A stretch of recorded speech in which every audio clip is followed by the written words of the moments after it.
some reason, it is impossible seemingly for them to admit it.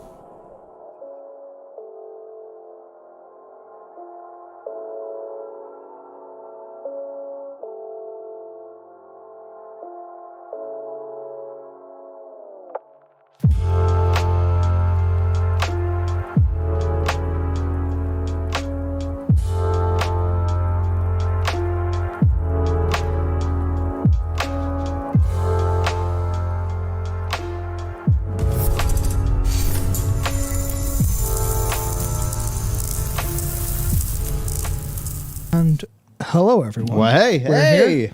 We're here. And Big it's day. been, definitely feels, I don't know, there's something about it. It feels like we were here like yesterday or the day before, not 3 days ago. But it's just been all that kind of fast-paced stuff going on with all of the news happening. Yeah, no, it's pure madness. Yeah, glad we're streaming today. This is the first day I've had a proper night's sleep in like 4 days. I had 6.5 hours, and relative to normal, that means I'm on top of the world. Yep, absolutely nice one. But yeah, shit, we got so much to talk about. Yeah, that's the funny thing. It's like, you think, okay, well, the announcement's done, right? Your announcement's done. It's quiet until, I guess, the next announcement. But it coincided with the wave of like stuff that didn't even hit it once. It wasn't all like one big press junket that exploded. Because I think even Game Rant haven't posted their full transcript yet. No. So it's like, we're going to have this wave of interview like details and stuff coming through. And there's an awful lot to cover that are like really... it's almost like the tier of stuff I would have expected them to kind of lead or bring into an announcement. Because it's real high quality stuff, generally. It's the usual. They keep on going kind of sparse, and then they drop all the details you kind of... you really want that as like a dedicated player actually means you can understand the new systems. They just tend to be dropped in interviews. Funny way of doing it, but hey, there you go. Yeah, no, there's a lot. It's funny, I guess a lot of the stuff that's went to the interviews, I feel like if they had another deep dive stream, even just like, I don't know, something, they would have had loads of claps.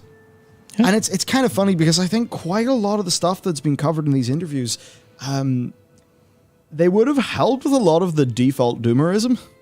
That's basically... That's the bit that confuses me. That's the thing that really got me about the talent tree stuff. Because I saw the talent trees and I just immediately defaulted to, well, like I think I was saying the other day, with a void of information, you kind of come up to the worst. Okay, you fill in the gaps.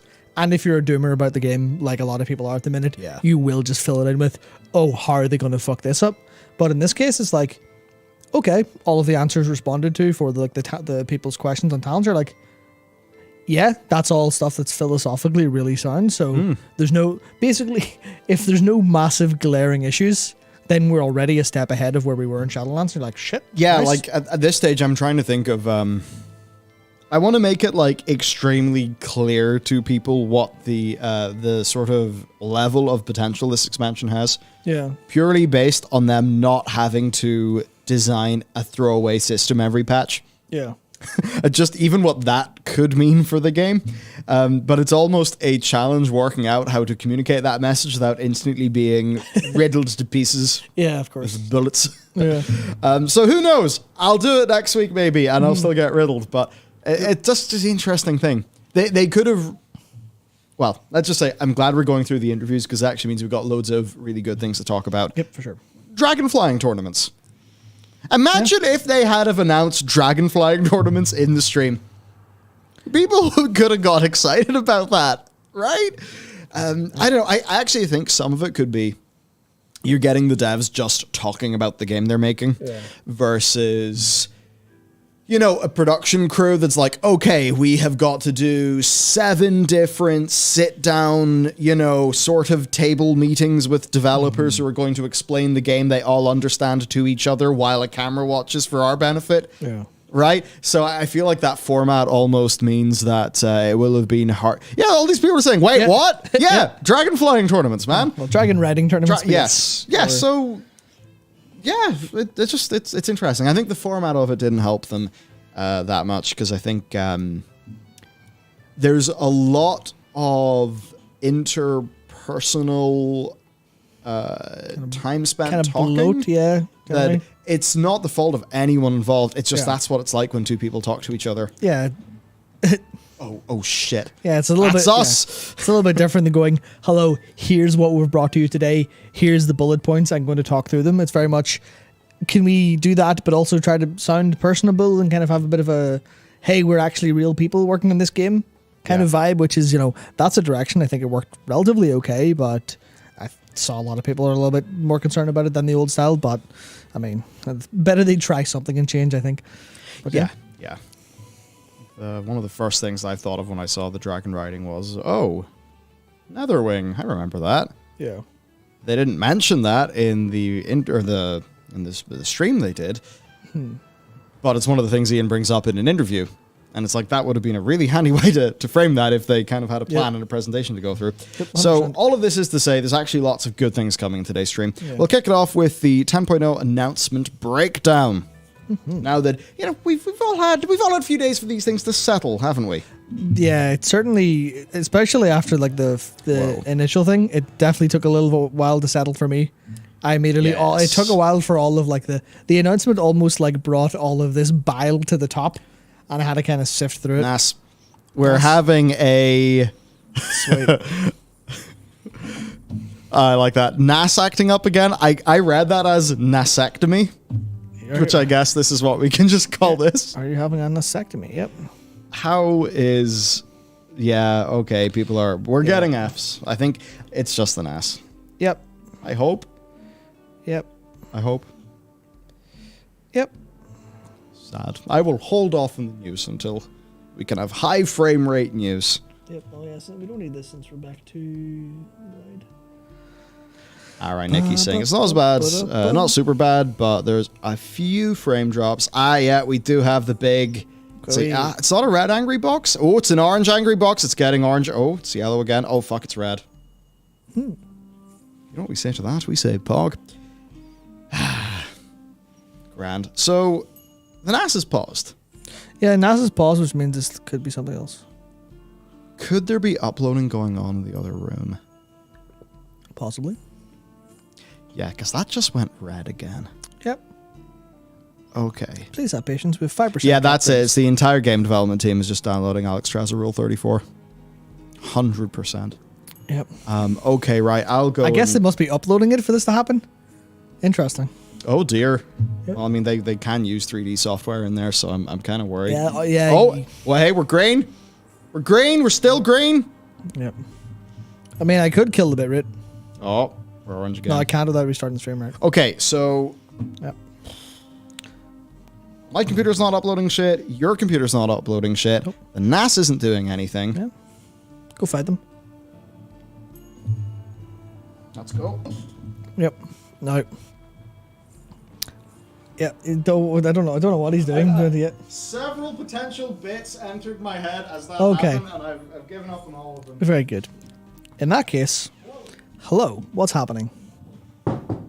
Yeah, it's not too bad. It's just we're monitoring here. I can see the screen, and it's just we've dropped about 7% frames. Yeah, I don't know. Oh, I can see how bad this is now. Okay, sweet. Yep, absolutely. I don't know if he should have brought up Alex Strasser. Chat's kind of acting up a little bit, just a little bit, but we're definitely getting there. Is that Demon Dice? Yes, this is a Demon Dice t-shirt. Did I get an FF14 house? No, I didn't. I don't have any gil because I'm poor and lazy. How's my Friday going? Yes. Friday? Done a load of content. Content's ready to go. I've got some stuff on the way up. But yep. Stop motion animation. Let's see. Yeah, that's the thing. The audio will be fine, but we seem to be on the mend. How long will it last? Yep, we're good. Apologies, everyone. Technical issues. Very rarely happening around here. Very, very rarely. Absolutely. What's my most concerning thing they mentioned or didn't mention? That's a tough one. I've kind of been thinking about that. What they didn't mention is it's hard to say the specifics, because obviously if they drop a load of specifics, if they don't have specifics, that kind of means they're not thinking about it. So in the grand scheme, I think my big concern is, and this isn't going to be solved until we hit alpha or beta, but it's not they haven't done anything, basically. They've announced a couple cool features, and they've announced a lot of, like, real philosophical, like, direction sorted out. But the major thing is, like, this should be closer to release than Shadowlands was, but Shadowlands had, like, so much more announced. And I think I saw a lot of, like, content creators and a couple, and I think it was one of the Bowhead staff members also talking about this, saying, like, it seemed like a pretty nice announcement, but when you put everything together, there's not really all that much stuff, like, in terms of solid announced features, which is obviously nice, because every time they announce a feature, we call it a system and then go, well, fuck systems. So that's, I think, some of the concern.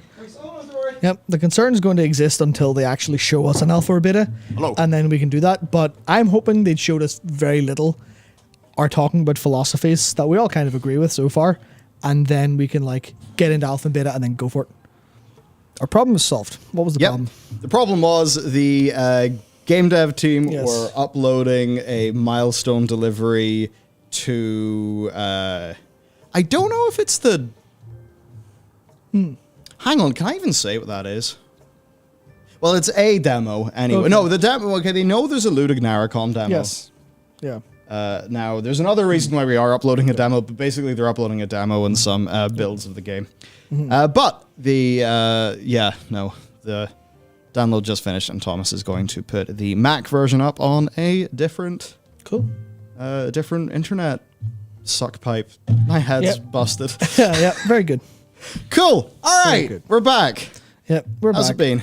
Yeah, it's been fine. Asked a couple of questions and talked about the fact that there's, like, well, I was asked what's the most concerning about Dragonflight so far, and to me it's like the fact that they've got a load of philosophy stuff set out, but they didn't really announce an awful lot. Yeah. So it's that case of we have to wait until alpha or beta to see if the proof is in the pudding, in a sense. Yeah, you'll be pleased to know 45 minutes before this stream, I wrote most of my top concerns for Dragonflight. Yep. Video. Though, to try to counteract all of the doomerism, I did try to put, like, a few little glimmer of hope sections throughout so that it doesn't just feel like new expansion, more like fresh meat, to tear to pieces, because I don't really like that. Now, things. So, the cinematic's been out for a while.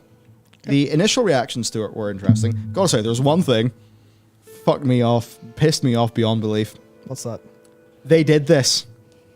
It starts with one of these, like, 4 seconds. Oh, that I was so pissed off.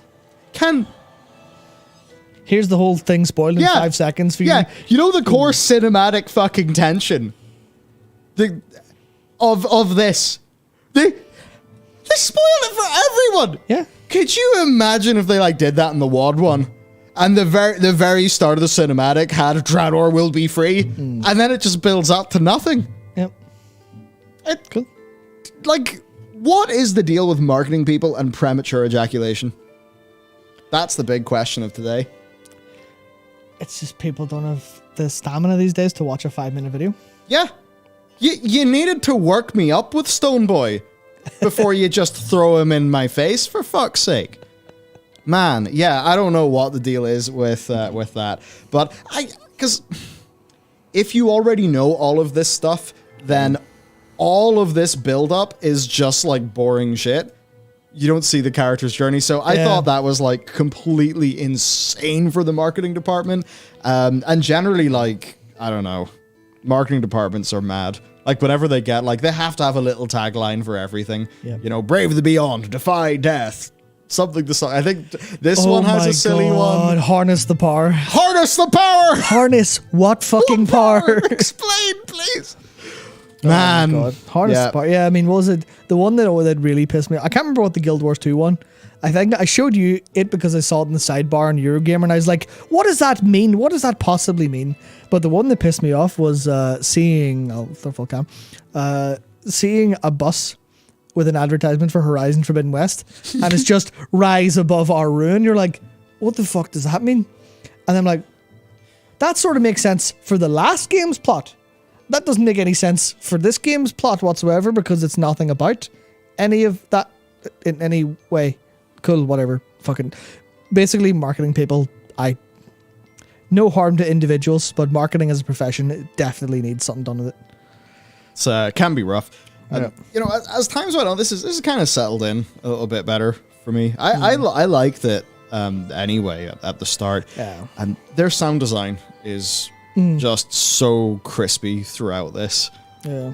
No, the sound design is so nice, and I kind of like some of the lore, like their world building. I think for me, some of it is this actually the first time we've seen Titan stuff in full cinematic quality? I think so. Like big Titan stuff. So I thought that was just so.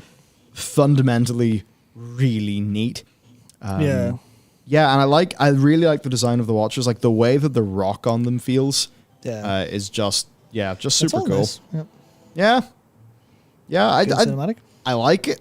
Then what I was thinking of, It's very different, which I like as well. there's a little bit of a Rome in these guys, which is sort of interesting. Sort of Rome feel. Generic ancient, like Yeah. just combine a load of Roman and Greek stuff, called it a day. And then the other thing, this. Oh, The water. The water, right? So that water is not because of Azerite. Yeah, it's just magic water. Like. Yeah, it's not because of Azerite. This happens. Like, how does this happen? So I suppose it either happens from Zoval has just. Azeroth's been asleep.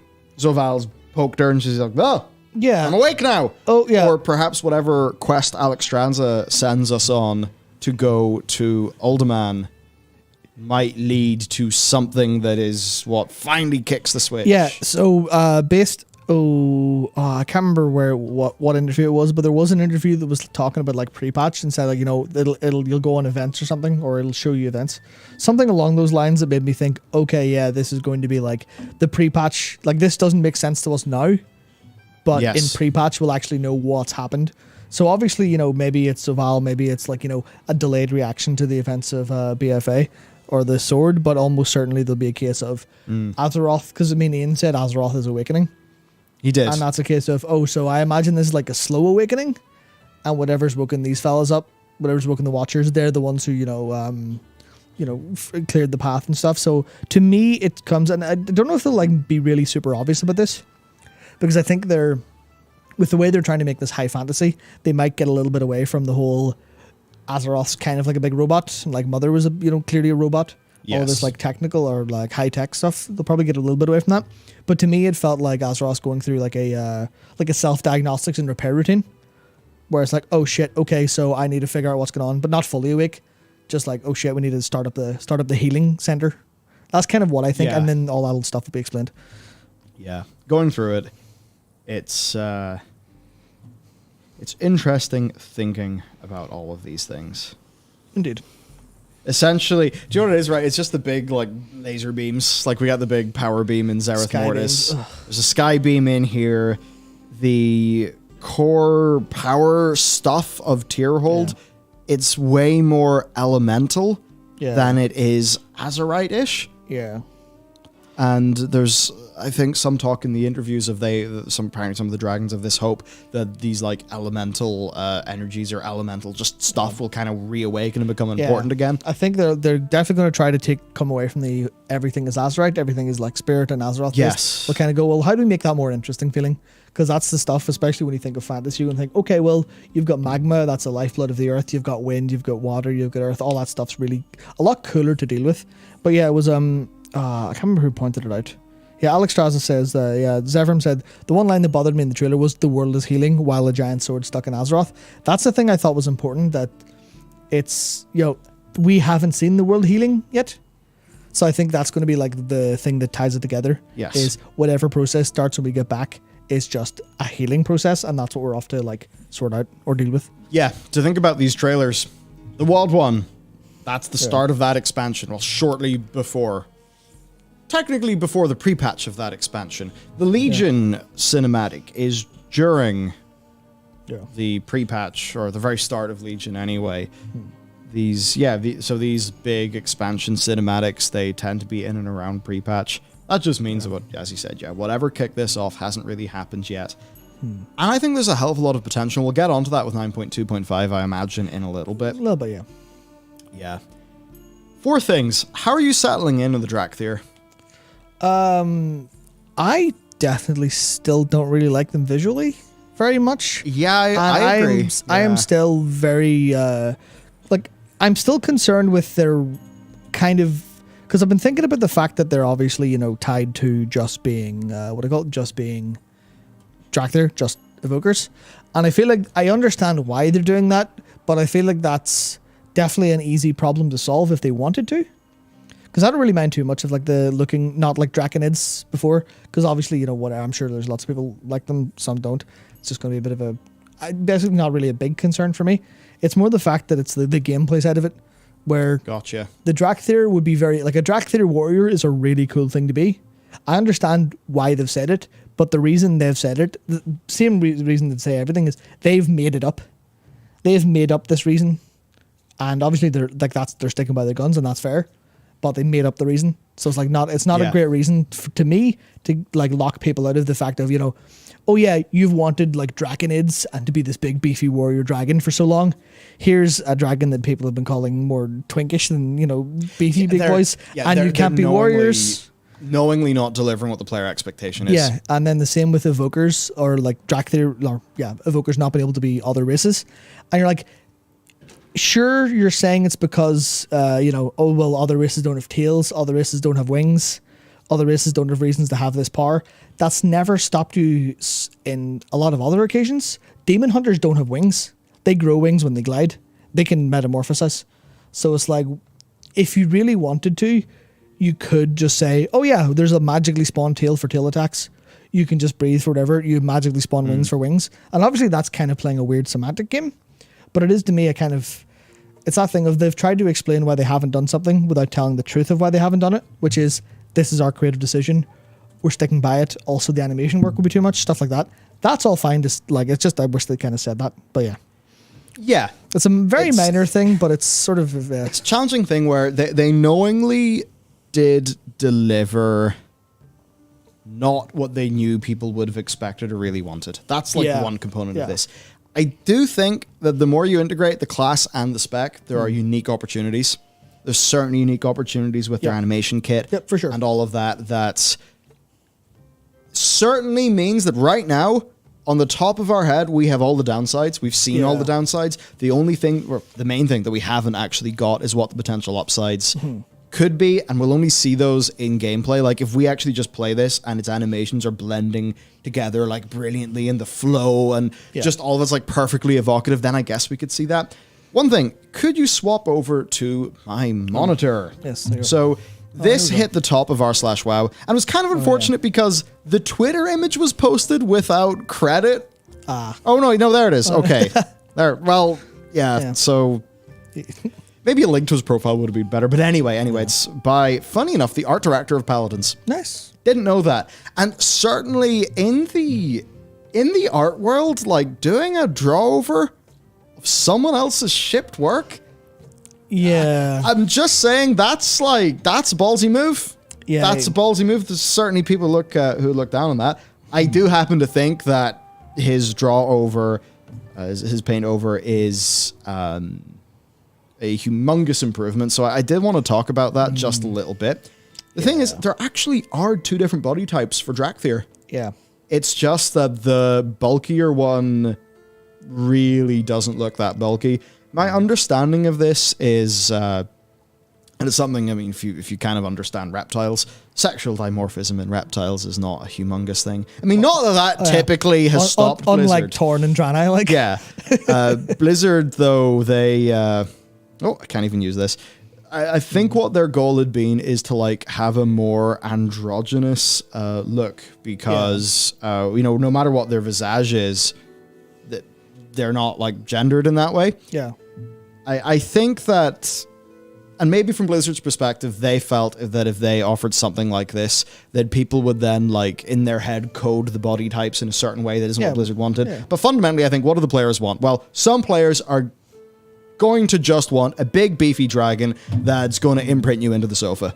Yeah, exactly. That's maybe a wee bit harsh for me. That's a bit too much. I mean, I know you people on Twitter. Jesus I friggin' Christ. know you. I mean, what was it? What was it? Denuser tweeted something about, based on the reaction to Drakthir, we should have called this expansion Dragon Thirst.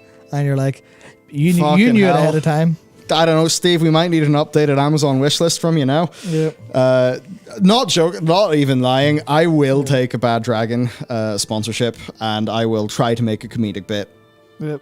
If Bad Dragon, send me a crate of dildos, please. Jesus Christ.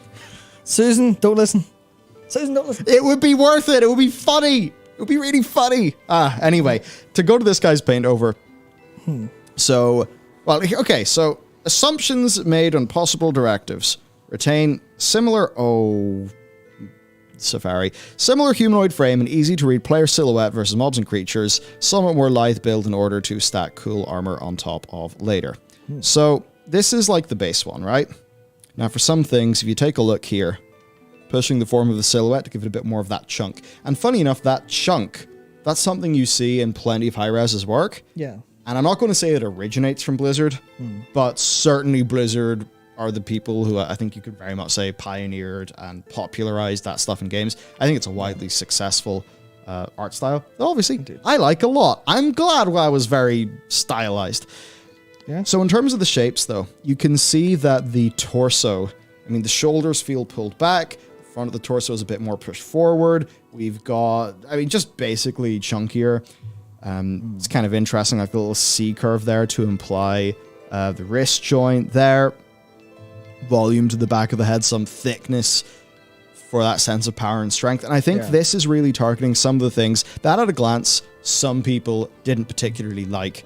For me, the tricky thing, the Drakthir, even just looking at this one, I really like its head.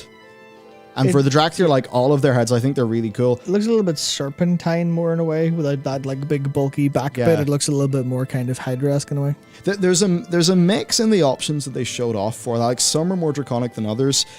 I certainly think, though, this is feedback that Blizzard would get a lot of wins for if they were to maybe action in this feedback. I think it would be a way for them to deliver what their vision for this ranged caster is, but while still giving people... Actually, a few things. While still giving people some of what they want. I know some people want a big Draconid with a chest that would put Kyrikos Grizzly to shame in just how much of a muscly barrel it is. Yeah. But there's actually another reason I think why they should do this. Because there's no fundamental reason why these guys can't just pick up a staff or pick up a two-handed sword and be a warrior. Exactly. And I think if Blizzard in the future want to add some more classes to these, and that's very much been a possibility floated by Ian in interviews, then certainly there are some people where if they want to be a warrior, maybe they want to be a big ripped dragon muscle bro. And this will let them do that far more than the current chunkier body type. So look, feedback is for a reason, and they show us these things early, in some cases like this, to hype us up, but I think also for feedback. And I think if Blizzard really want to look like they're listening to the community, they could do that. I don't think that minor enough changes like this, like they're not really going to change the animations. They're not going to really... You could maybe say that the bulkier frame wouldn't be great for the animation kit of... maybe the animations are designed for that smaller frame. I don't know exactly. Yeah. But basically, I think it's worth the cost. They should do this. It will be way more extensible in the future. There's a comment there for just sliders for body customization from Migrib. Look, I agree with you on that. Great idea. The thing is, the WoW engine. Yep. One thing I've noticed is things are extremely static. They're static, pre-made assets. It's a bit like, what you call him in the Toy Story, the potato. Mr. Potato Head. Yep. You have the thing and you bolt things onto it, but it's not like it's a super dynamic, modernly made thing in a Black Desert Online where you can slide and drag everything to do whatever, or even the EVE Online, back when they had 3D models for your character. Yeah. Well, I was just kind of older with that. So, yeah, I just thought this was really good feedback, and you could for sure you could say that this is a more generic Blizzard design and all of that. You could totally say all of that stuff, but you know what? It has a core fundamental appeal, so I think they should do it to please their players. Yep. And for balance, because usually I'm the one saying Blizzard should do things, for balance, I will say some of that can obviously boil down to the same thing as like the easy mode debate, where it's like, yes, but are you taking away resources by having them do this that they would rather use somewhere else? Just as a complete devil's advocate balance statement. It's a case of that's a little bit too much work and we don't know that. Maybe, I don't know. Something like that. Yeah. Something like that. So there you go. Yeah, I don't really know if there's too much else to say. I guess on the thing of like resource use, it's like fair enough. Yeah. But this is also the new race you're adding, so if there's somewhere you want to put resources, it's kind of here. Yeah, for sure. For sure. For the other things then, this kind of came out in some of this other info mid-range. Yeah, I believe Ian said that's like 25 to 30 yards. Yeah. As opposed to like 35 to 40.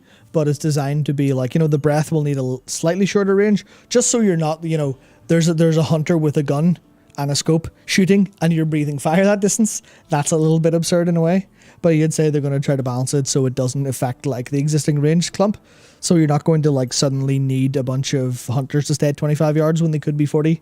Stuff like that. It's just a little bit of a more... These will be at the front of the ranged pack. Yeah. As opposed to just one big clump at the back, which is, I think, an interesting kind of small, tiny change to think about. But I don't know if it's really super impactful. Well, one of my favorite things to play is Red Mage right now. Yeah. And the core fantasy of going like in and out of combat is so cool for Red Mage. Yeah. I'm looking at this and just sort of thinking, okay, what's this? A forward like flying fire breath? Yeah. Do I use my wings to like kind of return to my original position? That'd be cool. Sounds cool. Yep. But I know also there's Fell Rush, Vengeful Retreat. Yeah. And that can be... disconnected. Yeah, that can end up being a bit funky. So I'd very much hope that would still work in a World of Warcraft. Yeah. Anyway, I guess I really enjoy Red Mage. And I kind of thought that for their DPS, sure, not melee attacks, but there's like almost a red maginess maybe in some of their abilities, and then closing the distance to like get your cone breaths, and I don't know. Yeah, sounds cool though. See, I definitely think that's cool, but we have a small problem with how World of Warcraft works in terms of mechanic stuff, and that's a problem of, and this is the thing they faced with Holy Paladins, is this thing they faced with Mistweaver Monks, where it's like, oh yeah, you're Holy Paladin, you're melee. The game considers you melee, so if you're standing at ranged, a melee mechanic can hit you, and that can shit all over your day. And that's a thing that they would kind of have to solve with that. And it's like, well, they would have to start thinking about, well, how much time do you spend in melee? Is it like a red mage where, I guess a red mage with a reduced melee combo, so you go in very quickly, get back out really quickly, and you have to make sure not to have that happen when you're, when a mechanic's happening? Is that like a portion of skill they want? Is that something the game communicates well enough for you to do? Or is it easier for them to go, fuck it, it's ranged? I guess that's some of the stuff they have to worry about, I guess, in a way that I think must be as frustrating for them as it is for us sometimes, where it's like they are limited in so many interesting ways because of how that classification works. They can't break the rules without it becoming a problem. Yeah. Yeah. Kind of going through what they look like then, like here's just a few different examples. Certainly, I maybe am just some edgy fucker, could just be that, but... I just find the colors work really well there. There's something about the body. Again, for me, it's just something about the body that doesn't do it for me. I think what it is the shape of the scales here being in these V's. I think that implies a sort of a form and a texture that for me quite works with the body style. Yeah. But maybe over here, there's something about these that I don't think the texture is stretched, but it almost feels like the texture is stretched. A little bit of that, yeah. So I'm not sure. I think it's just a few little things like that. Where I think these have a big win, though, is the heads. I think these heads really are really cool. Like, more draconic here. Maybe like a little bit less draconic here. I kind of like the variety there. So I think the heads are really cool. For their visage forms, I think a lot of interest in customization, for sure. They're taking just Demon Hunters and big on overdrive. Yeah, definitely.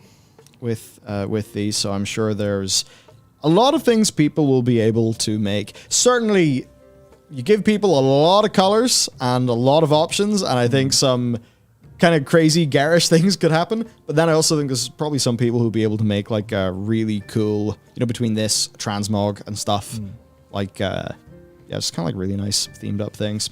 Yeah, Certainly, sure. what doesn't then help is so depth. Yeah. And the problem here, it's like the FOV of the camera squeezes their face a bit. I don't know if you've seen the GIF, but there's this GIF of, it's like a guy's face photographed using different, different lenses, basically, right? Different focal lengths, yes. Words are hard. And you just see, like, this guy's face, it's, like, super thin, and then it's, like, super thick and, squashed out. And it's all just cameras. And whenever you go into something like, say, Unity, and you're messing around with the camera, you could just zoom in on what you have there, or you could do a zoom in that involves tightening the FOV, such that what the viewport is effectively zoomed in. But it's different to just zooming in on the flat image, but then zooming in based on FOV. So I think there's something about the way the character customizer camera just kind of looks with their snouts. It's created, the Skyro, Yeah. Who's that? The Spyro, like there's the purple dragon, then the one here, and just the various different memes. I think we'll cover. Yeah, there he is. Hello, Elijah Wood, OC. All you have to do is turn them slightly to solve that problem, but I mean, it's not really, Yeah. I think just interesting things in people's initial perceptions. Anyway, that's the Drakthir. I think that if they take on board some of the Paladin's art director's feedback, that we're basically on to what would have been a home run if they were presented like that initially. Yeah. Some people will still say, hey, they're not Draconids. That's not really what I want. Yeah. But other than that, I just think they should do that. I think it would be really the pragmatic thing to do. And I don't think it would take that much time. I really don't think it would take that much time to fix that up, unless there are some very fundamental assumptions in how some of their gear and things like that work, in terms of, say, layering on 3D objects to their bodies. Yeah. If there's two body types, does that make things more complex? I don't really know. I don't know their pipeline. Yeah. Zones. Should we talk about zones? Go for it. Now, I know you might be thinking, oh, what a boring segment. You're going to talk about zones. I'm not really going to talk about zones. Just a few things that have set in now that we've went through a few interviews and it's like settled in. They've said that this is one of the largest contents they've ever delivered. That's interesting to me. Yeah, because I think about Northrend and Outland and their zone count. Yeah. And I remember... I mean, Kaldor, Eastern Kingdom's like... It's pretty big. Actually, flip off my screen and I'm going to see if I can find a video. Zone size, wow. Because I remember a long time ago, right? I had this method. Yeah, it was this method of basically you extract the mini maps and stuff, and then you come up with like a pixel is this many yards. Yeah. Because you measure it in game. This would probably take ages to find. But anyway, the point is their claim is something that very much could be validated with objective means. Yeah, but then obviously, maybe they're talking about experientially the biggest. Maybe the exploration of them is so much bigger and more important. Because obviously Desolus was just an empty hole, so what's the point? That was just, you can just make a big zone, but put nothing in it. Fucking, I found the video, man. Oh, I remember this. I remember watching you actually work on this. See this intro? This intro was based off the intro to the Steve Colbert Show. Yeah. I like to say Colbert because it probably rustled people. By the way, I don't watch any American talk shows. No. I just like the tilt shift effect, and the Colbert Show had a pretty cool little tilt shift effect. Oh my god, this is in my days of being a weird green screen corner boy. Yep. Who knows? I mean, I'm a corner boy right now. Hey, look, this is like one of those, just that, it's, I'm... There we go. It's like I'm Asmongold, and there I'm reacting to myself, and... there we go. We've done the meta. Close enough for a good screenshot to get a comparison of the two. Oh, indeed. Oh, man, it was so fun. I had a whole workflow where... Do you remember the Star Wars Battlefront games? And their whole, the map loading screen of, like, it's in the planet, and then it zooms in. Yeah. I basically had a way where I could pull the camera from a globe that I made in After Effects of Azeroth through the clouds in here and then into a zone. and I never fucking did anything with it. And the computer that I did that on, where the files are, currently has a dead stick of RAM. So, yes, my explanation of pixels. Yeah.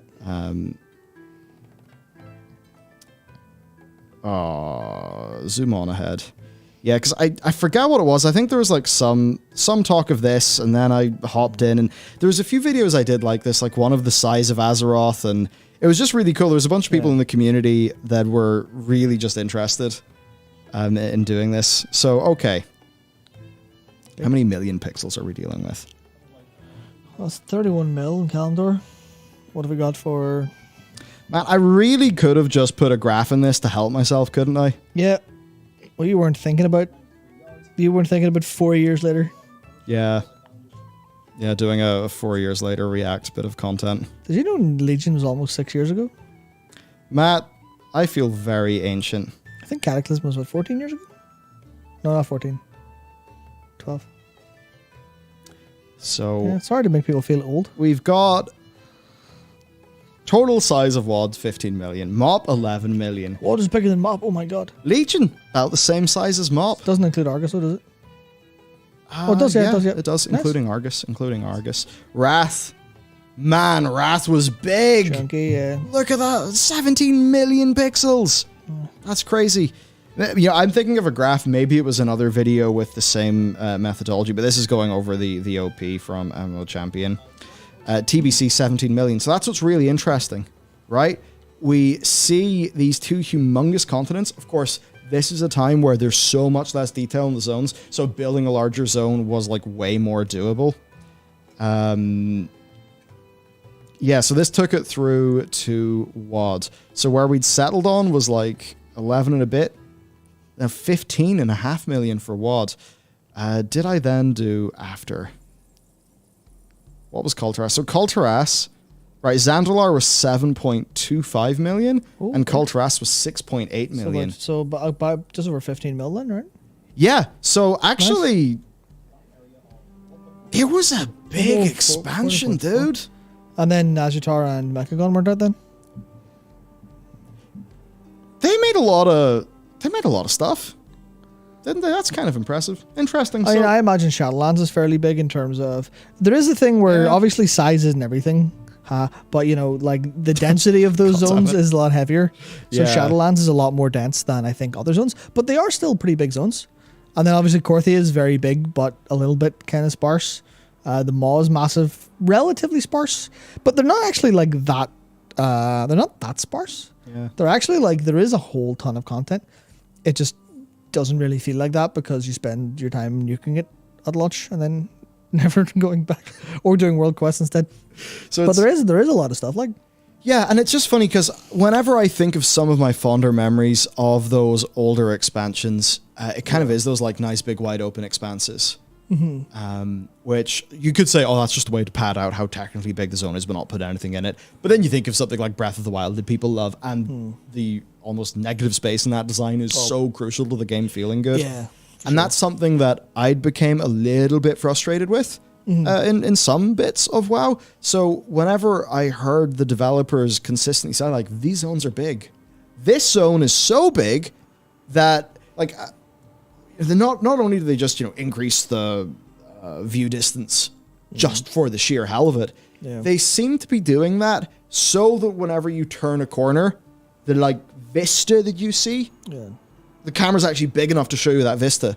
And I think that just clues you into the scale of compositions that they're trying to create with these zones. For sure. That's something that was exciting to me, especially when we add in something from the interview section, which, to tease you, they maybe will have a lot more world content this time around. Yep. And they really should have told us that in the announcement because it would have got people quite excited. Yeah, which is interesting because they actually have a lot of world content. It just doesn't feel like content because it's like the world is populated with secrets and stuff, not really content that you can go, I'm going to have some content that feels like meaningful stuff. It's like, it's kind of gameplay abstractions in a way, where especially when people engage with it via handy notes, it's like chore picking off, as opposed to feeling like content, which is like if there was like a bit of story framing or quest framing for it, it'd be so much better. So much better. There's a few things like I see my girlfriend playing Guild Wars 2 in the new expansion, or even any of the high-end maps in the previous expansions and Living World seasons for Guild Wars 2. They have basically massive map events. So you do all of the events that spawn into the map, and when people have done those, then like a mini-boss or a boss or something will spawn. They have this amount of interactivity between the different events, which takes them on a level from the events in base 2012 Guild Wars 2 that were, yes, a little bit more static. Yeah. So I would really like to see them push that forward, because then it's not handy notes collection content. Then it's you're out in the world doing shit. Like, if people got into a flow state with fucking gulp frog farms, surely there is something to be said for non-world non-world quest based stuff. For the zones, I like the look of them, pretty much all of them so far. I'll say that much. I look at these and I think, cool, are they going to put a thing up there that I'll need to be good at dragon riding ostensibly to get? In which case, that's actually quite cool. Yeah. That's quite fun. I'm pretty sure Fiesel said almost literally that, yeah. Yeah, here's the big dragon city. Yeah. A cool thing about the dragon city is that it is in the tallest zone in the game. Now, I remember the very start, you could have the Emerald Winds. Oh, you could have the toy that would boop you up in the air. Yep. The Brolfist, in Legion. And you could use all of these, because you could use the Brolfist while Emerald Winds, or maybe it was just Emerald Winds would keep you going up. I forget what it was, but you could combine them all. What it was you opened with the Brolf, you like jumped and Brolfisted, you got a real high opening point, then you hit the glider, the Rock Feather Skyhorn Kite, then the Emerald Winds, and you could make it basically from the entire way from the peak of High Mountain to the, like, I guess in and around the rep turn-in or the rep vendor in Azuna, if not further. And then they were like, fun police have entered, deleted, which is very unfortunate, but that stuff was so cool. That stuff was so much fun. I'm so sad I cannot find, I did a little video on it. Aviana's Feather from WoD, because WoD had the kind of the same thing going for it as well. Yeah, that was great. That was great. Sad, I can't find the video. There's a great example though, that was really cool. And if you did that at the top of, it's like the middle of the Broken Shore or the Broken Isles, where it's like super high up. High Mountain? You could just like go from High Mountain like way across the map. Yeah, that's what I said, Sorry, I was in Google mode trying to find that. I'm stupid. Yeah. Sorry, it was one of the biggest, as just some dude said, it was one of the biggest fun detected moments in MO's history for sure. Totally. Just people are having fun traversing. We'll turn that off, and then we'll call it a feature into the expansions time. See, now they've turned it into fun designed. Yeah, for sure. Just the idea of, I mean, a good example, right? One of our guys, Nicky, big man for the battlefield. Yeah. And I can't confirm this, but even based on the Star Citizen videos I've seen of people doing like trick shot flying, they literally get 2 joysticks and do all this crazy shit. But you know, you could see those Battlefield videos or Ace Combat trick flying videos where people have somehow managed to reverse a plane under a bridge. Yep. And you're just like, how the fuck have they done this? Or go super fast and then flip and then go backwards through a train tunnel. Yeah, it's unreal. You can do that in a dragon now. Maybe, but the fantasy of it could be so cool. And I just love that with the zone design. Think about this from a zone designer's perspective. How many cool things can they do to give you just these feelings of mastery? So you got this zone, it's got just some like big open plains feel. Yeah. I absolutely fucking love that. There's this one, the Azure Span. I think it's best designed as Pan Northrend. A little bit, yeah. It's almost like a Northrend greatest hits. It's funny, I saw somebody said, actually, it's a bit more like High Mountain and Howling Fjord. And I just sort of thought to myself, aw, buddy, you know where those came from? So this is a zone that I'm very happy about.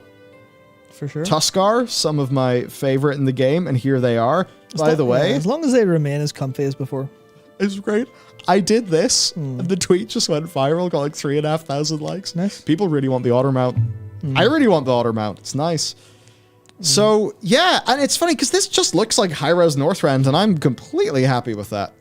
Yeah, that's the thing, especially like if they can get, well, obviously it's hard to say because Zereth Mortis had a very specific flavor to like the music and stuff, but honestly, if they can get very much the same quality, but over in that flavor, that felt Northrend, especially if they have more world content and they have dragon riding, so you can kind of have a lot more fun getting around.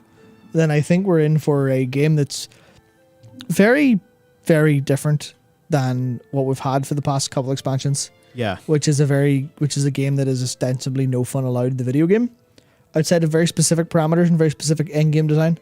If this shit's just like, yeah, fuck it, this game's now fun to just literally play in. Felt a bit Algalon sometimes. Very much, yeah. The player's gameplay experience has fallen outside of directed parameters, design parameters, destroy. Yeah, wipe the slate clean. Which I can understand some of the like, oh, this is not how we intend these mechanics, but yeah, maybe the signal of that is, oh, you feel like your toys are being abused and players can fly when they shouldn't. Yeah. That's a signal to make Dragonflight. For sure. Or dragon riding, even. For sure. It's a bit, the whole Dragonflight, dragon riding kind of cross-name confusion. Yeah. Anyway, so that's the zone stuff. By the way, I like Uldir. Not the raid, but I like Uldir? How the Titany stuff looked in Uldir. Yeah, fair. Yeah, I didn't actually raid Uldir at all, but I at least saw you. I did. Wasn't very nice. Didn't enjoy it. I like that. I like how Mother looks. I really like Antorus and those bits when you're going down the Temple of Elune. Nice, yeah. That was so fucking cool. Oh, that was Tombstone Grass, but yeah.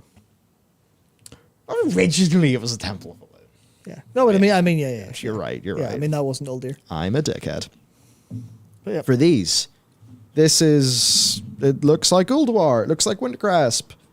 It looks like the Titan stuff that I really liked at the start. And I like the new stuff, but I think this does represent a more broad thing where they want to return to a grounded high fantasy story. That sounds like such an oxymoron, right? A grounded high fantasy story. I think for them it just means grounded in the traditional high fantasy of Warcraft, maybe with a bit of the patterns, fractals, geometry stuff benched. Yeah, well, that's the thing. We're it's seeing like that in the zone design too. Yeah, I guess. Well, I mean, I think high fantasy tends to be sometimes mostly fairly grounded in the stories it's telling. It's like they have like very, very grandiose kind of like ideals in them sometimes, but that's usually like backdrop and setting stuff as opposed to the main story. It's like, I mean, I suppose you're thinking about the like the Aerial Iluvatar and like the Song of Creation from Tolkien stuff, and it's like that wasn't a part of Lord of the Rings. Like, yeah, it just wasn't. But even it was myth. Yeah. Imagine if Tolkien had. Yeah, imagine if, I don't know, in the Silmarillion just had an appendix that was the explanation of the mechanics of all of this from an objective scientist's perspective. Yeah, for sure. Almost trying to give a sciencey explanation to the myth so people could understand, well, what is the Song of Creation? How does that work? What's the intersection of the stuff of the... And then that would have ruined it. So, well, I actually don't think that would have... I don't think I technically would have ruined it, but that would have been... But the thing is that would have been an explanation in the Silmarillion. It's like if Chronicles had a bunch of stuff saying, okay, well, here's the foundations of like how magic is kind of oriented, and that wasn't relevant to the plot at fucking all, that's fine. It's just the fact that like the A plot of Shadowlands was very much, oh, this stuff is all very important and we're going to throw it at you loads. It's like the idea isn't necessarily bad, it's just the execution of it being weaved through the story is bad.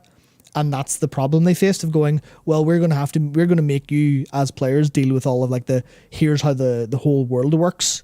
And here's like the fundamentals of how, the afterlives are sorted and how that's like inherently unjust. You're like, if you're going to like subject your players to a philosophical lesson, make sure it's a good one.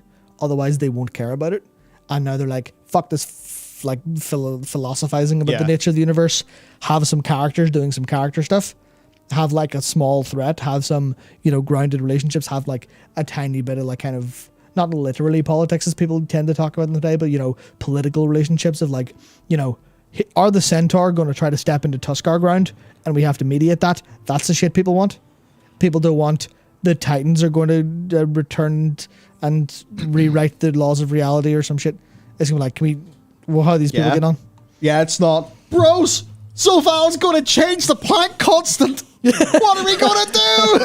Oh no! Yeah. Not the plank constant. Oh, that's exactly what it is. All Zoval was trying to do was turn up gravity so you couldn't fly anymore. That is it.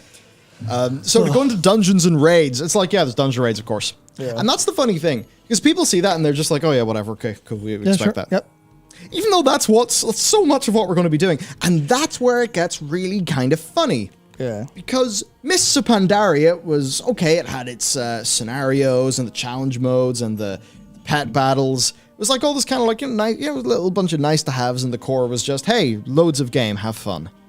And then what started to happen, though, is we had the big build-around features that was the, hype, big hype, garrisons, player housing in World of Warcraft. Yeah. You can have a garrison in Talador and custom... And that kind of got walked back, didn't it? But from that point on, we just had big build-around features, and that was the way they did stuff. So now it's this weird thing where there's no build-around feature for this expansion. The build-around feature seems to be a good expansion. That's exactly the weird thing, yeah. And the players and the marketing, we've all been so trained to think, wow, is Azerite gear going to be as cool as artifact weapons? And it's like artifact weapons, they were a cool system. They were like the pinnacle of what a build-around system could possibly be. Yeah. And basically they're trying to recreate their greatest hits and missing and going, shit, well maybe we should try a different genre of music this time. Yeah, whereas this time it seems to be a lot more, hey, we're going to make the game more broad and fun and make its fundamentals better. And that's, in a way, to somebody who is disengaged with the game, really fucking boring. They're like, profession revamp, don't care. Don't care about WoW, so don't care about profession revamp. I want to hear about player how... this like crazy marketing thing that is just, it's such an inherently marketable concept that's going to blast through to everybody. But I think for people who actually play the game, they see the new profession stuff and I get super excited. So I've had this weird thing where we've seen this and then new professions and talent trees. And in my head, it's been like, oh my God, this is exactly what I want to see the game do. This is exactly the fundamentals I want to see them invest in. I don't want a new build-around feature. I want this. This is great. Oh, wow, the game is going to be so much easier for them to develop and all of that. But then people have been so trained to expect certain big hype points that I think getting a cinematic that is more teasing exploration and wonder, and then an expansion that seems to be more focused on building the basics of the game way better than normal. Yeah. And it just... Nicky's also, I think, really true. He just said what I've realized recently, more and more people are just out there to be angry. In the WoW side, yeah. Like, going through the chat, it's one of the reasons why...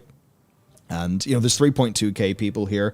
We had 16 to 18k people with us live, which I really appreciate. Yeah, absolutely. And certainly if you have a tiny percentage of people being a bit shitty or a bit bad faith about things, and then you just triple or quadruple the size of the audience, you're just going to see more shit in chat. Yeah. It was just that whenever N was increased, it became so much more noticeable what that tiny minority was. Yeah. And it just became obvious that... there's nothing Blizzard could do to make any of these people happy. That's fundamentally short of a 0.01% chance super effective critical hit. Yeah. But I suppose you could also say then that to be interested in so many of these features, that actually involves a lot of benefit of the doubt. It involves seeing the potential in this, and if Blizzard have trained people for such an amount of time to be disappointed and skeptical, then... Yeah, so... Yeah, that's the thing, right? That's the problem with this marketing stuff, is that for so long, and this is like it's not unique to World of Warcraft, but novelty is what people want from something new. Obviously, that's in the fucking name, novelty, but it's like, you can't say, in this expansion, we're going to have good dungeons and raids and a good endgame, because everyone will go, we don't fucking believe you. Yeah. We need to see that actually happen. It's like you can't market it's good this time, or you can't market, the world content here is going to make you happy. You have to sell people on the novelty stuff. That's how marketing has always worked. It's always, you know, you need a back of the box feature that's new and interesting. Sequels can't be, it's the same as the first one, I guess, unless you're like a Souls game, in which case that kind of works out, but that requires really high investment and engagement in the initial thing. And even then, that's not going to get like people who were kind of on the fence back. So it's that thing of like, they kind of just have to bite the bullet and actually ask, okay, here's a little bit of novelty, but we're just going to try to make it good this time. And that's not going to work for so many people because they just don't have any faith. I mean, honestly, I don't have a lot of faith in a lot of the execution of certain aspects of this. And I'm very much like keeping any of my excitement for features in check until we see the alpha and beta, because it's like, I've seen them try to make Flappy Bird in Bastion. I don't know if Dragon Riding's going to be good till I get my hands on it. That's fair. So I also have we'll get into some of that later, but like so much of that is just novelty is what'll get people super excited out of nowhere, but then they have to like actually stick the landing, and we're not going to see that until alpha and beta, which is why I'm happy they kind of went, here's a couple of things, as opposed to trying to sell us the world. It implies they're trying. And I think that's a really powerful thing that you brought up. They continually have sold people on big novelty and massive launch day sales. Yeah. Shadowlands, fastest selling PC game of all time, for about the 15 seconds before Cyberpunk came out. And you know, obviously a month after the things wear thin. I think Fizzlewick made a good point. I know this is something that a lot of people in our line of work feel very big when they see people reference opinions they supposedly have. Just said, same with movie criticism. Some creators have nuanced takes and stuff, but their community tends to attract people that just hate stuff on an emotional basis. I'm not going to say that's like, I wouldn't say community, because I think the people who maybe hang out and chat all the time and are, you could actually sort of say community. They're not the people doing that, but it's the fair weather sort of, fly in, all you are is ammunition to the thing I'm going to do, and then you kind of see these like completely wrong versions of things you said be kind of perverted and twisted. It's really annoying. For sure. And I know certainly on both sides of whatever aisle, I guess it's the internet. I shouldn't be surprised. Memes. Yeah, well, I don't mean memes. Memes as in Dawkins' word. Yeah, that's the really fun thing about being engaged in something. You always have to contend with people who are willing to do effective drive-bys, and that's one of the things that's the thing you learn on the internet. You have to remember that, someone isn't serious by default. You can't. You have to take everything with a mountain of salt until you work your way through the salt and kind of get to see someone regularly or something like that. You kind of assume, but you have to have really loose assumptions of what people are actually saying. And that's why I think that's what it's difficult for Blizzard, I think, because I think they have such a difficult signal to noise ratio on feedback to capture. Yes. Where they'll see a lot of people. Obviously, it's easy to discount specific people for like just completely unreasonable criticisms and stuff. But it's like it's just so hard for them to pick out what's real feedback versus what's someone who's not even just talking about people who are like giving feedback with a good intention, but it's not good feedback, but literally like picking out the noise of people who are actively malicious in their feedback. And that's why I hope that they have a very long alpha and beta feedback for this one, because I can't remember who it was, but someone said it's like it's not about waiting until what we see in terms of the stuff, but the first wave of alpha feedback. That's what'll sell them on this expansion in terms of hope, is not the alpha, but the first wave of feedback in terms of what will they hear from us and change. Yeah. I think that is honestly spot on with that one. I think a couple people said that. That is completely spot on, because the amount of times we'd be like, okay, this alpha's looking pretty okay, could use work, and then it never gets the work. But yeah. Here's a great example. Shadowlands could have been a brilliant expansion if they had have turned Covenants into 4 big reputations that your character could do, which, by the way, would have fit the story they were telling better. And then you were just able to swap between whatever Covenant kit you wanted. If they did that, then sure, things would have been overly complicated, but from a player friction perspective, it would have been so much more playable. Yep. And it fundamentally would have worked better. They didn't listen to the feedback. If they had have listened to people's feedback on Azerite gear and on the reforging that they put in, Indeed. BFA could have been a way more playable expansion. And I think it's just that thing. Have Blizzard taken enough L's to kind of get off their high horse in those things? They certainly seem more... In as far as they kind of can be in the way that their communications happen, as opposed to just community gets angry, Yoshi P says, I'm sorry 50 times, please understand 50 times, and then people generally have the faith that, the fix will be delivered. So I think that's what it is. I'm definitely going to say don't pre-order. Oh, don't, never. Like, to be clear, we can be excited about a game. That doesn't mean we're saying you should pre-order. So no, absolutely definitely never. that. I think anyone who's been in video games these days is just don't pre-order. All you're doing is buying a product that doesn't finish it. Yeah. And the only time you ever pre-order is if it's a physical good that you very much want from a trusted seller that is limited. Especially digital. If you pre-order digital, then they have you by the whatever, more or less. But there was one thing I wanted to bring up about that specifically, about the kind of friction point that you were talking about, because it was literally something I was writing about before we started in terms of FF14, because they basically they had a bunch of stuff in the recent patch that addressed a lot of like the A Realm Reborn content from 2013 that was like, basically it wasn't like terrible content, but there were very, very bad friction points. And the way I put it in the script for a video was basically like, let's see, what was it? Yeah, the devs know something important. You can focus on giving people reasons to play, but it can be more important to avoid the opposite. Because like the one dungeon was really boring, one you get lost in, one you have no idea what to do in, people disappear in front of you, like to the return point in Hawk Manor. It's like those are reasons people will not want to play the game that day. And the next time they go to play the game, they'll think of that experience and go, well, I don't want that fucking experience again. And that's that negativity bias thing, where it's like, I think they've been really, really bad at actually getting through those friction points. Yeah. Because you get a friction point every week with a Great Vault. You get a friction point every week with Raid whenever you get really shitty loot. You get a friction point with like not being invited to a group because you're the wrong covenant. All that stuff were like, there were so many points of playing Shadowlands that was, no, this has been a shit experience and you have to power through this to continue getting to the stuff you like. And so much of that was like, for a lot of people, evidently, the friction was too much for them to continue playing. And I think that's something they need to be super careful of here. But I think they've been like kind of... Getting rid of systems will do that. The ease of use of like talent swapping, especially if they get the import and share functions working, then that's going to be all of that stuff will likely go away.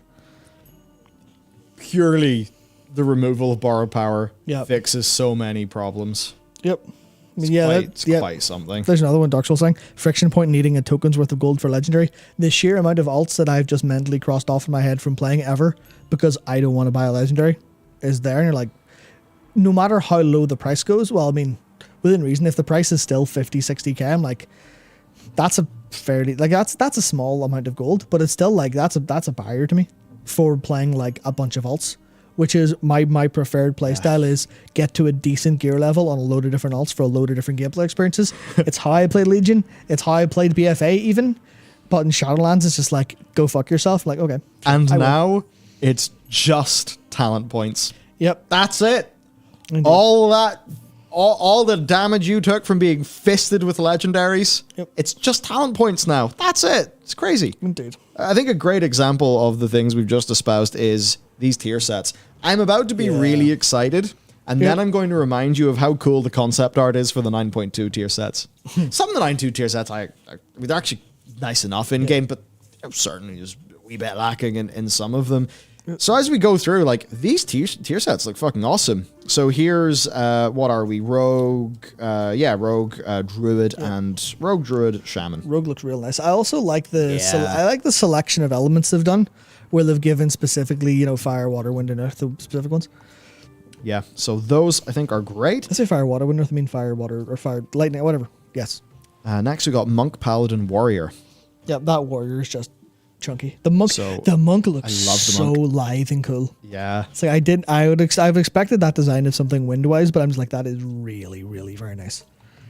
Yeah. Actually, that's the thing. I don't like trying to share my deepest inner excited thoughts because I like to come across like a cynical bastard.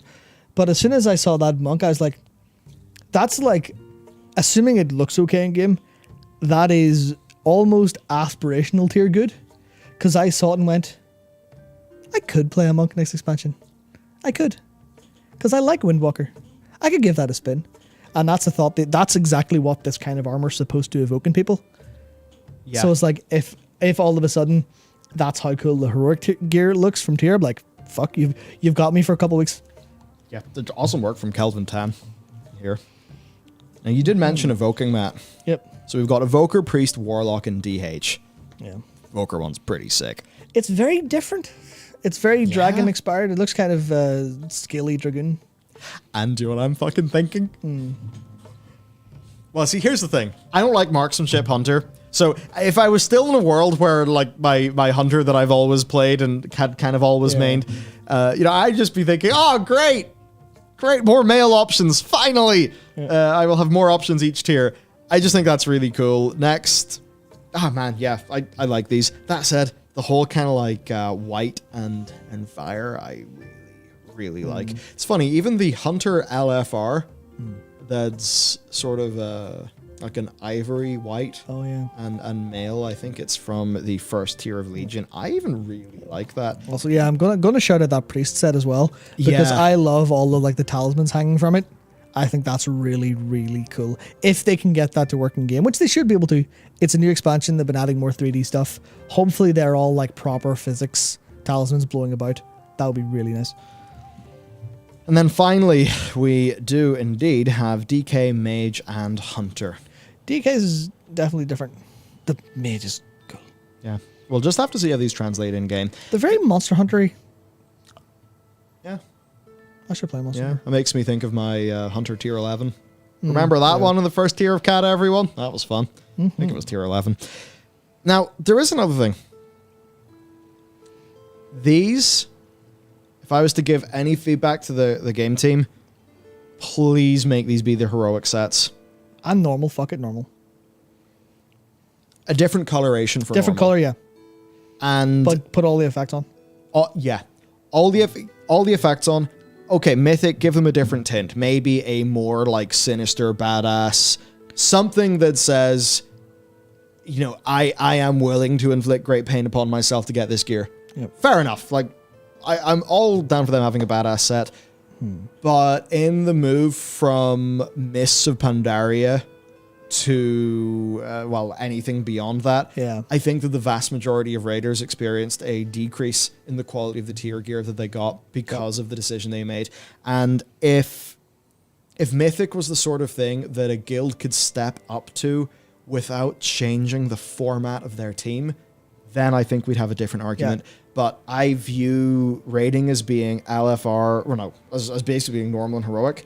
I view LFR and Mythic as two separate game modes. Yeah. I don't view them as difficulties because they're a fundamentally different gameplay experience and format. Yeah. Because you're essentially playing 20-person mode. That's very different to, like, say us. We maybe have a group of 10 to 12. We also are people, I think our entire team... we prefer smaller, more intimate raid sizes. I think mechanics are more fun in a smaller raid size. Sure, yeah. I'd always rated 10, in fairness. Yeah. But I think the readability's there and all of that stuff. So for a group like us, even if we were going to put the time and effort in, we just have to get more people. And then the experience of playing World of Warcraft with your guild is fundamentally, I think, a bit less social and a bit different whenever it's taken into that super hardcore context, with there being 20 voices on Discord, which does make it harder to have that smaller interpersonal banter. And I think that small interpersonal banter is such a core part of playing World of Warcraft with your friends, but that precludes you from getting the coolest looking gear in the game. Yeah. Purely because of format. If there was a Mythic 10-player mode, maybe we could have a different discussion, but there ain't. In the past, there was the equivalent of Mythic 10. Doesn't exist anymore. Also, and now this is a little bit of a thing, because I definitely think there should be extremely hard content in the game. Yeah. But it's like the jump of difficulty from heroic to mythic feels really steep. So I don't know if they should turn normal up and then heroic up, and then have like a more balanced kind of, normal's all right, heroic's hard, mythic's real hard, and like kind of smooth that difficulty curve out. But generally speaking, I think the mythic is obviously going to 20-man from flex is also a massive like blocker, but it's like it's too much of a jump to be aspirational in my mind. Yeah. It's like if you're a player who's guildless, you could maybe go, okay, yeah, I want to join a Mythic guild. That's fair. But if you're in a guild that you enjoy, you're like, I have to leave to go do Mythic, and that's like a blocker. So I think that's a kind of that's a really unfortunate thing and that's why the whole point is, yeah, they should just give Heroic should be the aspirational thing. Yeah. And Mythic should be you're kind of bonkers kind of thing. Certified badass for doing. For sure. I think there's another point of it clicked in my head. Would you agree, Matt, that our raids are more fun without push to talk? Oh, yeah. Yeah, because whenever somebody... Okay, except for a couple of people who type a little bit too loud, have their mic on their desk close to their keyboard. Okay, that's but all beyond that, yes. Yeah. Because beyond that, let's just say somebody does something really stupid in the raid. And when we're playing, and I think this is something people enjoy when they watch streamers. Yeah. You hear somebody go, ah! Yeah, you get to see, you know. Yeah, you get the fucking funny shit. Yeah. And you can have more banter and stuff like that, even during a boss fight. And that can seriously just make the raiding experience more social, more fun, more spontaneous. I would, if I had a choice, I would never raid with push to talk ever, and I basically hate it every time we do it. Yeah, I mean that's the thing. That's why we don't. That's why we've turned. And I'm glad we've made that shift now. Yeah, but the thing is, in the only mode that gets the gear that looks cool, you just can't do that. Yeah. Unless people are extremely disciplined in being super quiet. But I think most of the time it's kind of like raid leader only. Everyone else is pushed to talk. And that just feels like less of a social experience. And what's the strength of MMOs? Social gameplay with friends. Yep, it's very, very fun to be the one going, ah! And then everyone gets a look at your character model, and you're like, yep, you know, you hear the, oh shit, on Halondrus, and you just see the character go, wee! You're like, it's fine, I'll combat res you when your body spawns over. Sweet. I think that stuff's great. I mean, we had so much fun on a Thursday there, and it wasn't because we were doing extremely well. Because we were fucking gaping about. We invented an entirely new name for one of our raiders. We now have someone called Bradley. Bradley? Their name's not Bradley, but we just call Tough Bradley now. But that's the kind of that's the kind of natural stuff. You just shit happens. You have banter. That's available, and that's stuff that we found difficult to do. Even like because we don't have a solid roster all the time because obviously people have work and stuff. It's like even going to do heroic is like it's a bit too like it's not hard. It's just it requires, you know, a bit more coordination, and we kind of have to like vet who joins us whenever we're trying to fill up spots. But whenever we're doing normal, just like, you know what, that shaman's got 236 item level. That's probably not going to be enough damage. But they said they've got 4 set, so fuck it, we'll see. And they ended up being kind of okay. I was like, yeah, this was just a lot more fun. Basically, just a lot more fun. Yeah, so I suppose that's it's funny that I see this and I think about push to talk. Yeah. But I actually think that's the conversation that's not being had. Well, that's the thing. I mean, obviously, you know, people are saying, you know, people aren't, you know, Mythic isn't really too sweaty for a lot of guilds. They don't use push to talk. They do have banter and stuff like that.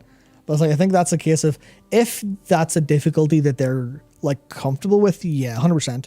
But as soon as you have people who are like trying to be a little bit more aspirational, trying to push above, that's where like kind of the sweaty and toxicity stuff can come in. And I imagine for every guild that is like, oh yeah, I mean, people are having a great time in Mythic. All these players are like great. You know, I watch Mythic guilds and they have loads of fun. That's probably because all those players are like relaxed and experienced and are like re-clearing and stuff. Or maybe they're just there to have fun for super sweaty times. But for every one of those, I can almost guarantee you there's at least like 3 guilds. And it's just a quiet fucking shit. Oh, stop fucking up. That kind of experience the whole day. But yeah. Yeah. I guess maybe final thing I'd say in this is remember that it's a downgrade from the experience that, okay, remember when I say normal mode, Throne of Thunder, I'm talking about what is now called heroic mode. I know now that that was 8 years ago that change came in, so it's very intuitive for me, but for a lot of newer players, they'll hear me say normal mode Throne of Thunder, and they're like, oh, you rated normal back then? So remember that. But whenever you were doing normal mode, Throne of Thunder, sure, you didn't get as cool a tint as the people doing heroic mode. Yeah. But, you know, now that normal mode is the equivalent of heroic mode today, and you get a way less cool version because you don't have the effects and the bells and whistles. Yeah. So it feels like a downgrade rather than an upgrade. So that's the other thing I'd say in gear. Yeah, anyway. Basically give people more cool stuff. Yeah. And if you think that you need more cooler things to get people to do Mythic, then don't take away cool things, give them more cool things. Yeah, and here's a fucking opportunity. Yeah. I'm not just going to say double raid loot, but maybe I'm going to. Who knows? Triple it, quadruple it, 5 times.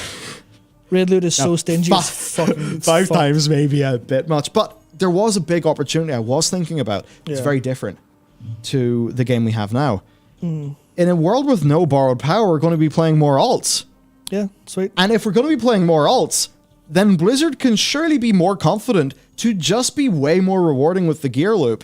Because turns out, if we're playing multiple characters anyway, we'll enjoy gearing up multiple characters. Yeah. And even the idea of like getting a full set of tier, or at least like the full visual set from the new raid and multiple characters, that's way more possible for people to do. Because they don't have to grind Renown and unlock the thing and spend all the gold and all the stuff they have to do in Shadowlands. So that's another thing where the changes that they are making mean more alt-friendly gameplay, which then means if you give people just more loot from raids, it actually works, because maybe they'll be playing 2 or 3 times as many characters for the fun of it. Yeah, I mean, here's the thing. Why do you play World of Warcraft? To have fun or get gear? Have fun? I've always played it to have fun. Getting gear has always helped in that fun. It's not been the objective of the fun. I've never hit like abyss and logged out. I've just been like, oh yeah, I'm having fun playing this. It's like, I feel like that's kind of that's a thing where I hit more points of, I've got no fucking loot this fucking week. I feel so shit. Where's my 4 tier?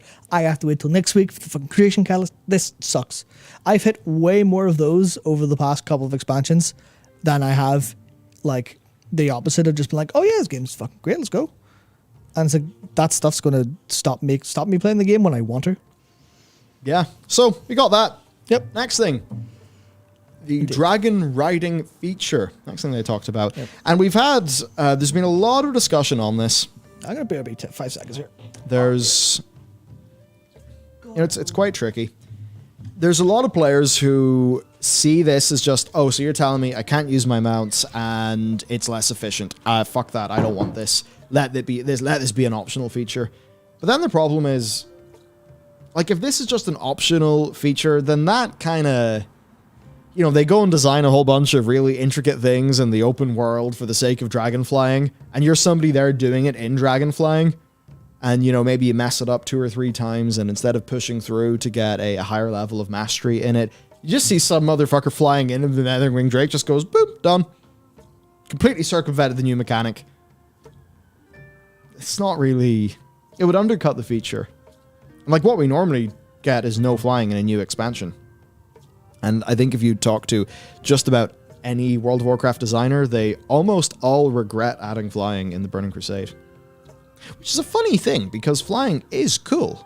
And the rewards that it gives us, is pretty cool. Maybe wearing a bit thin now, because, I mean, come on, hundreds of mounts, right?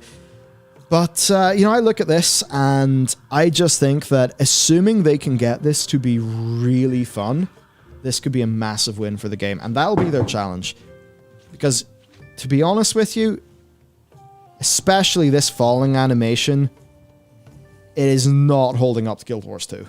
Straight up. And a lot of people said, Guild Wars 2 didn't invent physics. Did. Guild Wars 2 invented gravity. Yeah, that's it. Michael.exe has stopped responding. It was going to be an Isaac Newton joke about him being a gamer. Anyway. Yep, absolutely.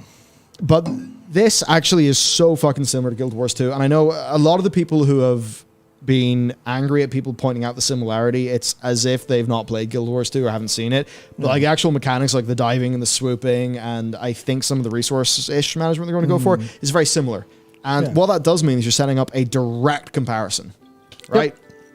That means Blizzard has got to hit Guild Wars 2's high bar. Hey, we've just added a feature. It's a budget Guild Wars 2. And that, you don't want that. So it's going to be really rough if they don't get that. But I think that the core fantasy of this is really cool. The core fantasy of this makes you think of dragons. Hell yeah. This is an example of, and this is not something we tend to get in World of Warcraft, because World of Warcraft, let's be real, is a fucking static game. It's a really static game. When's the last time it's actually changed in a way that's been like meaningful? Legion? Yeah. Like, the thing with World of Warcraft is it doesn't really have any toy in it. It doesn't have much of a toy. And when game designers talk about the toy, it's just like that fundamental thing. It doesn't have to have a loop or anything, but it's just inherently fun to do. The thing that's fun to play with, yeah. Yeah, and there's a massive... Guild Wars 2 mounts, every one of them is a toy. WoW mounts are a tool That's a cool reward. They're not a toy. Yeah, they're a skin on your no clip. And yeah, and so many of the times you see like a really cool cinematic for a game. The cool thing in the cinematic kind of is the sort of thing that could be the toy in the game. Yeah. And there's just about no time in a WoW cinematic where the thing in the cinematic actually matches the gameplay. And this is finally an opportunity where they're trying to do something a bit more dynamic and interactive that would involve actual game skill. I don't mean, because there's different types of game skill. A good example, like, there's mechanically knowing all the things and executing them perfectly, but then there's just, say, you playing an anime fighter and you just having an intuitive sense of how characters control and, being able to execute all that shit. And, I look at it and I think that's fucking wizardry. My win rate to him in Smash is not good. It is not good. In fairness, he's very good at Smash. Can't believe you technically called Smash an anime fighter through that comparison, which is wrong. But that anyway. is not what I meant. But yes, but this is just a great example of they. It's just a great example of, like, you see Alex Straza swoop about. You can actually do that. Nice Talker says, explain to me why I should give up my Zulgrub Tiger from pre-Cata because another mount is better for regular ground travel.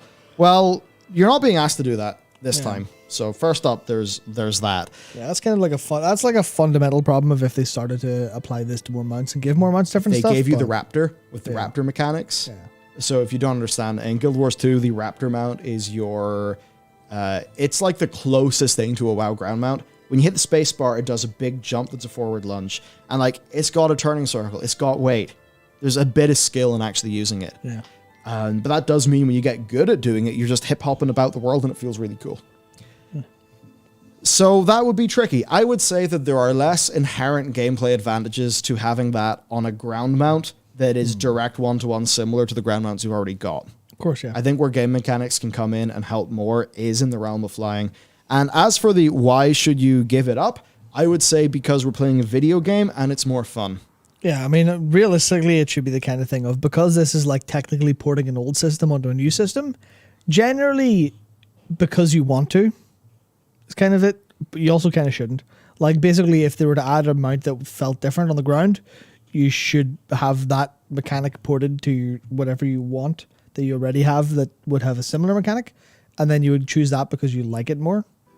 Yeah, it's it's not as convenient, yes, but imagine if we started making changes along the lines of what's the most convenient in games all the time. Yeah. Like, it would not take us to a good place. Yep. And that's fundamentally it. The problem with Blizzard is they let the cat out of the bag. And that has just really hurt things for them. Because the cat's out of the bag, it's going to feel like a downgrade. It could be, I'm sure there's players who will play with this and be like, well, that's really fun. But I'd like to be able to hit numlock and go turn the kettle on. Yeah. And come back to my computer and be over there. Yep. And that's the really tricky thing. Yep. If we constrain World of Warcraft to 2005, 6, 7 forever, it's not even just that. It could be hard. This is going to come across a little bit inflammatory because it is by design. But people who go, well, I want a numlock over there. It's like you want the game to be a 3D menu, a 3D interactive menu for your gameplay. The game is better if it's more fun. That obviously means the dragon riding has to be fun. That's it. That's the problem they'll face here. Because you see conceptually people who go, oh, yeah, this shit's going to be fun. Okay, sweet. I guess you'll be fun. You'll make this fun. I'll enjoy that. I'm tentatively in that camp. Mafia Wars. Yeah. Absolutely. Absolutely. That's the thing where it's like, yeah, go play a game that's that instead. But that's really funny. That's fundamentally the thing of this having this, like, this needs to be a real good mechanic and a real hit for people to be there, because it's like, it's just, fuck it, like Nikki said, put more game in the game. Put more game in the game. Yeah. This is probably going to make it more fun. I mean, I could absolutely eat shit and it could be a terrible mechanic, and because there's definitely fears in that, which I'd like to talk to you a little bit, but like, it's just that thing of, yep, Small penis, big exhaust. I don't know if our mics picked that up. I don't know if it did, so that might be a bit of a non sequitur. Basically, very loud vehicle outside. But yeah, no, it's like that. Just the game will probably be more fun, and if you don't think it is, then that's Blizzard's fault for not making it fun. But I fundamentally, philosophically agree with this of Same. making getting around the world more interesting. I've got two things to respond. One of them is actually as Night Stalker. Yeah, they very heard it. Okay, good. As a Night Stalker is a great comment, just saying. Also, world PvP might get interesting since you've got the chance to chase after players, even if they've mounted, and say you're a better dragon rider. Mm-hmm. That's really cool. One of the things that people, thinking about World of Warcraft, are like, oh man, remember world PvP in vanilla? Flying mounts ruin them. Flying mounts completely turns it off, and then Blizzard has the Netomatic in BFA because they realize, fuck. We have flying, but we also have war mode. Ah! Yeah. Exactly. So that's Night Stalker a great point. It's not quite mounted combat, but they could do some really neat things there. The other thing that I would say though is we do have to take people, instead of just being like a massive stake in the mud about no, this is better for game designers, and as people working in the games industry and passing comment upon it, we say it's right in our gilded ivory tower, which is how it's going to come off. Yeah, for sure. Just a second, it could come off as being a second away from just saying, those are the game design deplorables. Just maybe not what we want to do. So to throw a bone and to maybe think about how this could be translated or how there could be something that could maybe match their concerns. Yeah.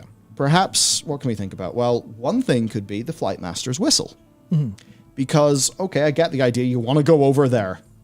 Fair. How do we do that? Well, you could do a Flight Master's whistle that perhaps has a shorter cooldown than we've been used to. And, hell, maybe you could even have a Flight Master's... Actually, no, that wouldn't work. Never mind. Anyway, just some sort of Flight Master's whistle that feels better than the ones we've had before. Yeah. Maybe you could just a little bit increase the speed of those taxis. Yeah. Then maybe give people an option to dismount a taxi wherever they want, jump out. And maybe they get a little parachute button. If they wanted to even kind of game that for a wee bit more efficiency, they kind of could do that from the taxi. I mean, how many of us have been in a flight point in WoW and thought, if I can only just jump off this and, bubble or something, and, you'd be right where you'd want to be. You could maybe do that. So is there ways we could think about modernizing the flight point system that could maybe ease some of the mechanical concerns that players have? Because there is one thing I'd like to bring up about Guild Wars 2 mounts. Go for it. You can fucking teleport anywhere you want in Guild Wars. Yeah. So Can't in WoW. So maybe even, I would... Is this the fucking gambit? We try to make dragon flying just flying in World of Warcraft forever, or something, some shit like that. But then, flight points, basically you just teleport to them. Because in Guild Wars 2, somehow they have a feeling of a vast, expansive world where you have this great traversal, even though you can hit the map key, and as long as your characters went to a waypoint, you click the button and boom, you're over there. Yeah. I would be willing to increase that amount of teleportation if it meant that a system like dragon flying or riding would be more accepted by players. I'd kind of be willing to do that, honestly. Because when I think about... There's no loss there. There's literally no loss because the people who don't want to travel don't have to travel because they teleport. The people who do want to travel have a more fun way to travel. I might have to do a video on this. And if you're in the middle group of, I don't want to do dragon riding, but I want to teleport, then you may just be one of the kind of people who are left a little bit by the wayside. Hopefully you can learn to like dragon riding, or hopefully there's some other way for you to like get the Vista experience. But I don't think anyone enjoys flight paths, especially not recently, because flight paths have been less flight paths and more deep sea diving paths. Because anytime you travel across Kalimdor or Eastern Kingdoms, you just go down under the ground and then come back up the other side. So it's like it's a little bit it's a little bit inflammatory anyway, because it's just going to be a change. And with any change, someone's going to be like, I don't like this. And you may have very, very, very good reasons for like not liking it. And this is the point where if people had faith in Blizzard, largely, I think this would be a case of, oh yeah, dragon riding, fuck, that sounds cool. Yeah, I'll give it a spin. But I think because a lot of people don't, they're like, this is not going to be good. So I'm going to say don't do it. That's going to be the first instinct.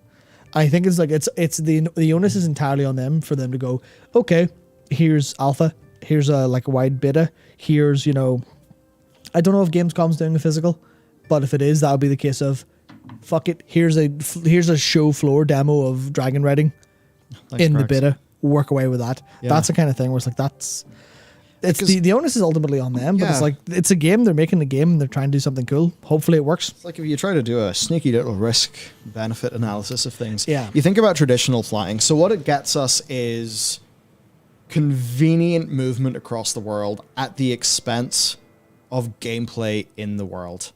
That's kind of rough. Yep.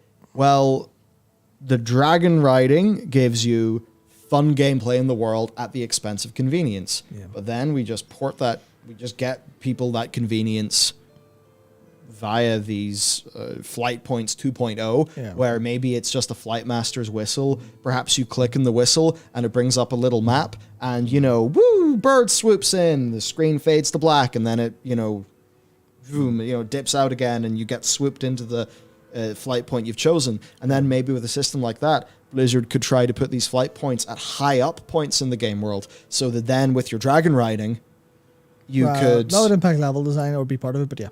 So there's a lot of opportunity there. I might work that into a video because I really want dragon riding to... I want it to be successful, but I also want people who are unhappy about it to kind of, be able to see the benefits of this, but not feel punished by it. Yeah, well, I mean, that's exact... Yeah, the whole thing is... It needs to be so fun it outweighs the convenience. Yeah. And they will have to make that up in other ways. Because this isn't going to get rid of summoning stones. This isn't going to get rid of warlocks. You're not going to have to suddenly fly everywhere. You're still going to have your multiple hearthstones likely. You're still going to have all that stuff. It's going to be like, okay, well, you're going out to do a world quest. This will be a little more fun. Because the problem they have with world quests is you travel from the world quest to the other world quest. That travel is not gameplay. That travel is just fucking numlock, just auto run.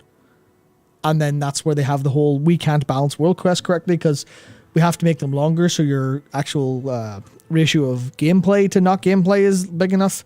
But then you don't like long world quests. How the fuck do we make you happy? Fine, we'll make you have fun when you're traveling. You're like, hey, you've just made all of world content gameplay. Yeah. Well done. Congratulations, great idea. It's funny. Even if you just had drastically shorter world quests that maybe had some smart clustering so that people could get a quest stacking vibe and then traveling between them feels great. That'd be so cool. Also, if they just really don't be conservative with the amount of speed you can get from dragon riding. Like they already said, you're faster than regular flying, which is going to be very fast. You're going to be that probably means you're looking at 410% like the speed of the minute. 310. Oh, yeah, what am I thinking? 400? I don't know what the fuck I'm smoking. Oh, I'm thinking of how fast I go in Tiger Dash in Prowl. That's what I'm actually thinking. Whoa. Okay, yeah, it degrades really quickly. But yeah, so you're looking at 310. So what do you need? 450, 500%, 600%? Just go fast enough that you're not going to get disconnected like you're fell rushing, and then you're sorted. And then that's okay, that's faster. And if they can make it feel better, then, it's going to be, I think they're aware of a lot of these problems, and I hope they actually can make it feel good. A lot of this is people aren't hands-on, I think. Yeah. I hope maybe. Yeah, totally. Okay. To zoom on then from the... Actually, by the way, another thing, there's 4 mounts you get from this, and each one of them has a humongous amount of customizations. Yeah. Actually, I don't think we can move on just yet because there's one small thing I've seen people talk about that I think we should probably address. Yeah, totally. And this is the biggest fear I have, which is the fact that it's upgradable. Yeah. Because that can mean it's not fun and then it's a chore and then people's first impression is this isn't fun, fuck this, I have to upgrade this, shit. So the other version of that is it's really, really cool and then the upgrades make it cooler, but that's really hard for them to do because they have to get, there's so much to talk about with this, but they could end up in this real thing of, well, we have to design it so the upgrades are meaningful, which means they can't just, obviously, literally just being 10%, 20% faster or 50% faster, that's going to be meaningful to your travel. But if they start to consider it meaningful in the way they currently do, which is access to resources like treasures and rares and stuff, the same way that they consider it for Zereth Mortis, where it's, oh yeah, no, you get to this part in the ciphers and then you unlock this quest. if they do that, then there's going to be this arbitrary feeling of, no, you're too shit to enjoy the game. That's the biggest fear at the minute. I definitely don't want to fall into advocating the game design trope of, you have all your abilities at the start, and then your character gets bonked in the head. And, suddenly Kratos has lost all the things he can do. I'll go for it. I mean, it's a cliche, but it works. It's like, right, Blizzard, you're a coke dealer. Straight up, you're a coke dealer. Now, are you going to give somebody 5% coke, 10% flour as their sample dose? Yeah. That's not going to get them hooked, and you want them to be hooked. It's maybe not the best. Screw it. It's a fun example. So, yes, they need to make it feel good. Other benefits, too, like even, the Guild Wars 2 on the ground swoop.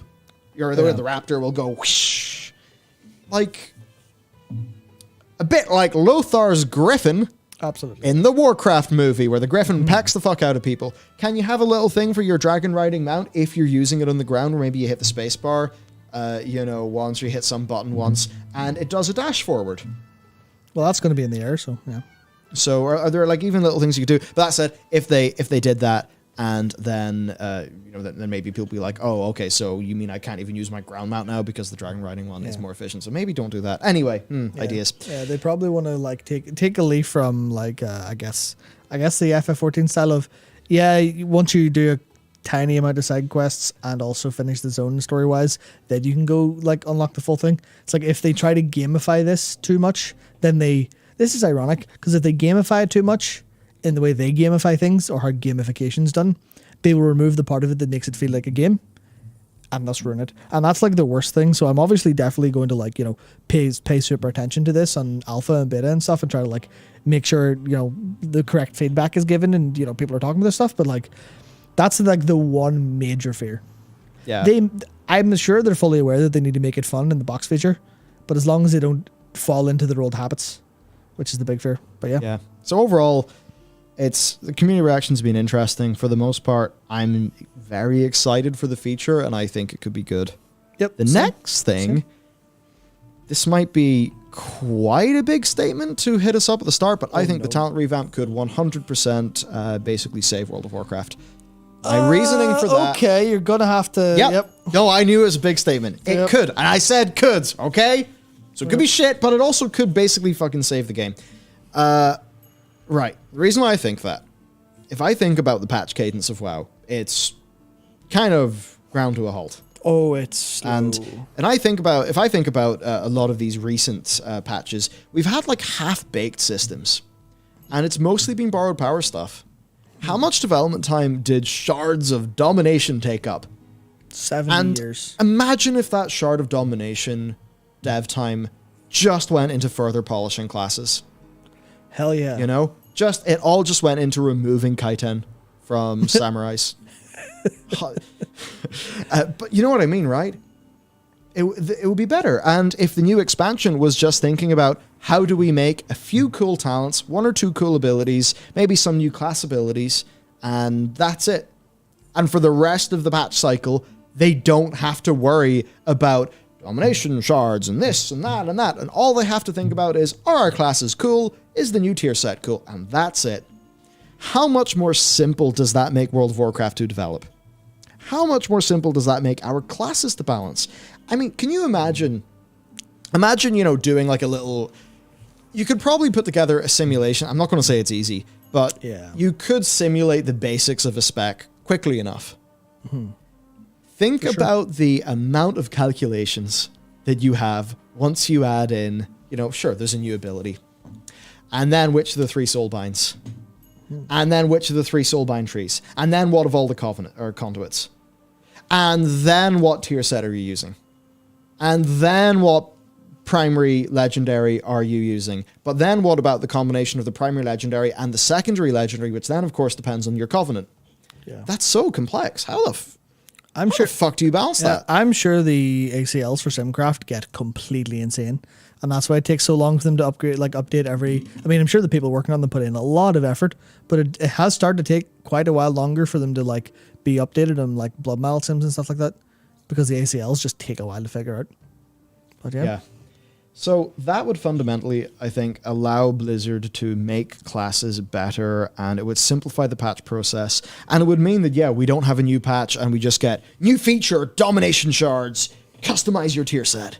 Sweet. And sure, people can't get excited for that, but what if it means that classes are more balanced, the raid fights are a bit more fun, and that those developers can work on like the patch after this patch, or maybe even work on the next expansion at the same time, because it's all more simple.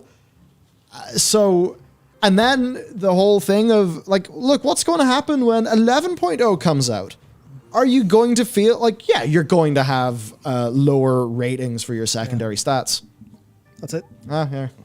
Oh no, we've got new stuff. Oh, whoopsies. Oh no, whatever will we do? Yeah, there's no, oh no, I really liked my artifact weapon, now it's gone. That whole problem's gone. So I think about all this, and it's I wouldn't say that whole problem's gone, because if they do give us cool stuff, it does like if they do want to give us cool stuff, it does have to fit in the talent tree, and it does have to impact overall player power. So if it's like, if you're complete, they have to find a way to complete you and add more, which is currently a problem. Like even FF14's facing that now we're hitting level 90. It's like they can't give really like super meaningful change to how things work a lot of the time. The most they really did was, for a lot of jobs, is just, here's an extra button at the end of your combo that feels really cool. And obviously, you know, going into the next expansion, they can't just do that again, I guess. Yeah. But I generally agree. Even like you talking about the example of the raid balancing and the raid stuff. I really wonder just how much time, especially looking at like the recent Race to World First and how that went. I'm really interested in seeing how much time they could save with the balance system, in terms of like, okay, well, the raid team can make, 10, 11 bosses a patch.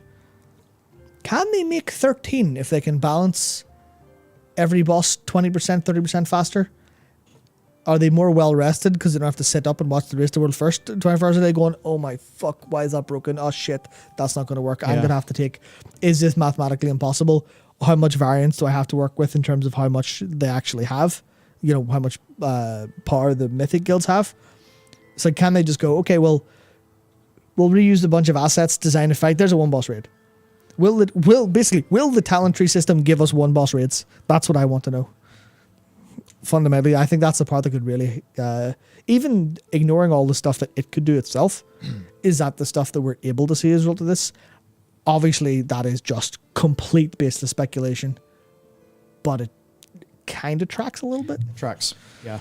So I just think that would be incredible. Another nice thing too is just the feeling of starting a new character, and perhaps you're somebody who's not played a class or spec before. Yeah.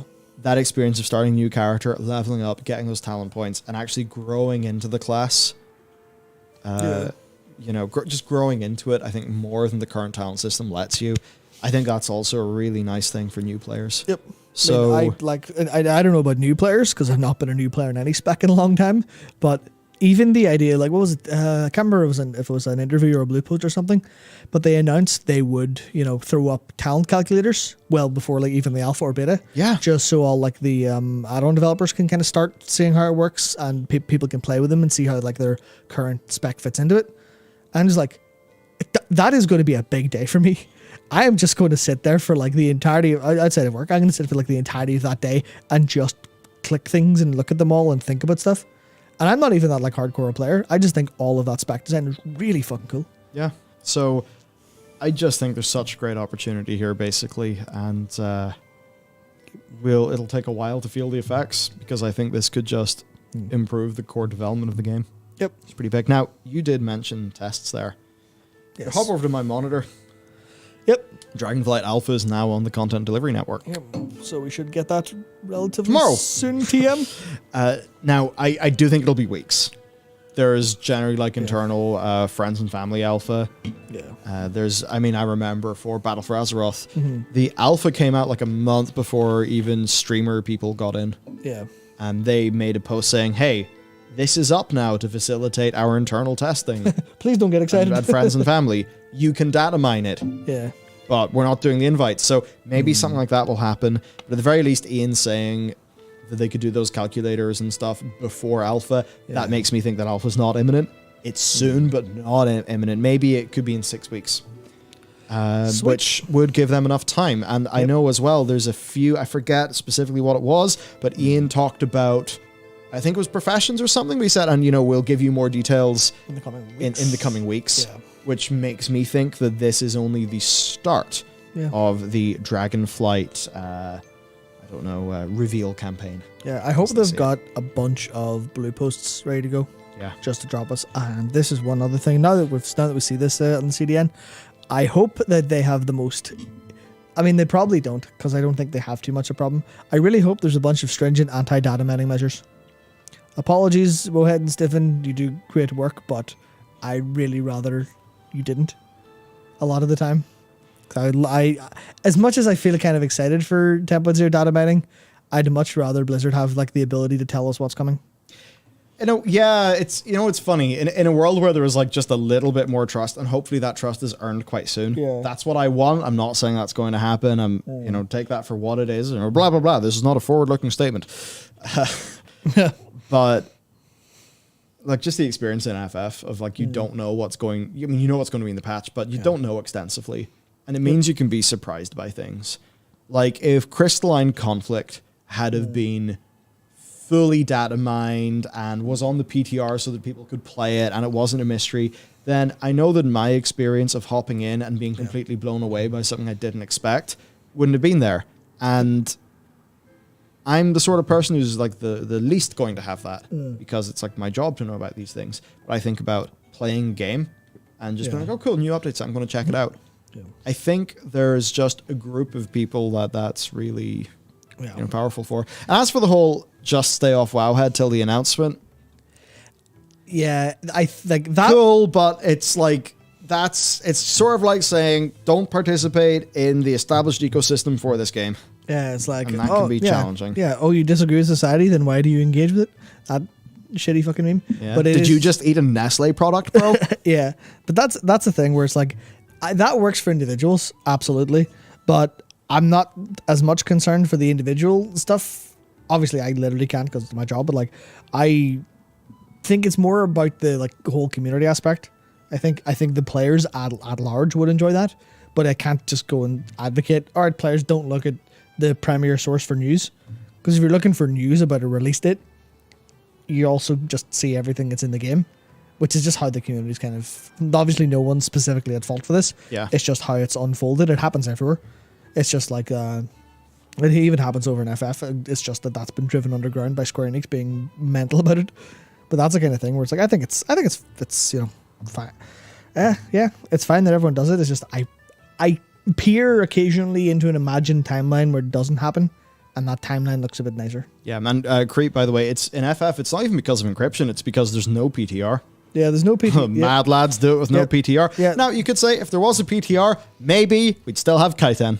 Absolutely. But generally, they have a lot more hits than misses. Yeah. Okay, I guess another thing to talk about is the UI overhaul. Yep. So it's interesting. It's more clean and modern. And for a lot of people, that's just going to mean it's never going to have a certain sort of appeal that just a big, heavily painted, high contrast fucking Fallout 1 crazy ass UI is going to have. And yeah, that's totally true. I think for core usability though, there's a lot of good things. I think this is UI that fits the game. They're actually developing more. Yeah. I think that people having the ability to move some of these elements if they so wish in the base UI is a good thing. So overall, I'm happy enough. We've got updated griffins and wyverns in the action bar. They're like definitely more approachable and I think meant to be easier in the eye. There's like a little bit less of a sort of raw cool factor. Yeah. But I guess like color wise, they're like kind of more gray tones. They're all kind of more mid-tones. Tones maybe isn't even the correct technical word. The other one's like way higher contrast and I think has way more intersecting lines. So while it is way more like sort of like, whoa, this is rich and detailed, I think generally speaking, if you have high contrast and lots of intersecting lines, that's all visual busyness that attracts the eye, and sometimes you don't actually want that in bits of your UI. It's all hard to get right, really. I'm going to fundamentally agree, but the problem is that talking about fundamentals and like, oh, what's the correct way to do art has resulted in the modern trend of corporate logos. So maybe there should be a little tiny bit of pushback against, we'll make this clean and nice. Obviously, they didn't reduce it to just like 2 swirls and call it a day. They actually did make the art there. But I definitely think there'll be a lot of people who'll go, it doesn't quite feel the same. And I think all those people are right to feel that way. I think they are. I also think this is the right move for the health of the game. Because not everybody who is going to play World of Warcraft has already played it. Yeah, for and if you want this game, maybe Blizzard is realizing that in a world where they cannot reliably get their other AAA hits out. Yeah. Because even with the WoW team having loads of ups and downs, they've still managed to have an expansion every 2 years-ish, and that's been super financially performant for Blizzard. And they've tried to have their big hits of the other franchises, and it's like Overwatch is a big hit, and it just doesn't have the follow-through. And even Overwatch 2 has got to be split in 2 to have some of it come out. And you think about the scope of Overwatch 2, and you just kind of think like, whoa, what? No. Maybe it turns out Blizzard have smaller, more intimate game teams than we're used to in AAA, and that's why this happens. Who the hell really knows? Actually, per one of their producers, Bobby kind of interfered quite a lot in Overwatch development, so who the hell knows? But I think all of this means that World of Warcraft is the thing Blizzard needs for its baseline year-to-year performance. Which is wild that they are in this situation now, but... Yeah, because you kind of look at WoW and you're like, man, you guys probably chronically underinvested in your tech at some point in time. You know, maybe there's a world where Blizzard really got serious and we could have sliders for body shape and stuff in our characters. Because the thing is, as much as WoW has an old engine, no technical challenge is impossible. Coders are really good. Yep. Really good. So, but maybe now something like this just represents them understanding, okay, WoW's here for the long run. What are the sorts of things we need to do? So talents are now built in a way where they'll last for a long time. Chromie Time has kind of done some of that stuff for leveling. UI overhaul. That's done that for the UI and that basic game experience. So it seems like a lot of this is all just being geared up to have WoW just fit the future more readily. Yeah. Which is a good sign to me. Yeah, it's a good sign. It's also like they do have to, I suppose, as Ian said, he can't be thinking about 8 years in the future because they need to execute on now correctly. I think hopefully, because I see I can't remember who it was, but someone said, the having a reimagined or like a remade UI, overhauled UI being like an expansion feature makes it feel a little bit like kind of nothing. Like where's the actual kind of features? And I think that's, I don't know, that's entirely fair, but obviously we haven't seen anything else. And that's like, for a lot of people, that's not going to be an impact. And you kind of want to please your now players. So it's like, hopefully they have the balance right of making sure this is future-proofed and making sure it's good for players now. Yeah. Like that's, they're aware of that problem, so I imagine they are completely planning for that, but yeah. They probably are also just very happy that they've rescued their UI from the old code. That's probably a lot of it, yeah, for sure. Because that's actually the interesting thing where they definitely they tried this in Legion a little bit, but all they did was cut the bar off, which is just removing some stuff. Yeah. And then the personal nameplate, which is obviously very different, and it wasn't like an overhaul. It was just an addition. So I think it's about time they did this, to be honest. Yeah, and there are other nice things that, we have with Elv and etc. But, swapping your UI between specs, things like that. And it's just good that the base game does support those. For a whole bunch of people, they don't want to use add-ons. They don't want to go in and set up, configure Elv, and then update it every patch. They just want the base experience to be good. Yeah, well, that actually fits into what I was saying about a little bit earlier in terms of like I couldn't be bothered playing this game, or I'm going to log out and never log back in times. Where I think a lot of players is like, well, what's your first experience with this game? Oh, well, this is a shit UI. Oh, this doesn't work on my monitor. Oh, I'm in an ultra-wide monitor. This is awful. This is terrible. How do I move it? And whoever invited you, or if you're, if someone didn't invite you, you're like, well, okay, I have to go get add-ons and have to go configure add-ons. You're like, oh, this looks weird. Oh, this is difficult. Oh, how do I do this? And there's probably at least 4, maybe 5 digits of players who have done that and went, nah, I'm not playing. Yeah. That's a lot of potential players. Yeah, how many people fall through the cracks? Yep. Just saving that stuff up. So the other thing then is the profession revamp, and we can kind of look in at some of these, bits of B-roll.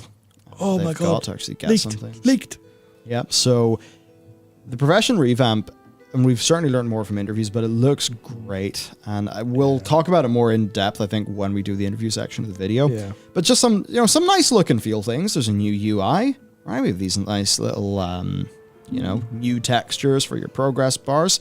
That's pretty cool. Now, for the UI, this is where, you know what? Notion, you can be chaos sometimes with images. So, a lot of this is very familiar, but what is new is the crafting details. So here we have the difficulty of the craft, we've got the crafting skill, but then we have your resourcefulness and your inspiration. Stats. Let's go. Just crafting stats.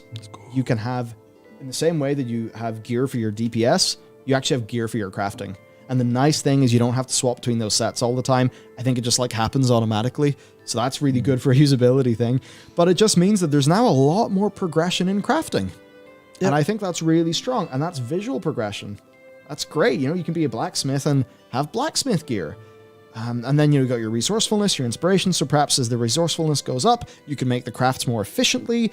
Inspiration, I suppose that's going to be, can you get a higher, like a HQ item, maybe a higher item level, it is almost like, basically this looks very ripped from FF14 in the difficulty versus quality, and then craftsmanship versus control, which is a hell of a good system. Which is good.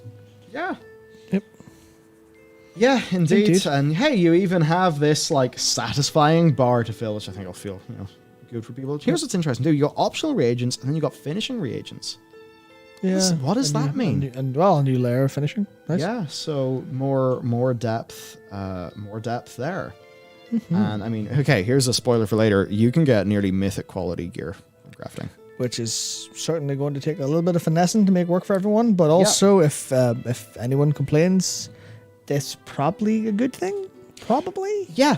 Now, Ian in that interview did say you won't be able to just spend a bunch of gold and get this gear. So I imagine it's maybe at a certain level, it's only wearable by the smith, and it'll take a bunch of time. Meaning, it's not really a competitive way of gearing. Unless you're just a crafter and crafting's your thing. Yeah. So I hope they're able to do it right. But the idea that you fully spec into being an armor smith and that's your thing. You put so much time and effort and even some gold into progressing it.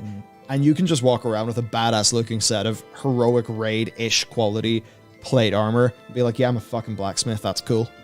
Yep. Strong fantasy to that.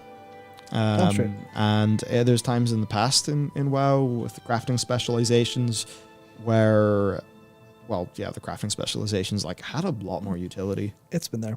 And also with the idea of it being more time investment than gold investment, this should hopefully shoot a load of bots in the head. Yeah. Another thing then, Matt, could you run people through, I'm just going to pop off for a sec, but you can run them through the work order system. Work order system. Because it is... Let me just scroll down. It is really cool. It's really cool. Just the idea. You could say, hey, I'm a crafter. I'm just going to go craft for a day. You can go to the work order thing, just pick up work orders, do them, hand them in. Yeah, and it's just from other players and economy. That's one of the fundamental. With that bat on past. Yeah, that's one of the fundamental things they've consistently kind of fucked up in a way, where there's so many things that you can only craft for yourself that you're like, I can't really do that. So, I have to just vendor it then. So it's a massive waste of materials. The other solution to that is to make everything BOE, but then that has obviously problems as well, where you have to do BOE stuff like that. So work orders being this idea of, hey, someone will give me the mats and I'll craft something that's bound to them, just means there's this whole it just completely unlocks the entire profession system in a way that's not been there before, especially when you get into the case of it removing the possibility of really simple stuff like being scammed. I think that's one of the important things for how people play games now. Obviously, it's very different to what it used to be back in the day, where you had someone you had someone in your friends list and you asked them for stuff. It's kind of trying to bring that back, but in the modern era, where you are actually just no one plays like that. No one plays like that anymore. Generally, people are very afraid of it. So it's just, it's also desync from time. So you just go, yeah, here you go. I would like to have this made. Here's all the mats. You can do it on your own time. You can get especially with these stats as well. It's not just anyone does it. It's like, oh, I have this specific thing. And someone's like, I'll pick that up because I know I can actually do that. I can actually make that. And I think that's like really, really interesting. What does this mean for items that require the profession to use? I imagine that's just a case of you'll still have to make it for yourself. You'll be able to do, set a work order or something you like that. You'll need the stat. I imagine it's the same thing, but yeah. No, it's like, it's weird because I think this is, if anyone knows there's like another game that has a system like this feels like completely unique. Because I know I saw work orders and I immediately thought, oh, they've lifted buy and sell orders from New World. But then it turns out it's actually completely new, which is really, really fascinating to me. And I can't actually scroll down to go any further on Michael's screen. But yeah, could I see this leading to dedicated crafting trade guilds? I don't actually know if you'd have dedicated guilds, but you could have dedicated players. And that's the thing that's really fascinating. You can actually just have players that can... Theoretically, we need to see how this works, but yeah, people can just complete it. Oh, EVE Online and PSO2 apparently have those, but yeah, that's the work order system.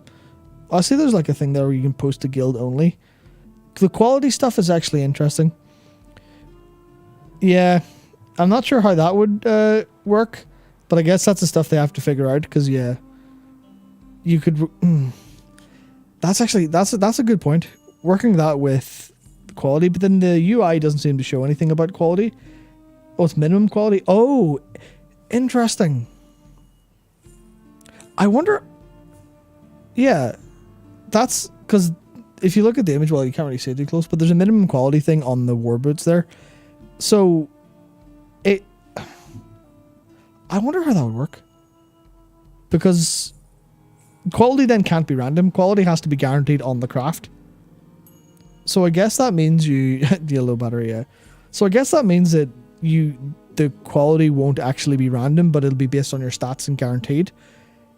In that case, I guess you need to actually, if you set the minimum quality to be, maximum, then the crafter will actually literally need to do that. If the buyer isn't the crafter, how will they know what mats are needed? That's what it says. Like that, the whole thing is you supply the mats. The work order will go, here's the mats. Here's what I want. Make it for me. So that's very interesting. Quality will equal item level. I don't know about that. I think they kind of hinted at that. We'll go into the interviews a little bit later and try to figure that out.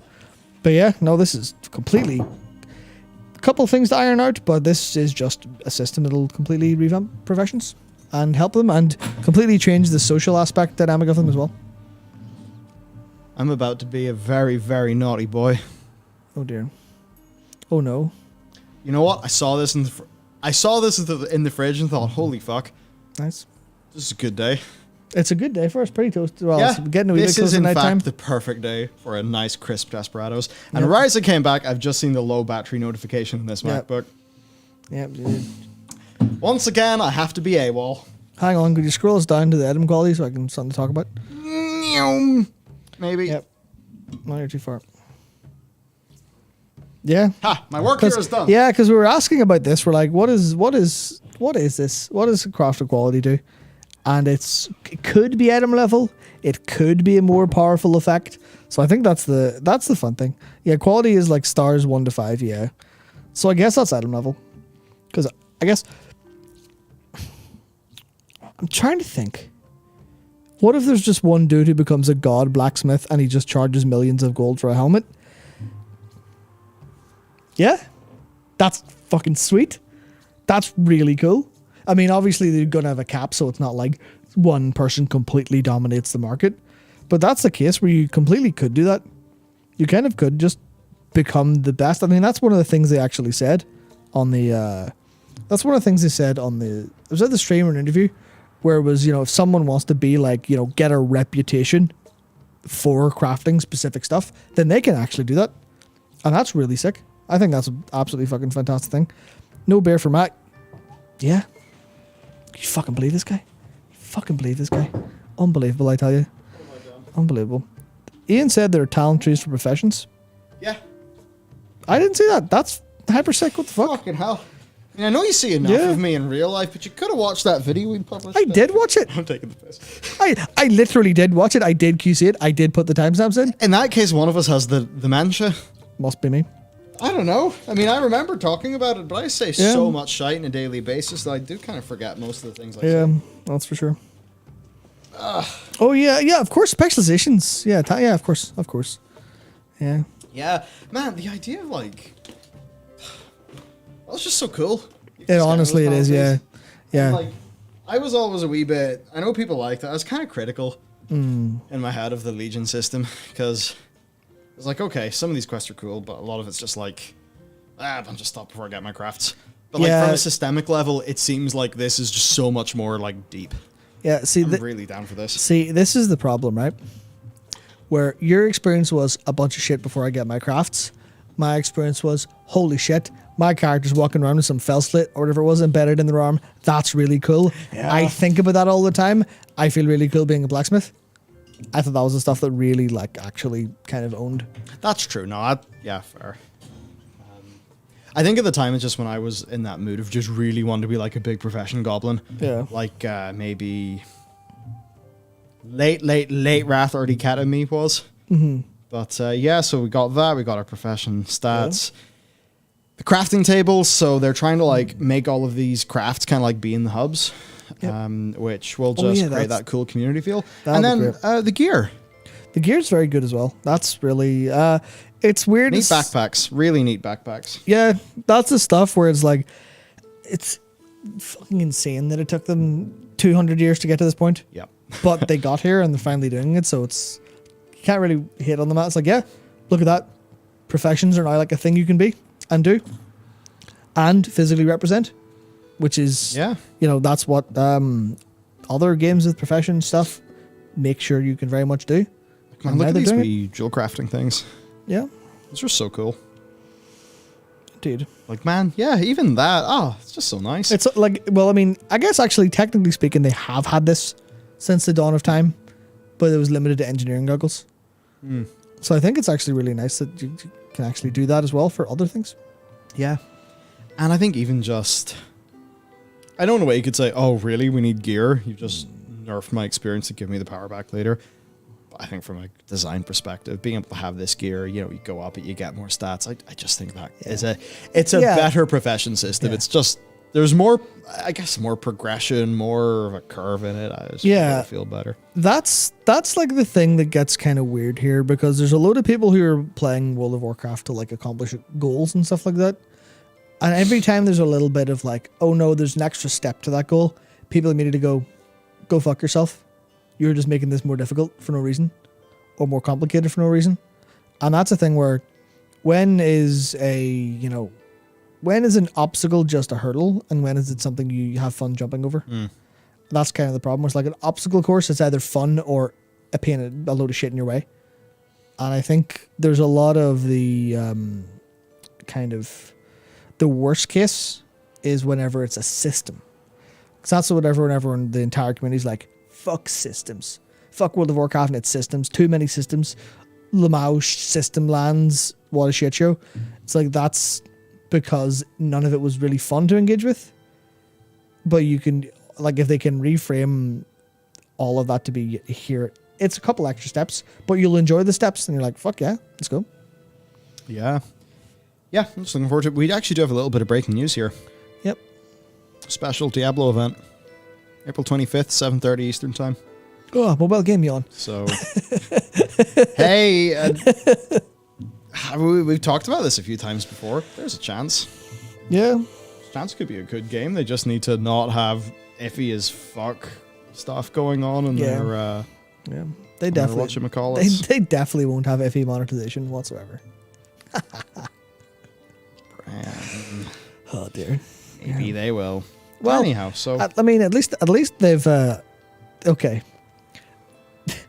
They announced this game when phone games weren't good, but now they're releasing it when phone games are vaguely more acceptable among people. Generally speaking, I know people have been comparing like Genshin Impact to World of Warcraft. It's like, man, the good old days when World of Warcraft was on top. It's like, yeah, no, Genshin Impact's just mogging the shit out of it. And you're like, well, that's a phone game. It's also a PC game, but it's a phone game. It's a fun game first. Like, 500,000 strong development Yeah. team. I mean, yeah, you can hit them and you can say they still suck in like a number of ways because, I mean, the vast majority of them are still the mobile game industry as opposed to actual games.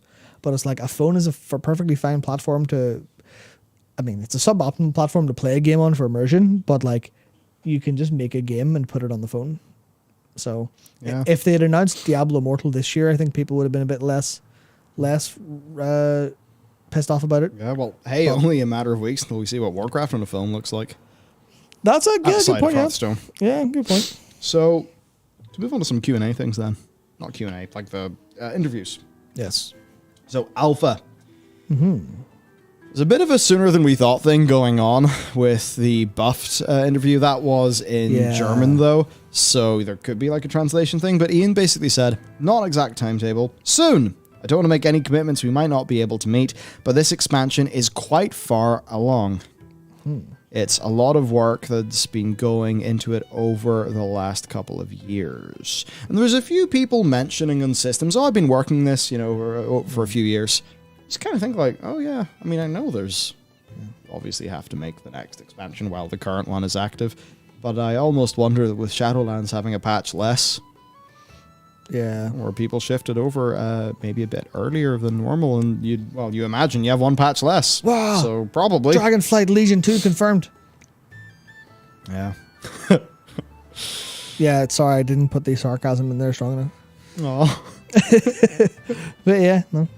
No, I think that kind of makes sense. I mean, it might be, I don't know. Yeah, it makes sense. It makes sense. Yeah, it totally does. So, right, we've got, and then of course the stuff we already talked about where that has appeared in the old CDN. Good man, TJ, So- on the ball. Indeed, exciting stuff. There you go, that's the situation with Alpha. I suppose a quick update for our gameplay plans, and actually you guys may not know this because Gameplay plans, game. you don't... I ain't gonna move away just because YouTube doesn't get you. hopefully nothing that illicit comes when you search our org name. There we go. I don't know. So I set up a new thing. Because I may as well fill you all in Oh, yeah, with this, our yeah, Alpha plans. I Which- had no idea what you were talking about for a second. Yeah, so this isn't me streaming. I just had that on when I was recording. But this is like directly downstairs. Patrons, the vlogs for like building all this stuff went up last weekend. So this is the new area that we've got. And yeah, let's just add a PC for gaming, right? So, I plan to live stream the alpha. Yep. Which is something we haven't done before. I think the last time I did that was Warlords say of it. Draenor. Yep. Yep, Absolutely. doing some live gameplay Blood Maul slag mines. Oh, yes. Or getting all sweaty in Shadow Moon Burial Grounds on a level... It was like at a level... Oh god, what would that have been? 91? I think at the time. Low level. It was a funny thing going on with the WoD Alpha where the dungeons were already like... They were super... difficult in their tuning early in the alpha compared to what they ended up shipping. So anyway, that's basically the situation there. We will have a live gameplay and stuff like that going on. Indeed. So I'm excited. Okay, what sword? It was on our bingo. Yep. Ian has talked about it. Wasn't the announcement? Bingo's still right. Yeah. So Buffed also asked about the sword. Ian said, he stated the current canon. That we used our artifact weapons to drain the corruption from that sword in 2018. He says, everything is fine, it's just a big splinter. Yo. I already did this earlier, so it's I didn't prepare it as a bit, but I did do it earlier, so this isn't a live reaction, but splinter? You know what splinter's made of? Wood. You know where wood comes from? Trees. That means Ian just confirmed that the new world tree is going to be grown on the sword, and I was fucking right all along. Thanks, Ian. Yeah. Just like a massive time skip after Shadowlands, you've given us another banger. Absolutely, yep. So this is like kind of interesting because I wonder. It's translated from German. Yeah. When somebody says everything is fine, it's just a big splinter. Like, I definitely get that he could have said that completely straight up legit.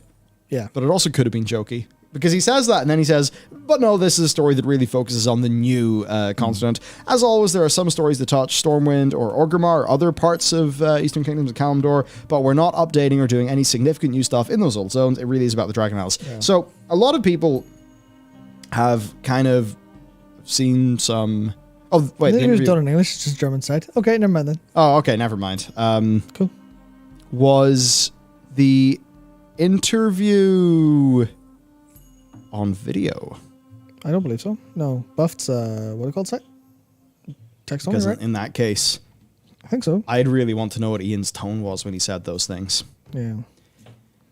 Because he's saying everything is fine, it's just a big splinter. But we also know it's a big sword. So yeah, the really dark corruptions, those were like sucked out by our artifact weapons. But there still obviously is potential here. And there's also storytelling potential. This is an idea I had earlier. Look, what if a goblin cartel comes in and starts like mining the whatever the fuck that big shaft is made out of?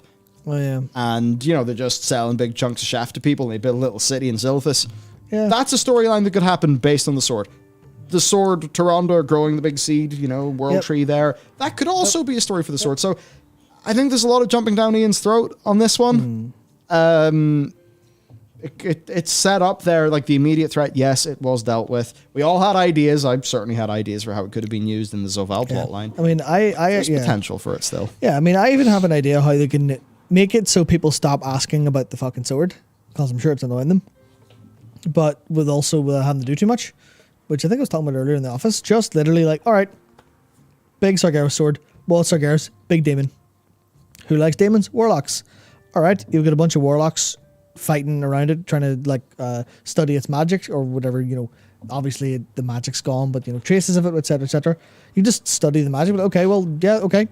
Fire a couple NPCs, give them a little bit of dialogue. That can't take more than like a couple days for like a dude at tops, I hope, in the game. So do that. Maybe mages who are trying to kick the warlocks away because they don't trust warlocks anymore or something. You know, get a couple doomsayers down there to pray to it. Get, you know, a couple like a Twilight's Hammer, like ex-Twilight's Hammer people coming down, skulking around. Just throw a little bit of flavor in there. That's just like, oh yeah, this is a sword, but the world has reacted to the sword. Because that's ultimately the problem, right? Yeah. The problem is the world reacted to the sword in BFA, and then everyone's like, yep, no more reactions. The world feels static as opposed to dynamic. And even just throwing a handful of NPCs down there.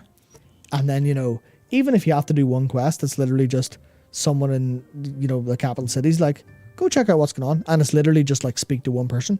But then you see it happen, you're like, oh, there's something happening here. Okay, cool. That's great. I no longer am going, you haven't addressed the sword. Because it's like, the sword's still there, but the world is aware of it. Yeah, all we want, I think, is just a little bit of in-game acknowledgement. And hey, 9.2.5 is still in development, as you said. Yeah. I'm sure it wouldn't take too much to do a quick acknowledgement. Yep, indeed. Okay, the main antagonist of this expansion. Who is the big bad guy of World of Warcraft? Dragonflight. Is it the Jadaran? It's probably not this guy. So, there was an interview with Warcraft Radio. Steve Denuser talked a bit about the antagonists who he may fight, saying that the history that was presented in Chronicle has huge gaps. We've got a video diving into some of this coming out Monday or Tuesday. But of course, you know, there's... I'll just do the short version. Yeah. Your TLDR is after all of the Dawn of the Aspects book stuff. What then happens is, you know, the dragons end up kind of joining Team Titan. There's a new bit of lore, something we didn't previously know, that there are these primal dragons who basically turned back to the elements to infuse themselves with their strength. Yeah. Right? So these are the leaders of this primalist movement who really, they just want to go back to basics. They just like the elements. And in a way, if they feel an affinity with the elements, you could also say they might be a bit pissed at Azeroth because she sucked up the element of spirit, and that is what has caused the elements in Azeroth to be all crazy. So we fight these 4 primal incarnates that are going to be released into the world. Now, there's certainly more to talk about here regarding the enemy. Also, tell you what. Yep. Let's get the old school cosmology chart. Oh no, not this again! Put it away! No! Why are you doing this to us? We thought we left this behind. So, I wonder. Galacrond Yeah. is. Oh, the element of decay, yeah. Galacrond? Oh, yeah, there's the element of decay that doesn't exist anywhere Right. in elemental stuff. So that's Galacrond. That's one of the Prime Incarnates, as is that. I think as is Water, and then Yeah, Spirit was yeah, slurped yeah, up by it's- Azeroth. Yeah, it's the four that are missing. You know, just saying, there could be something there. Now, for other things, you know, the Bronze Dragonflight, them having a storyline was teased. And then I was thinking about this in, it's in the lore video I recorded earlier. We have a sort of funny situation. Who turned Nozdormu? Nozdormu. Nozdormu. Who turned Nozdormu. Nozdormu? Into Morozond. Who made him go mad? Was that not? Yeah, so the point was that he was shown his own death Yeah. when he picked up the powers of time for Amantul, basically going, don't get ahead of yourself, you're going to die, motherfucker. But everything's leaning towards the old gods. Mm-hmm. And I don't know if there's ever hard confirmation, but everything leans towards old gods. I don't know. I feel like that was kind of vaguely hard confirmed by the whole fucking end time thing and the Twilight cult stuff and all that. One beer and he's pissed. yeah. No, I'm just fucking really dyslexic. Yeah. No, so I'm fairly sure that was like, you know, the old gods whispered to him, drove him crazy around his own death. Yep. And that's it. No, Matt. Yep. What's the current status of the old gods? They are all slumbering. And yeah, they're all slumbering because we can't kill them for real. We can sort of kill them, but we can't fully kill them. And also, Rathion has N'Zoth in a dagger, allegedly. Some people think that, yeah. Yeah. Yeah. Oh, I forgot. That reminds me. I forgot the other part of my bit about the World Tree. Oh. Ian was the person who said Cthulhu was mathematically impossible. And he's the one who said the splinter. So he's the one. So Cthulhu will corrupt the world tree that's grown in Silphus. Anyway, back to your point. 100%. Yeah. It was the old gods. Yog's dead. Cthulhu is dead. Ishard's dead as fuck. And N'Zoth is in Rathion's dagger. Yeah, so I'm just saying there's some questions with him. Yeah. He gets corrupted by these old gods who we've all killed. Yeah. In a way where I don't think they're canonically able to really whisper us and do stuff like that too much. Because they're kind of like, you know, they have to wait out their spawn timer before they can come back, basically. Yeah. Also, Xalatath is technically an old god and is just walking about. Yeah. Yeah. So, look, that's my point. There could be something going on there. We know there's some Bronze Dragonish stuff. They have the breadcrumb set up in Deaths of Chromie. So I think there's a few ways it could go for who the main enemy of this expansion is. One direction is actually getting Galacrond back or some Galacrond-ish stuff. Yeah. But that would very much involve them continuing this on as their prime storyline. And I have a feeling they won't. Another one, if we think about who is an inherent villain in the Dragons, it's Morozond. Morozond's the only actual dragon villain that we know of, which means it's definitely Morozond will be the villain of the bronze stuff. Maybe not directly, but the Infinite will be the villain. And then there you go. And then there's I'm trying to think what else. There's not really much else outside of what they've instigated, which means we could have any form of elemental kind of thing going on. But I can't remember the elements because I mean elements you're going to have a shamany thing. But every time it's been elementals, it's boiled down to the old gods, largely speaking. Yeah. We did kill Morozond, but that was like we killed future Morozond. Morozond. We have our Nozdormu will eventually become Morozond. Yeah. Just when that happens, we don't know. Also, time is confusing. And I guess another thing, like, so these Primalist dragons, they're currently imprisoned, and the aspects imprison them. The only thing I guess I could think of is Ulduar was a prison with nasties in it. There tends to be stuff going on in and around under Titan complexes. So is there anything going on with the Dragon Isles? What are they built atop of? They evidently had a freakish ability to disappear because the current canon, it's not that like, you know, Pandaria didn't move. Yeah. Pandaria just got veiled up in mists. Shao covered it in mist, yeah. Yeah. Which is to do with the Shah of Pride. Oh yeah, Old God covered that island. Yeah. But would you imagine? Let's just say you were a dragon. You know of Pandaria, Yeah. covered in mist. You could still fly there.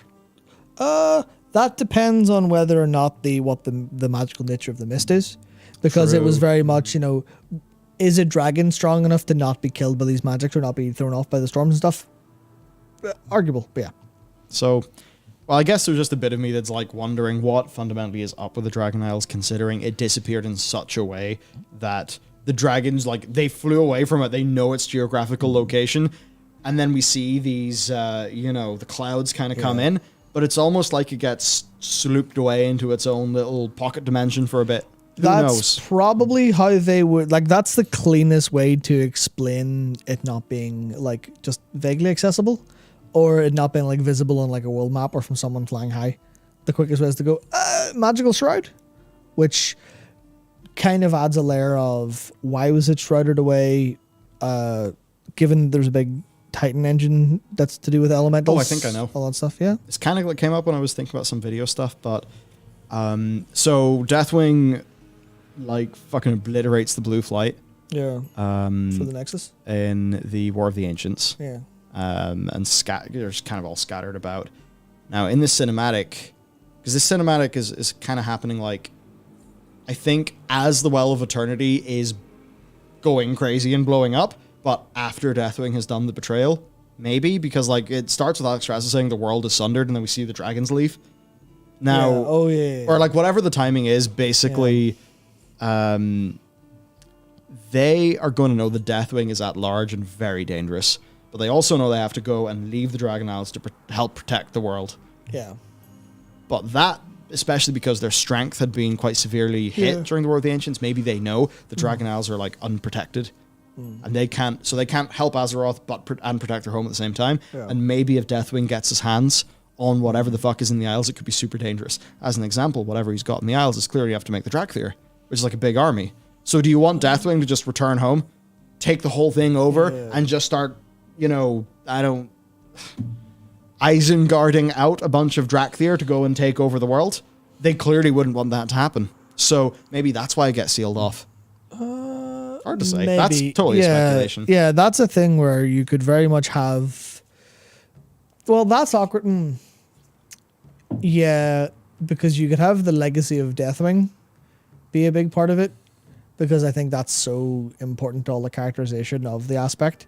Because the aspects kind of were, that's the reason they ended the Age of Dragons in the first place, was because they were kind of like, our legacy is that Deathwing was a bastard. Oh shit. And they didn't really have much else to go for there, and they needed to stop that. So that like tied their entire storyline in a loop. So if we're going to reopen that, then we'd look closer at the legacy of Deathwing. Probably try to get like, I think that's why the Drakthir are like a positive thing as well, where I think the Drakthir are like, oh no, the Neltharion made these because he was fucking cool back in the day. Yeah. He was cool. They had all the powers of all the aspects. They weren't super powerful. They were just like test creations, but they're pretty, they're as strong as like player characters. So you're like, that's pretty sweet actually.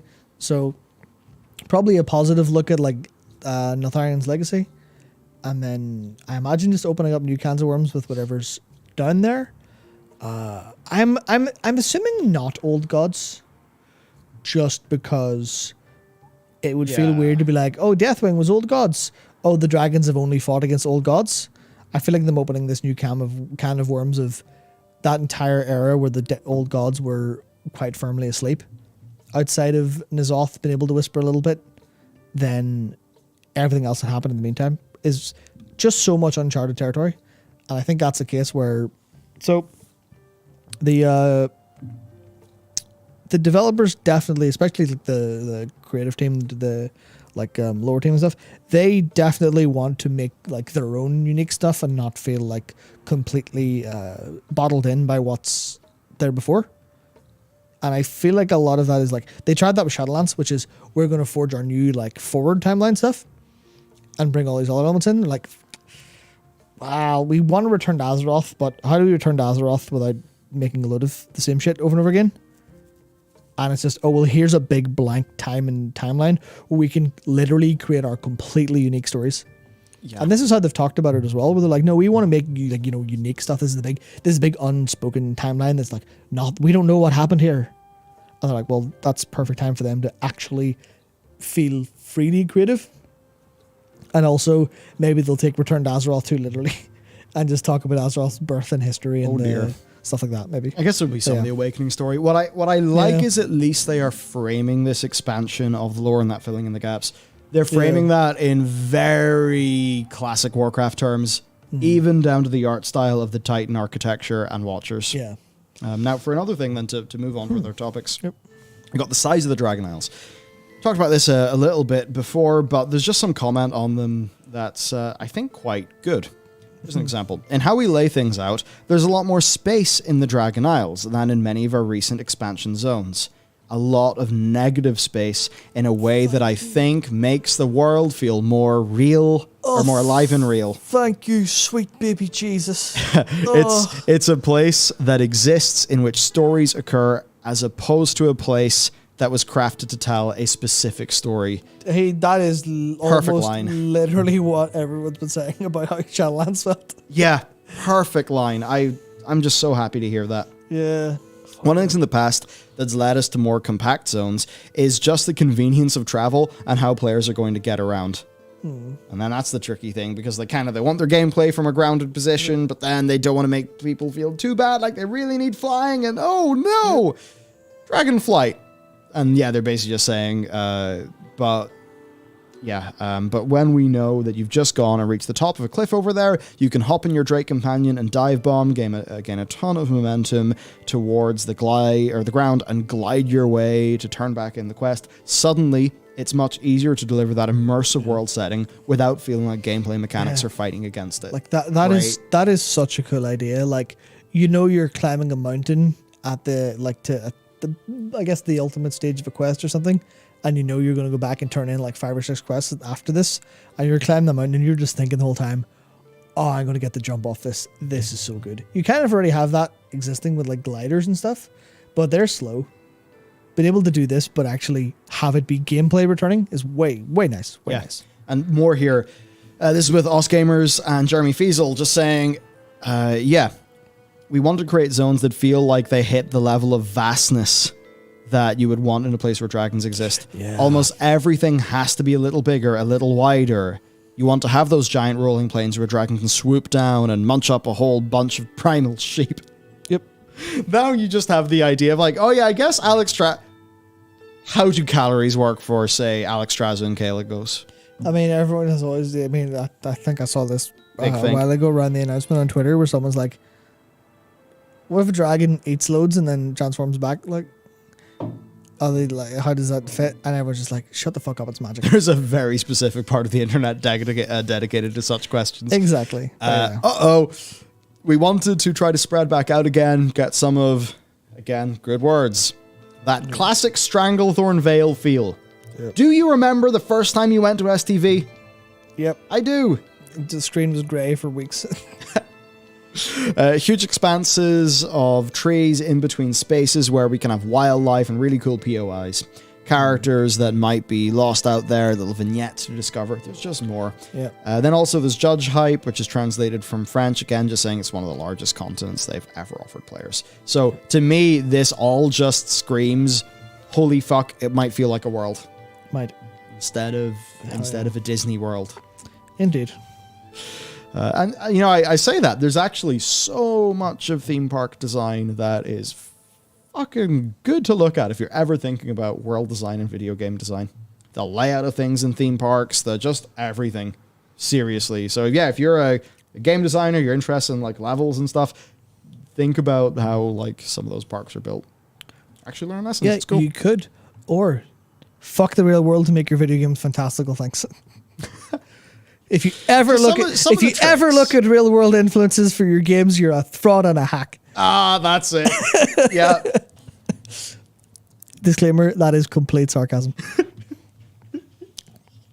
Oh man. Yeah, that's it. Show the man photogrammetry and he'll scream and explode. Next up then, Less Borrowed Power, just saying that it's, again from interviews, and you kind of already know this, but Less Borrowed Power, largely a result of feedback. The talent trees replaces Covenants. The talent trees replace Legendaries. They replace all of that shit. So great. There's not going to be a Dragonflight specific activated ability that you use in this expansion. The talents are being built to last into future expansions. Now they say it doesn't mean borrowed power is gone forever, because you could say gear and tier are forms of borrowed power that you eventually replace. So they don't want to shut the door completely on an exciting or thematic patch-specific system, but I think the big thing here is expansion-wide systems and the baseline of how World of Warcraft is designed. And then, this is one of the things that they've got, which is really going to help them. So in the past, you get more and more and more talent points. You just go deeper into the trees that give you the most throughput, right? Yeah. In here, though, less borrowed power. What does that mean? How do the talents help with that without running into issues with the previous talent trees? Well, it's because you have druid points and restoration points. You don't just get talent points. So that means that when they're developing these trees, they're very much limiting the competition that the various parts of the trees have with each other. Yeah. That should help them. And also, horizontal progression. In some cases, quite literally. They can just give you more options, more things to play with. And that can be that. Just another way to configure your character, another thing to unlock. But yeah, that's the other thing that I think is interesting, where they've done it so you have... Actually, I'll keep it up. I can't remember which one. I think it's the hexagons or choice. Yeah, so like Convoke there, the bottom right, you'll see that's a choice. Then the middle there, the Wild Charge, or the Cenarian Ward there, that's a choice. Which means that was different, and like that was never a thing in talent trees before. Yeah. Where it used to be, Cenarian Ward would be here, and then I guess Abundance, if we're looking at the modern thing, or Convoke or Incarn, the bottom, they would be on, they would be just beside each other. Which means, oh hey, new expansion. Here's another talent point. You're like, I get Convoke and Incarn. Fuck your bounce. Fuck your system. I'm on top of the world. I've got everything.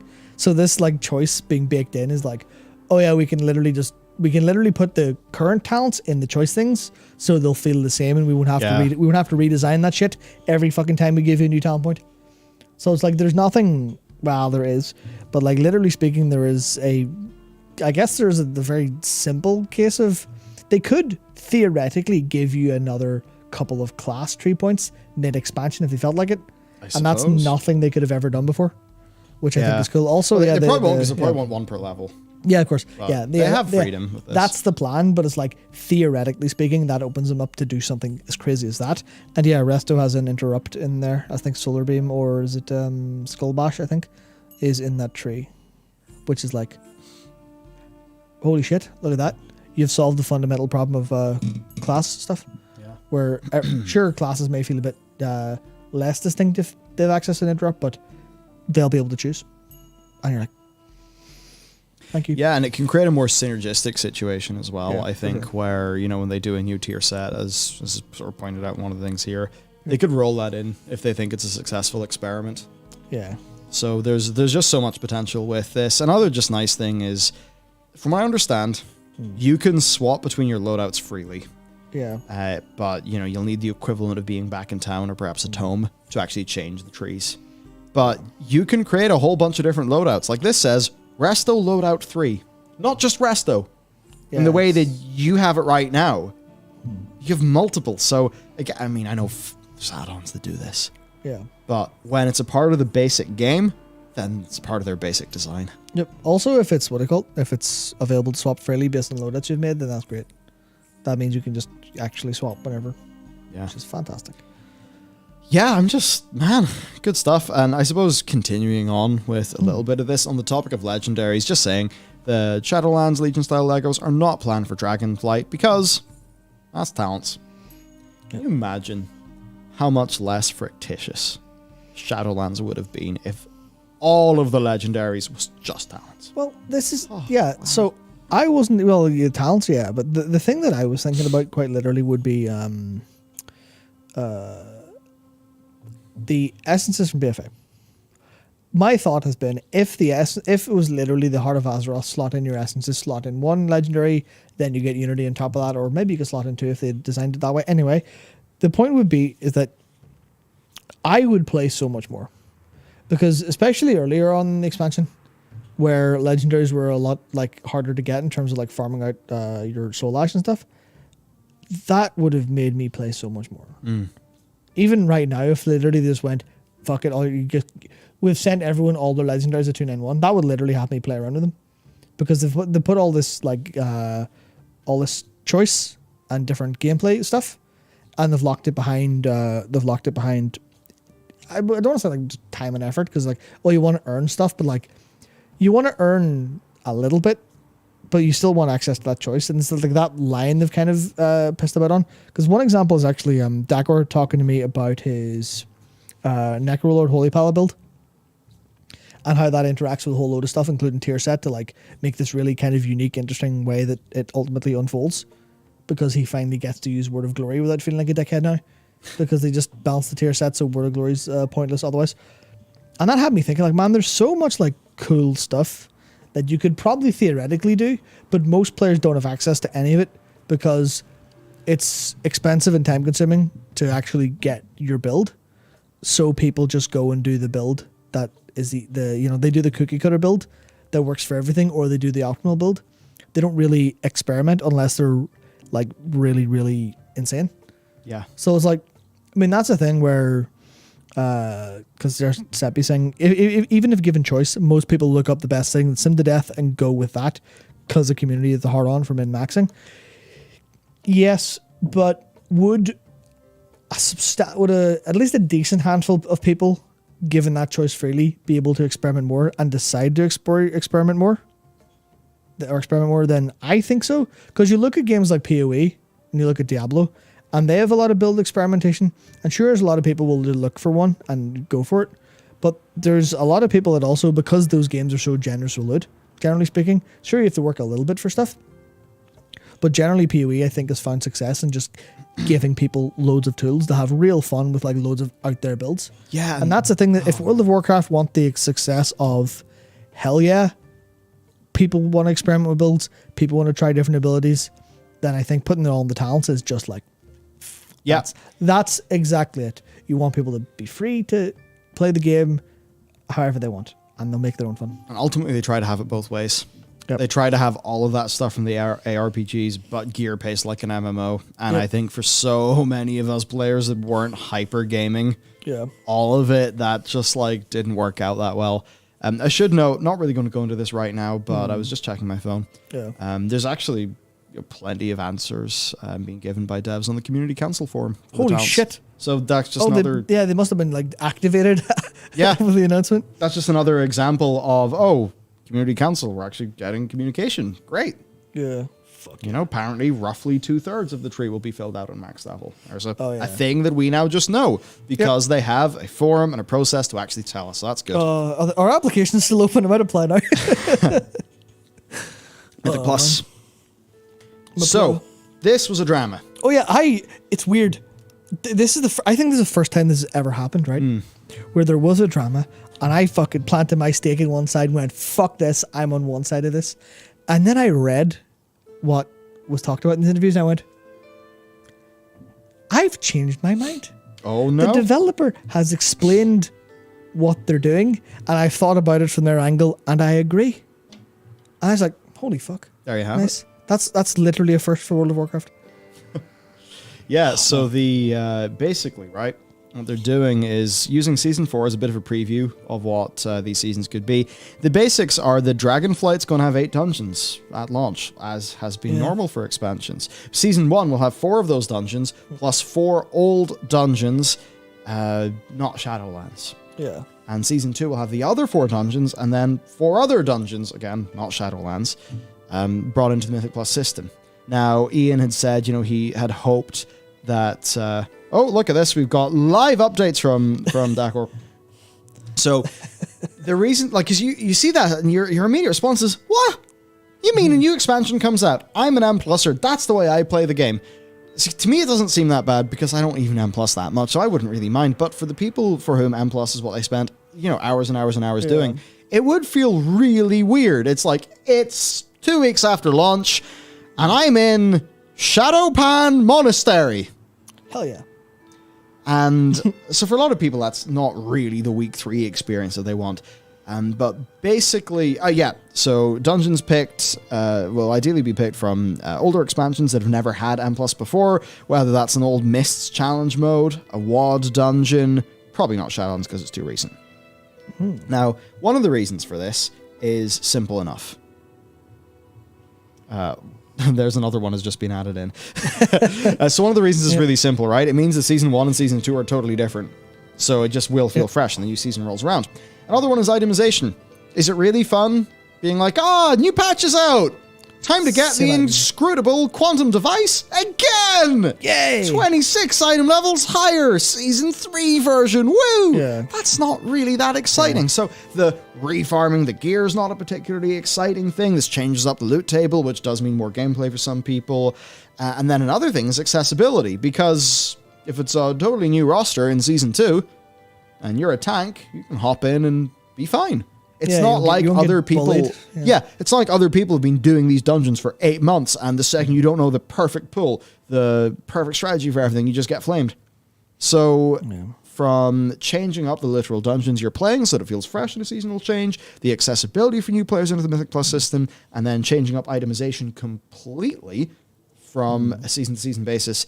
Yeah. That is the long-term benefits from this. Yeah, I immediately was like, well, that's going to feel really terrible for players going like, here's my 8 dungeons, wait, I get 4 of them turned off because I hit a certain difficulty level. And I still think that's accurate, but I think the idea of having 4 dungeons that are from like really old like expansions that actually, if they can balance them right and they feel good and feel fresh, then I was like, it seems better. The idea of it being like new, fresh loot and stuff, and the idea of them properly being 8 entirely new dungeons every season. Because I was thinking, it's only 4 new dungeons, right? This is where I was coming from initially. It's only 4 new dungeons. Fucking, they're taking the piss. So that 4 new dungeons, I paid for 8. I can only play 4. This is against my human rights. That's what I was kind of thinking. Not gamer rights and freedoms. Yeah, my gamer rights and freedoms are being destroyed. And then I read, I think it was whatever Ian was saying, like, the 4 dungeons, the old dungeons will feel new in Mythic Plus. And I went, fuck, yeah, you're right. Oh, so it's 8 dungeons? Yeah. Oh, okay. I see you're getting that. Yeah, sure. Sounds good. Sort of has a point, doesn't it? Yeah. So 8 dungeons. It's an interesting thing. 8 dungeons. I see the immediate downside. Yeah. But as soon as that immediate downside is felt, that's the worst it'll be. And from then onward, you could maybe say it's just better. Oh, actually, we do have a small problem that the real Zerberus has just pointed out. You can do the current ones on 0 and upgrade. So the loot table doesn't actually shrink. It just gets weird. Hopefully they'll hard turn that off. Yeah, I doubt they'll do that. Yeah, hopefully they'll hard turn that off. It would be against what Ian said. Yeah. Like, he specifically mentioned, like, getting the same gear again, so... Yeah. Yeah, assuming no changes, yes. Probably will be changes. Yeah. Another big thing, PvP. And I can kind of rocket through this one quickly, so I've already sort of talked about it in a video earlier today. Right, so your Honor and Conquest gear have the same PvP item level, regardless of your PvP rating. Yes! Right? Honor gear is going to be about Heroic raid level. Conquest gear is about Mythic raid level. That's it. Saved. So PvP saved. You grind up your Honor set, bam, you're at a good footing. You grind up then your Conquest set, bam, that's it. You're optimal, done. Now, there is an issue in the PvP currently where you would be upgrading the item level of your Conquest gear in a way that was capped by your rating. So there was a rich get richer situation, which made it harder to get up the ratings, especially when you were starting out a little bit later into a season. And that was a big problem for PvP. It's been kind of campaigned against. One of the things Blizzard tried to do to make it feel better in Shadowlands was have additional gradations. I think instead of every 400, it was every 200 as of patch 9.2. But here we can see them hard go with the Warlords of Draenor solution. However, there still are upgrades purchasable with Honor. It's just that will only be the PvE item level component of the gear. So they still have the upgrades. That's good enough. You can have some numbers go up as you do your PvP, but the actual quality of the PvP experience, I think, then goes up because of this. So a wise change. And another nice thing then is Solo Shuffle rated confirmed. The next thing I would want to hear is solo queue RBGs with a rating. Go for it. Give it a spin. Give it a try. Yeah, because I'm fundamentally more interested in playing an objective-based rated mode, but I want to do that in a way that is match-made with personal yeah, like, with a personal rating, you because you want your artificially enforced 50% win rate. there you go. Good old skill-based matchmaking. But it's like, I want that because I don't want to have to go and find an RBG guild, and there's probably like 3 of them in existence. Yeah, and they only play at 6:45 p.m. on a Monday evening. Yeah. Twice It's like on the full moon. sometimes, like, okay, it's not raid night. I've just came home from work at 9 or whatever. I want to just, blast 1 or 2 of those. I think that's a play format that a lot of people would really like, because BGs are awesome. And I also think that some of the quirks in class design and balance, or maybe things, aspects of the arena learning curve. You can say it. Arena sucks. BG's own. Well, it's just that thing. Not everybody wants to go super deep into the weeds of every mechanic of arena. Yeah. But as soon as you have an objective-based thing to anchor it all around, I just think that opens up. It opens it up for players who are interested in objective play. Not everybody who's interested in objective play is interested in hyper sweats of arena. Yeah, I mean, that's the thing. I suppose if giving feedback, frame it as accessibility of gameplay that people want, I think that'll probably get their minds hopefully enough, because if they're going to try, because they had to go through so much shit to get solo arena to work, that they actually ultimately did it. So the idea of a solo queue for RPGs is like, it seems easier, has a lot of issues in terms of the people leaving, the toxicity stuff, but I'm sure they can work around that as well. Yeah, okay, a few professions things then. So, professions can have the very best gear, and it's not going to be a huge gold sink. Big! Yeah. On the gold barrier, gold is not going to be the backbone of startup costs as it was with Shadowlands Legendaries. It's mostly going to consist of time and dedication to the craft, with the usual options to purchase reagents from the auction house if you don't want to go and collect them yourself. Then, spec trees and deep specialization. Individual crafting and gathering professions have their own specs or talent trees. Not only do you spec into armor smithing like back in the day, but you can further specialize into, say, plate and helms, and then further into bonuses and types. So they're really trying to go as in-depth as they can to just make this a whole way to play World of Warcraft, it seems. Their aim is for you to be able to set yourself apart from other crafters on the server, where you can either provide a service to friends or guildies, while also, being a part of a big competitive niche. You'll eventually be able to make everything, but that's a long-term completionist goal. Within the first few weeks and months, you'll really be specializing heavily in a few things. So it's the differentiation between crafters that, will set people apart. So this is going to be more flavorful. There's more progression. There's probably more ways to earn money that don't completely involve cornering a market, but we kind of just have to see how that economy stuff plays out. Yeah. A really crazy thing is mythic tier gear. Yeah, that's a brave one. I think there's definitely so many things they're doing that, in my first thought is, what on God's earth are you smoking? And the more I think that, the happier I am. Because if I trust them, it's like, yeah, fuck it, break this game apart, rebuild it better, go for it. As Kevin Jordan said a few times in a stream, what was it he said?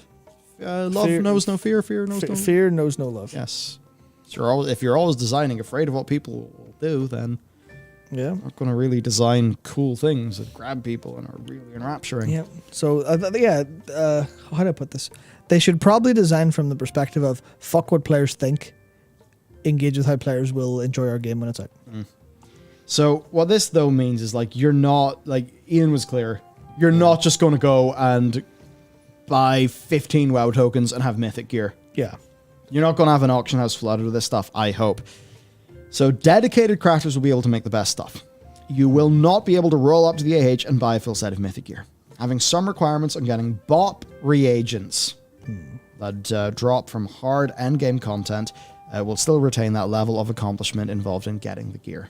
So this is just something where we're going to have to wait and see how it ends up. There could be an example, though. Let's just say you get yourself that BOP reagent in the raid. Hello, Lost Ark.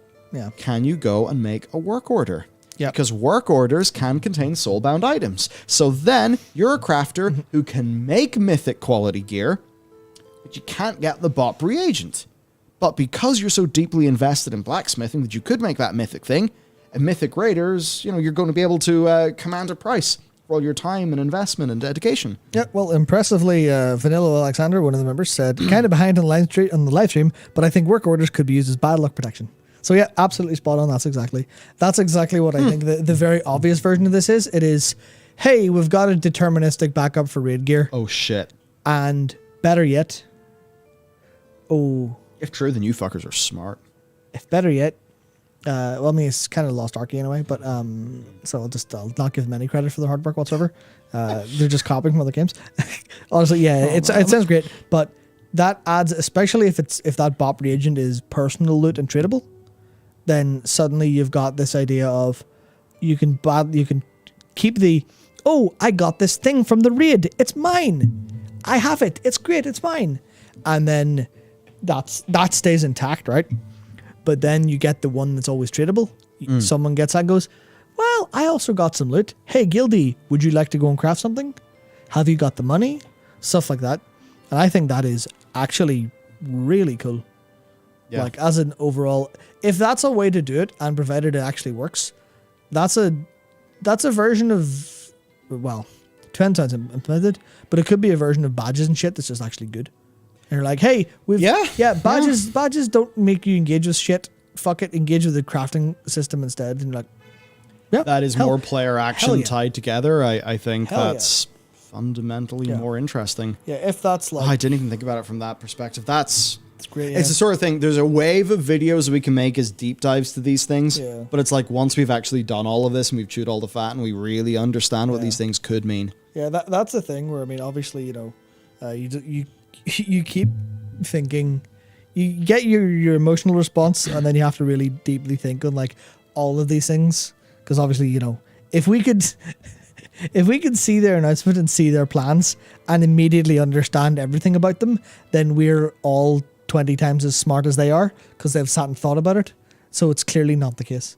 Clearly they have a lot of plans for a lot of the stuff that we haven't considered. Yeah. So I think that's a really good example of, you know, you go, oh, craft a mythic gear, and everyone goes, that's going to ruin the game. You're like, no. There's a plan.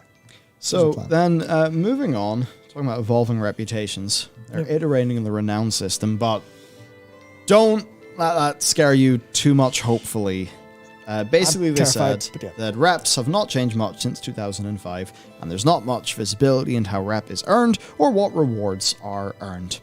Most reps have just been the same, 3,000, 6,000, 12,000, 21,000. That's just what it's been for getting rep. And that's been that. Now, for them, Renown has solved a lot of these problems, offering a more streamlined and elegant way for you to get measured and steady progression, laying out goals in a visible track that players can work toward at their own pace. So imagine instead of Venthyr Renown, it's Renown with, say, Centaurs or the Explorers League.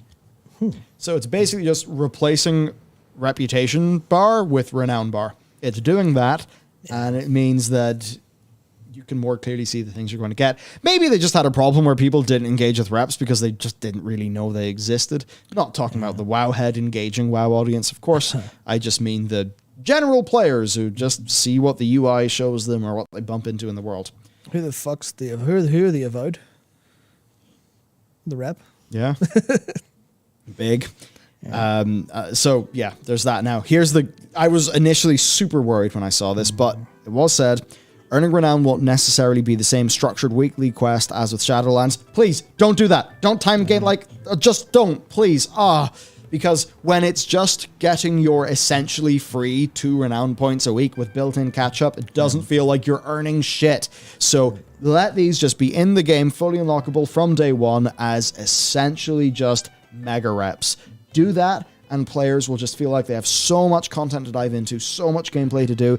But if it's just, you can get 2 per rep per week, and there's 4 reps, so you can do 8 a week. Yeah. And then for a player, what that then turns into is, okay, so I have to do my 8 weeklies. Yep. And that will feel awful, Blizzard. It will feel so bad. So please don't do that. Open it up. Just let it be a rep. That people can just get excited about, go in, and maybe they grind a third of it or something in a weekend. Yeah. Or maybe in a week, whatever. But that's somebody playing your game actively on their own power, at no point ever being presented with a hard reason that the game has told them, stop. Without ever being come back next week. Without ever being controlled or coerced. Yeah. And to a lot of people, it feels like stretching across billing cycles. I'm not saying Blizzard intended to be that way as game designers, but that is a customer feel. Yeah, so I won't mind. Okay, so the ideal version of this, right? I'll set out the ideal version of this. I think to me, there may be some stuff I'm not thinking about, but I'll use kind of basic terms. But okay, say you've got, we'll use one. Say the Tuskar, right?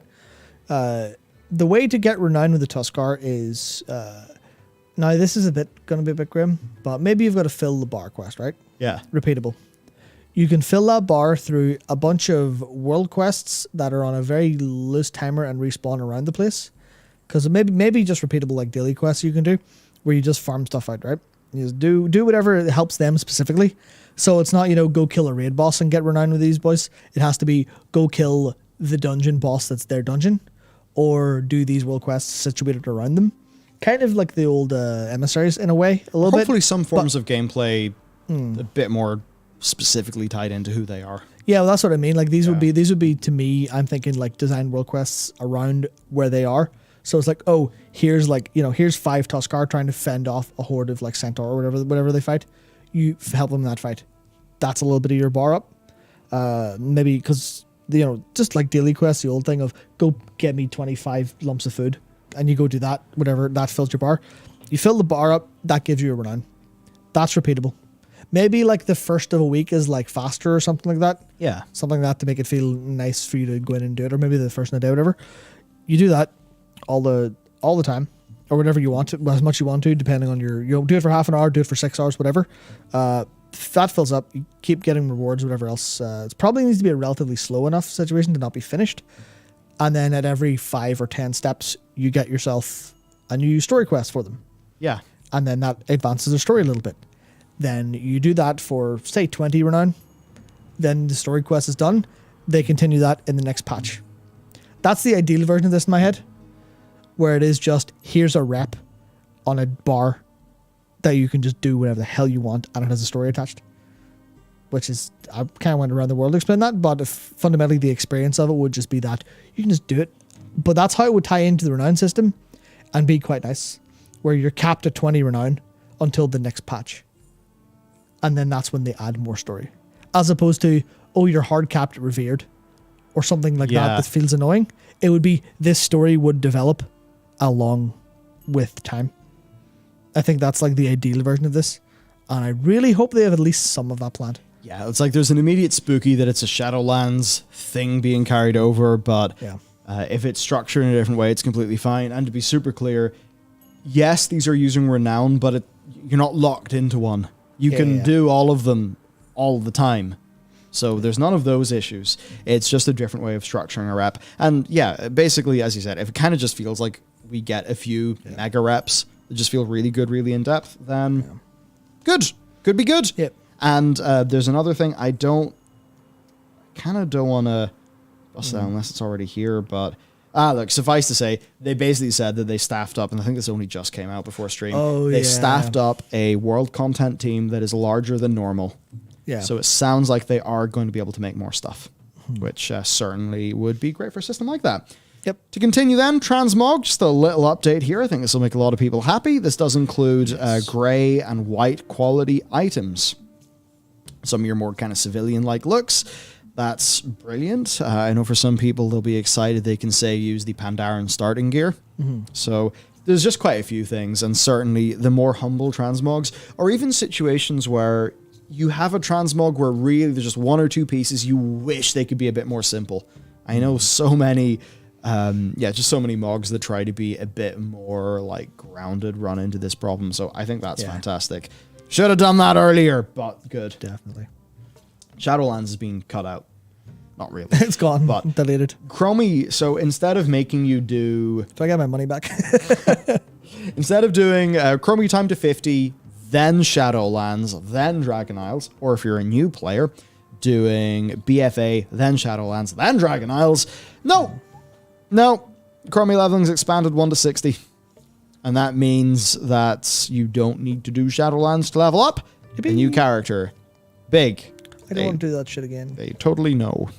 Number one, this you could maybe say is just a better design for a big sort of openish feeling MMO, but maybe they also know that just Shadowlands isn't going to feel great. Also, that's also a bit weird because genuinely, I actually think the Shadowlands leveling quests and stuff isn't too bad. Yeah. It's not exceptional, but it's not bad. Like, Yeah, and then the funny thing, newer players are sent from Exile's Reach into BFA, then to Dragon Isles, yep, which is never leave us off. It's interesting because neither BFA or Shadowlands has incredible leveling, as far as I'm concerned. BFA's is definitely better than Shadowlands, I think. On the whole, for Alliance at least, I don't like Zuldazar, but like Nazmir and Vol'dun are okay.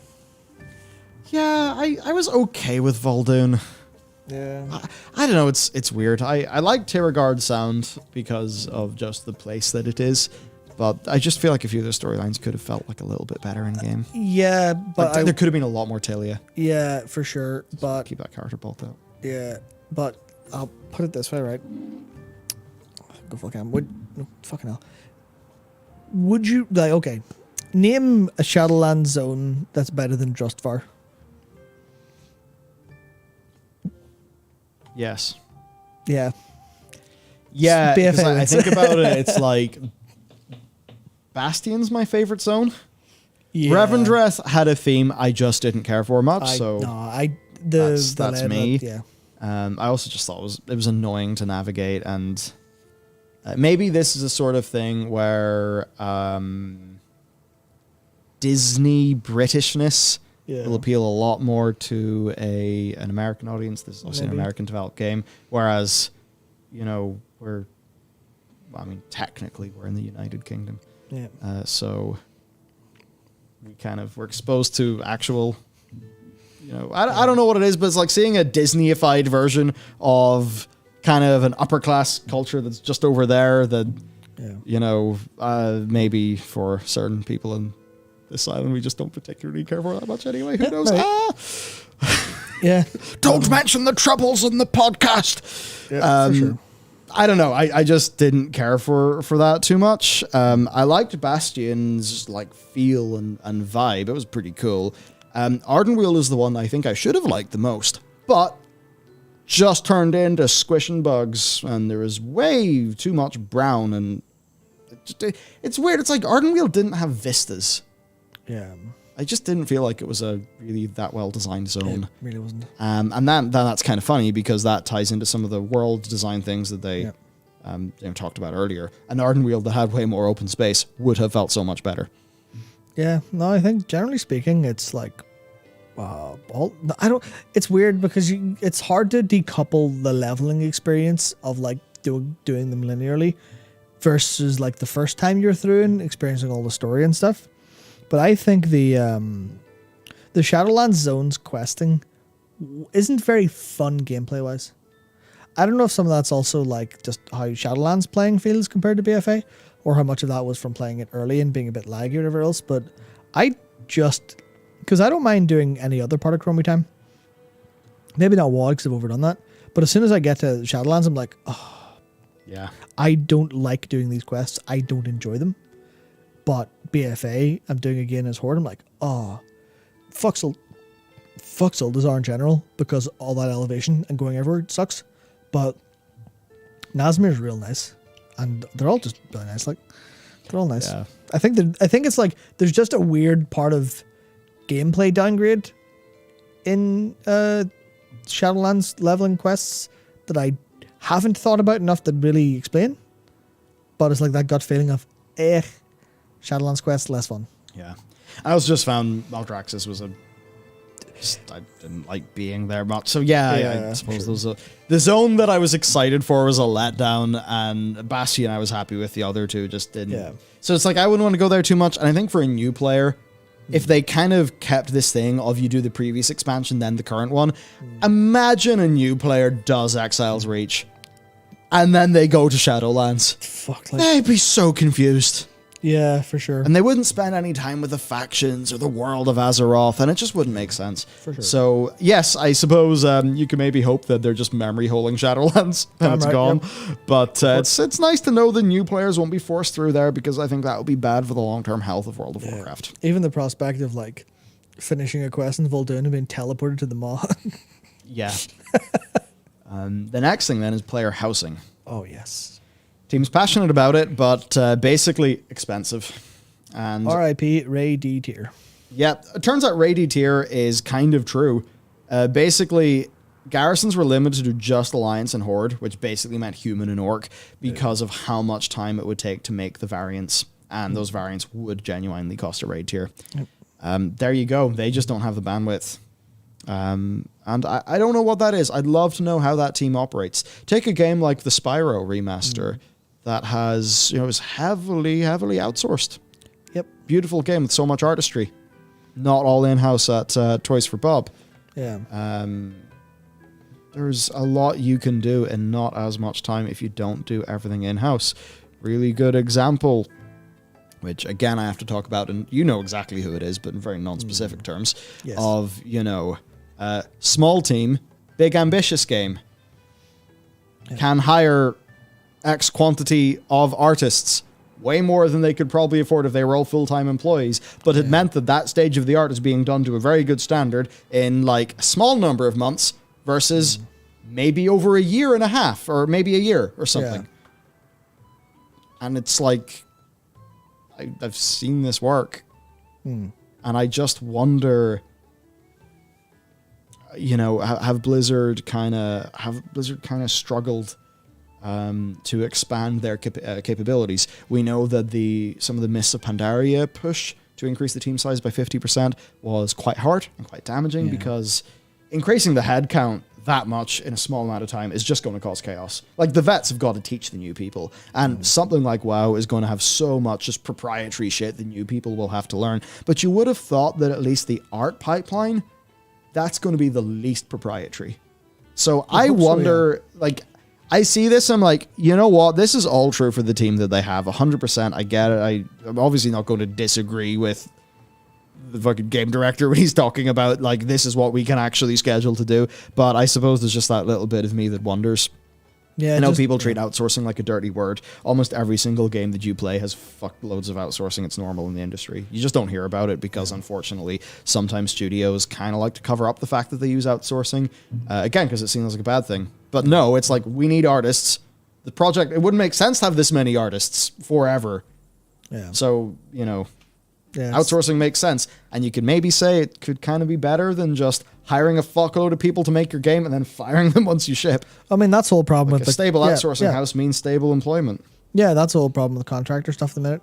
It's just, oh yeah, we're just going to abuse contractors. Like, just get outsourcing studios to do it instead. I mean, that's some of the problems exist there, as well as People Make Games is covered with some of that stuff over in the East Asian outsourcing studios. But yes, little PSAs maybe not the solution to everything, but yes, absolutely, it's true. Almost definitely a solution here.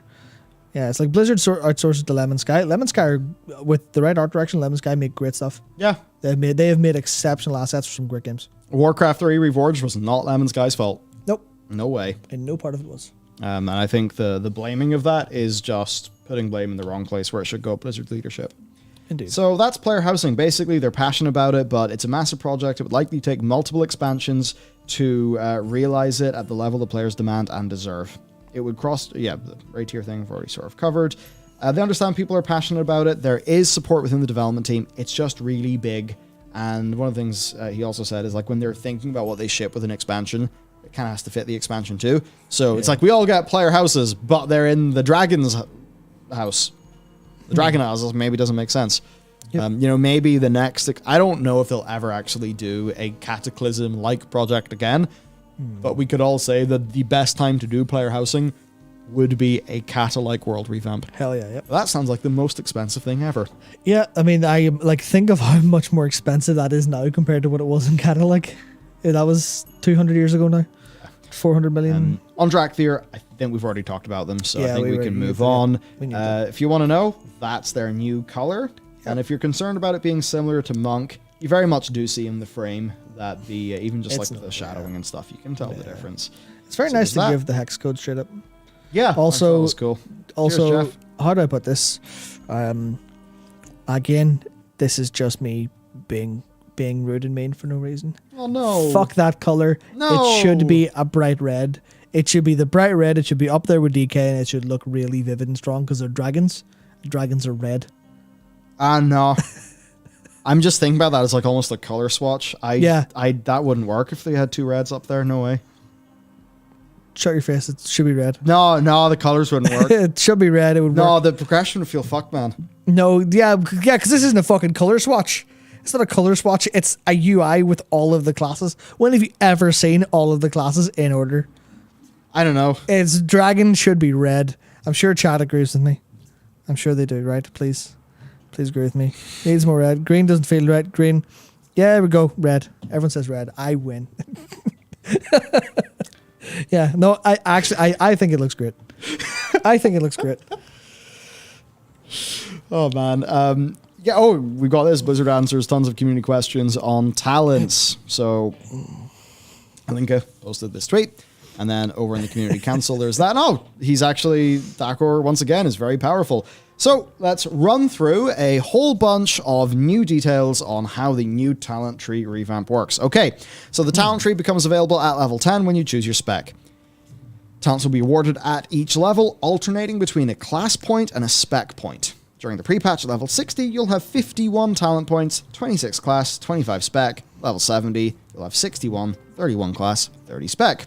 Roughly 2/3 of the total talent tree will be full at max level. You cannot fill the whole tree. Good. Then there'd be no choice. Yep. You cannot spend points in a spec tree different from what you currently are. That makes sense. Again, it's, sort of... Yeah. Oh no, the myth of the Shockadin's still not possible. I mean, they could actually do a little bit of Shockadin with just the generic paladin if they really wanted to. A little bit, Yeah, yes. little bit. Little bit. To unlock subsequent talents, you must obtain all ranks in any preceding talents indicated by an arrow. If a talent has multiple arrows leading to it, then you need to, you reach that after fully buying at least one Okay. of the preceding. So it's not all, it's just one. Certain rows will not allow you to progress, beyond them until you've spent a certain number of points first. Oh no, it's just the way it always works. Yeah, this is the sort of thing they need to do to have the system be actually reasonable and work. Yeah, bring back denounce spam. Yeah, you're right. Bring that back. I love that. Then the shape of the little icons matters. So square ones are active abilities, circles are passive abilities, and octagons are choice nodes. So they're just like little bits of, the mop system stuffed into an octagon. Yep.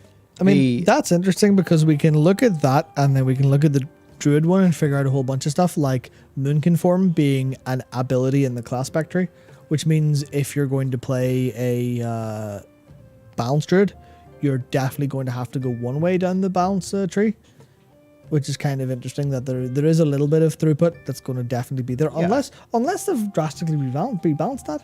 But there'll definitely be throughput on the class tree early on, at least.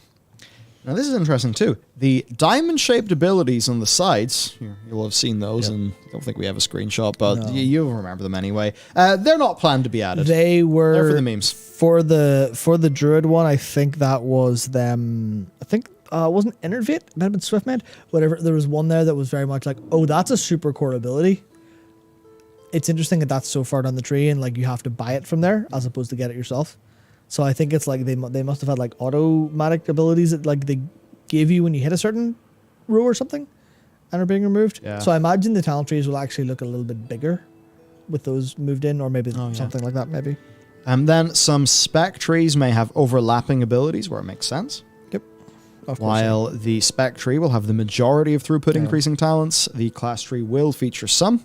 The class tree is meant to explore parts of your class that aren't focused on your main role's throughput. Yeah. So, cool. It all makes sense so far. While most talents will either be from the current or past game, there will be some new ones. Nice. So I think that means that while we're not going to get a humongous, say, it's pre-patch for Wrath of the Lich King Titan's grips there and everyone's losing their minds. Yeah. You're not going to get that with this expansion perhaps, but what we are going to get is access to the greatest hits of the past and less of a feeling of being totally gutted when we move to the next expansion, and we can be safe in the knowledge that it's a more fundamentally healthy and extensible system. I really hope, this is going to sound insane, I really hope they cut a load of shit from the current talent trees. I really hope they do. Really hope they do. Trim the fat, make space. The goal is to not be able to fill out... do that again. The goal is not to be able to spec completely out of utility in favor of maximizing your DPS. You'll always be choosing between some utility, so maybe some CC or an interrupt. Yeah, so I think Sense. I think the easiest way to explain this in terms of comparisons to the existing tree is all of the rows that Icy Veins and Mohead tell you to pick your own, they'll be in the class spec tree. The ones they tell you to pick will be in the spec tree on the right hand side. That's the best way to put it. And this is also kind of cool. Specs Yeah. which currently do not have an interrupt may be able to get one by giving up something they currently have. As we saw with Resto Druid. Yeah, so that's going a little bit more hybridization, a little bit... Not hybridization, Sorry, but but customization and utility. Yeah, proper way to put it would be a little bit more towards bring the player, not the class, but not humongously towards that. Just enough wiggle room, maybe. In terms of necessary key things, yes. Yeah. Because that's one of the differentiating things where I think an interrupt is to bring the player, or to bring the class, not the player. Yeah. But, Resto Druid is better for a bunch of hots and convoke and a little bit of damage than, another spec. I think the natural differences in their throughput, I think, is fine to go bring the class a little bit. But, yeah. So there's that then. You can save and name many different talent loadouts and swap between those of these. And significantly fewer abilities will be given automatically when you level up.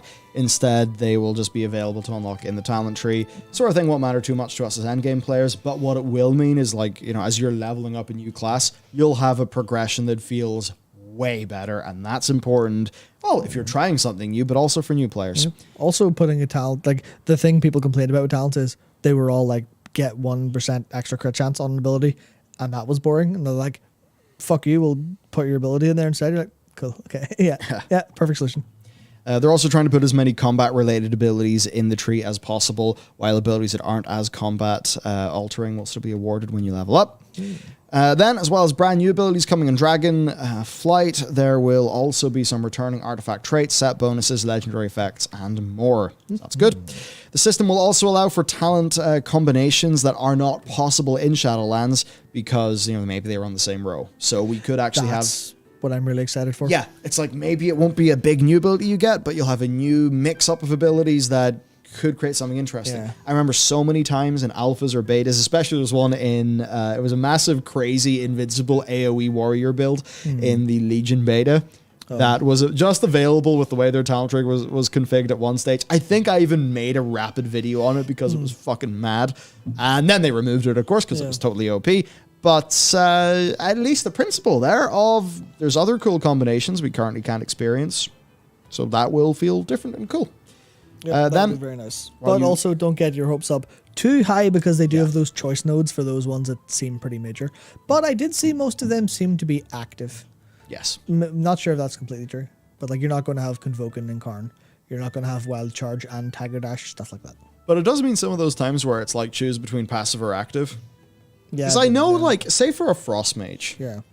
I think it would be cool to use Glacial Spike or... Was it Ebonbolt's the other one at the bottom? No. I should...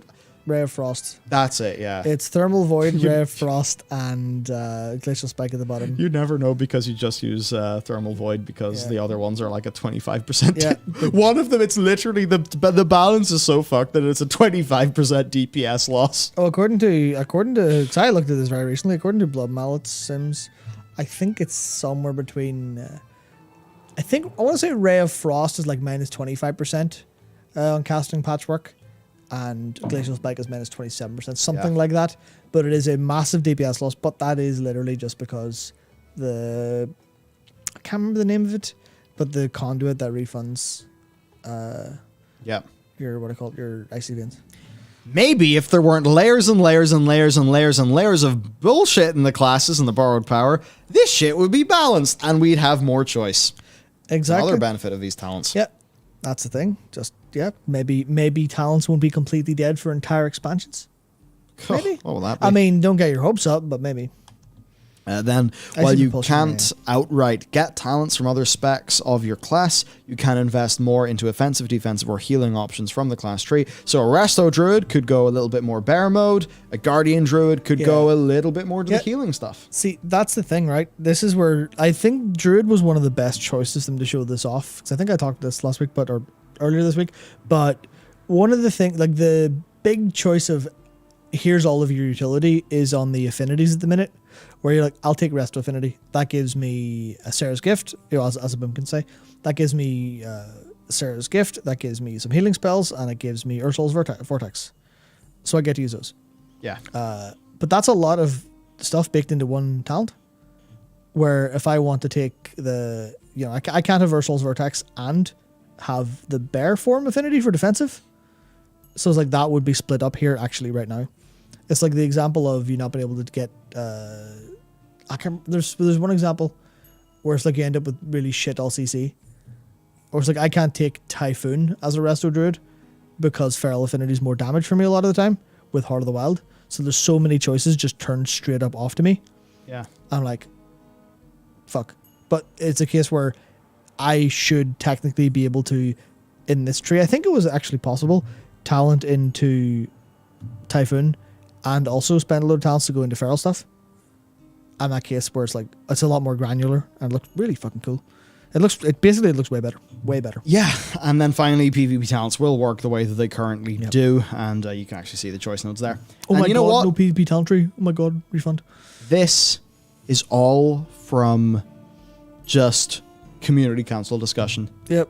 We are seeing, even before the alpha comes out, Yep. like these are things that just would have been lingering questions for months maybe, and they are just going in here and answering them. Yep. So again, that's just big hats off to them. There was maybe some suspicion that the community council wouldn't really go anywhere, but I think we're actually seeing that no, it is being used. And that's really good to see. And perhaps maybe it was a little bit slow out of the gate because they're kind of doing 9.2 and this expansion at the same time. Yeah. Now I think community council engagement is going to fall way more within their day-to-day work duties as they craft this expansion. Hopefully, because there is the obvious, obviously to play devil's advocate to that, it is they just announced an expansion. This is where the peak of questions will be coming in, and this is where the peak of answers will be valuable. And there's the most stuff. Because these are like easy questions to answer if you follow. Whereas, the alpha comes out and someone goes, hey, why is this talent here? I think this talent better over there. Then that's a lot more complicated to get into. And that would take, likely 5, 6, 7 times the effort and work time to give one answer with a lower value than this. So it's like I do hope this starts as a trend and continues. I'm entirely sure their intent is for this to continue, but it's like whether the realities of their job will let that happen or not is the question. Yeah. So that's us really done with that stuff. Now there are other things we could talk about here, but it is also 10 p.m. o'clock, So we've been going 3.5 hours. I think time to kind of bring things to a close. Yep. This season 4 Faded stuff we already talked about in the previous stream. Like it was what we talked about before Dragonflight was announced. So you can either wait for the clip to come out in the Clips channel, or you could loop back in to the playlist of stream VODs that we have. Yep. I guess I can just sort of super rocket through things from the PTR updates. Some new worker NPCs and quests in Stormwind and leg was fixed. and Orgrimmar. Right, so just receiving some stolen goods from a thief at the harbor. And we heard a little bit that there is, there's going to be some maybe updates as we get ready to set sail, literally sail towards the Dragon Isles. That's really cool. Nice. And then they've increased the XP that you get when you're crafting the Lego components by 400%, so it's only 3 instead of 10, which will help in supply. But again, we have a Dakor thinking box of why now? Please faster. Because it is a legit problem, but at least it means that who the hell knows how these work in Season 4, but at least it'll be way better for Season 4. Which I know is not that important because not everyone's going to be playing Season 4. But, right. Cypher equipment weapons coming? Oh, okay. Nice. So Zereth Mortis weapons would have been good now. Instead, it's going to be a thing for the next season. Then there's big meta achievements and titles. Do you want to be the Maw Walker? Do you want to be the fucking Maw Walker? Yeah! Or a Veil Strider. Man. That's great. Oh, there we go with the Butter Boy himself.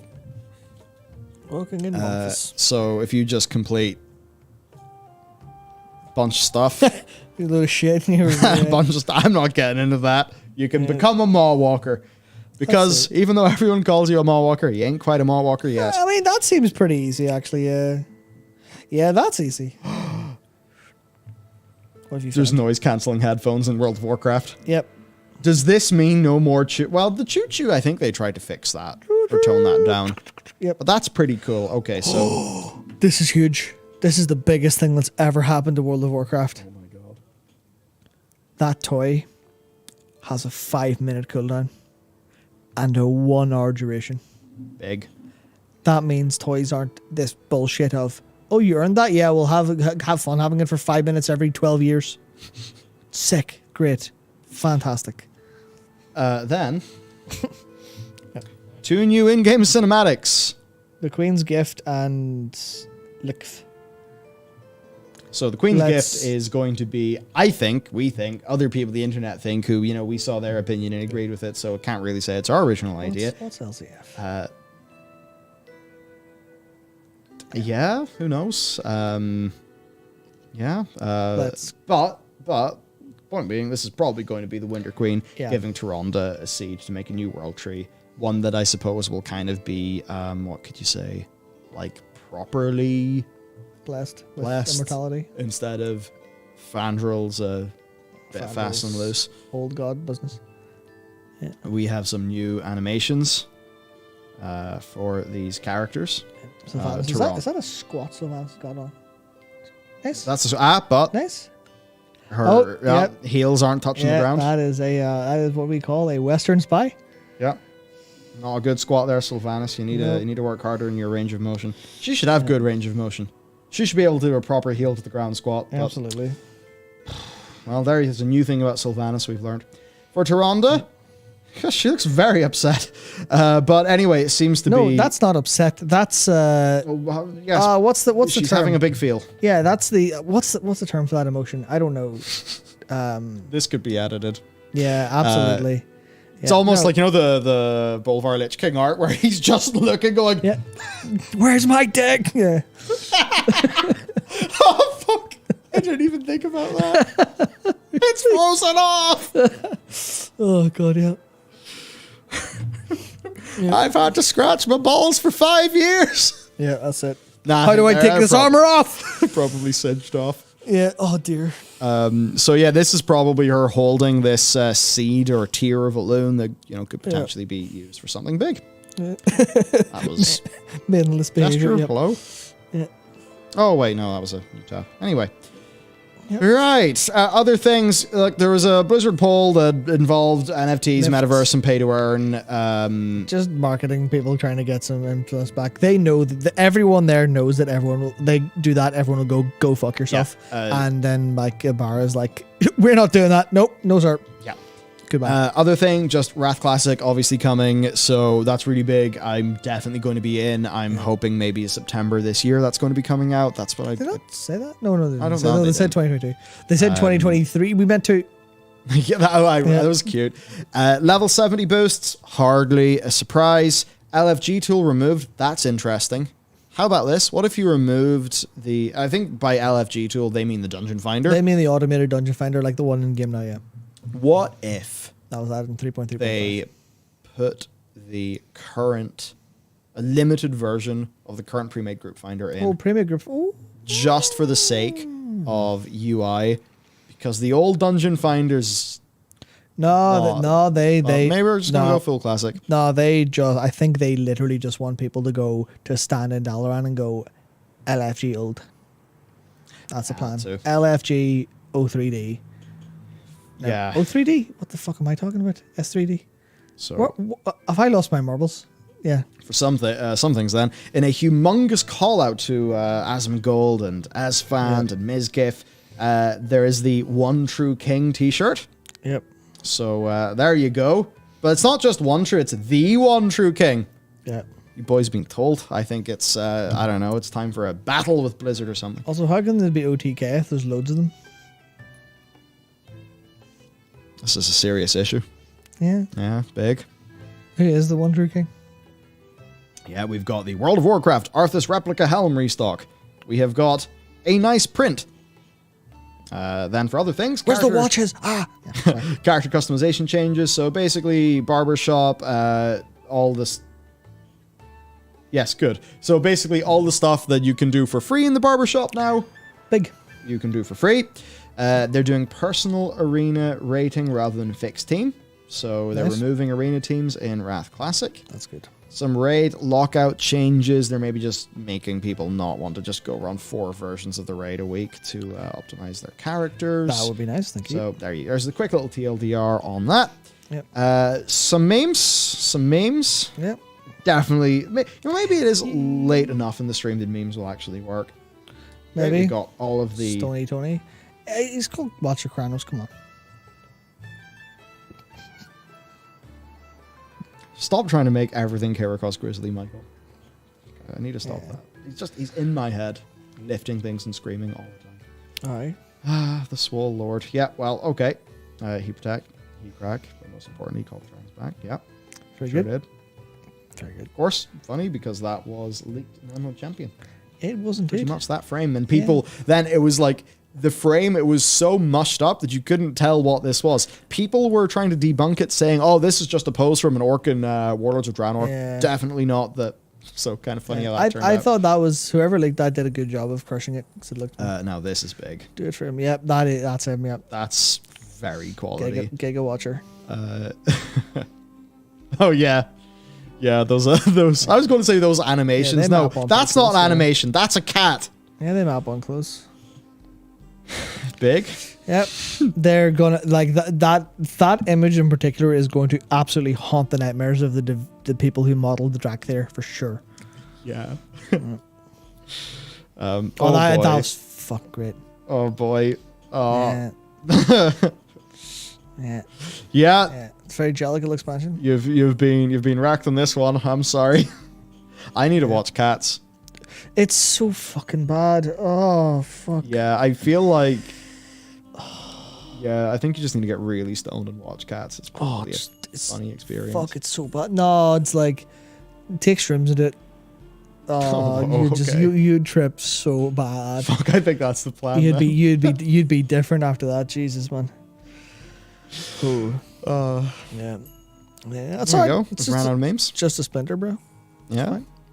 So there we go. With that, for other things, maybe we can cover the glyph. That seems evergreen. We'll cover that next week. Yep, indeed. For a little bit of Twib. Twib. Everyone loves some Twib. I have to go and get a prop. Twib. All right. Chat.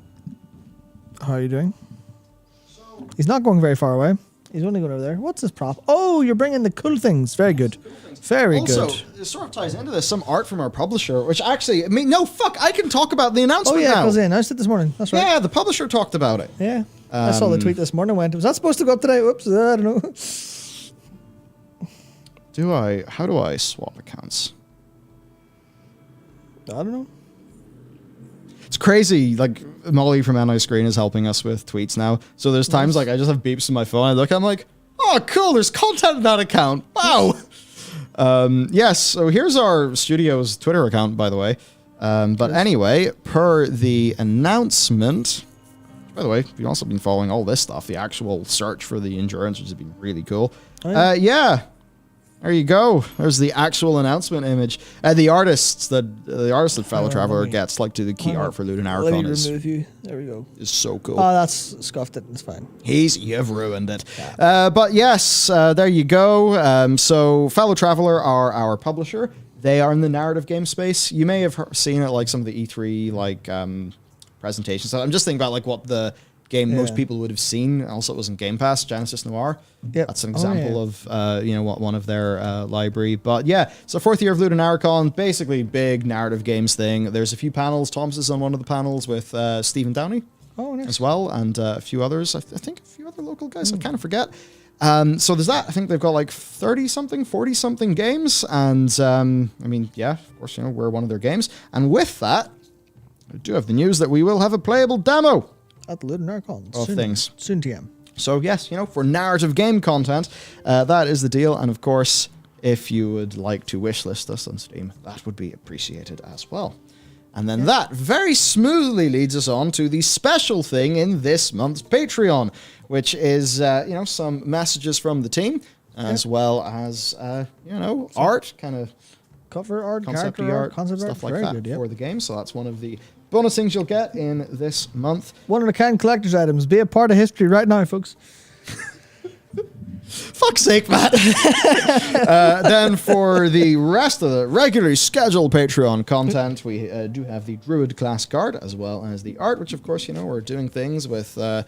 Those are coming out in sets of 3. 4 sets of 3 throughout the year. And of course, there's also the pin, which I do not have right now. So that's the crack there over on patreon.com/Bellular.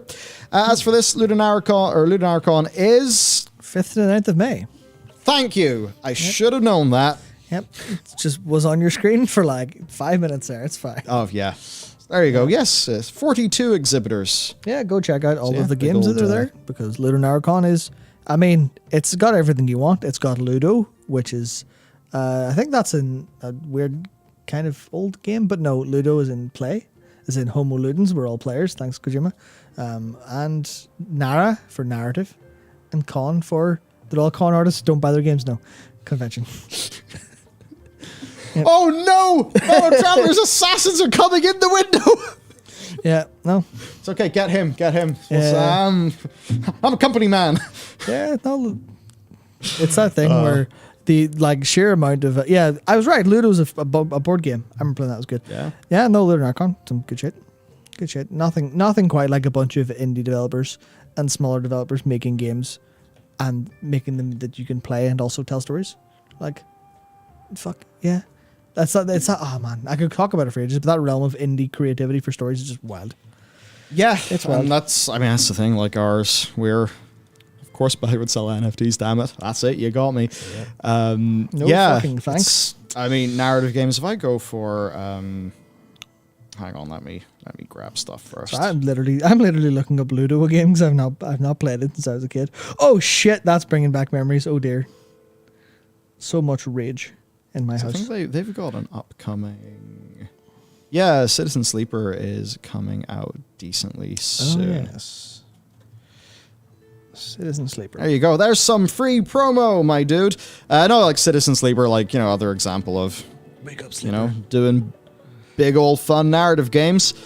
So, we may not all be able to afford full voice acting in our games, but that does mean we can write banging scripts and do a hell of a lot of things with them. And when I look through the stuff in Pale Beyond, I think Thomas has done, Thomas and Eric have done really just fucking good shit. Thing is, exceptional, man.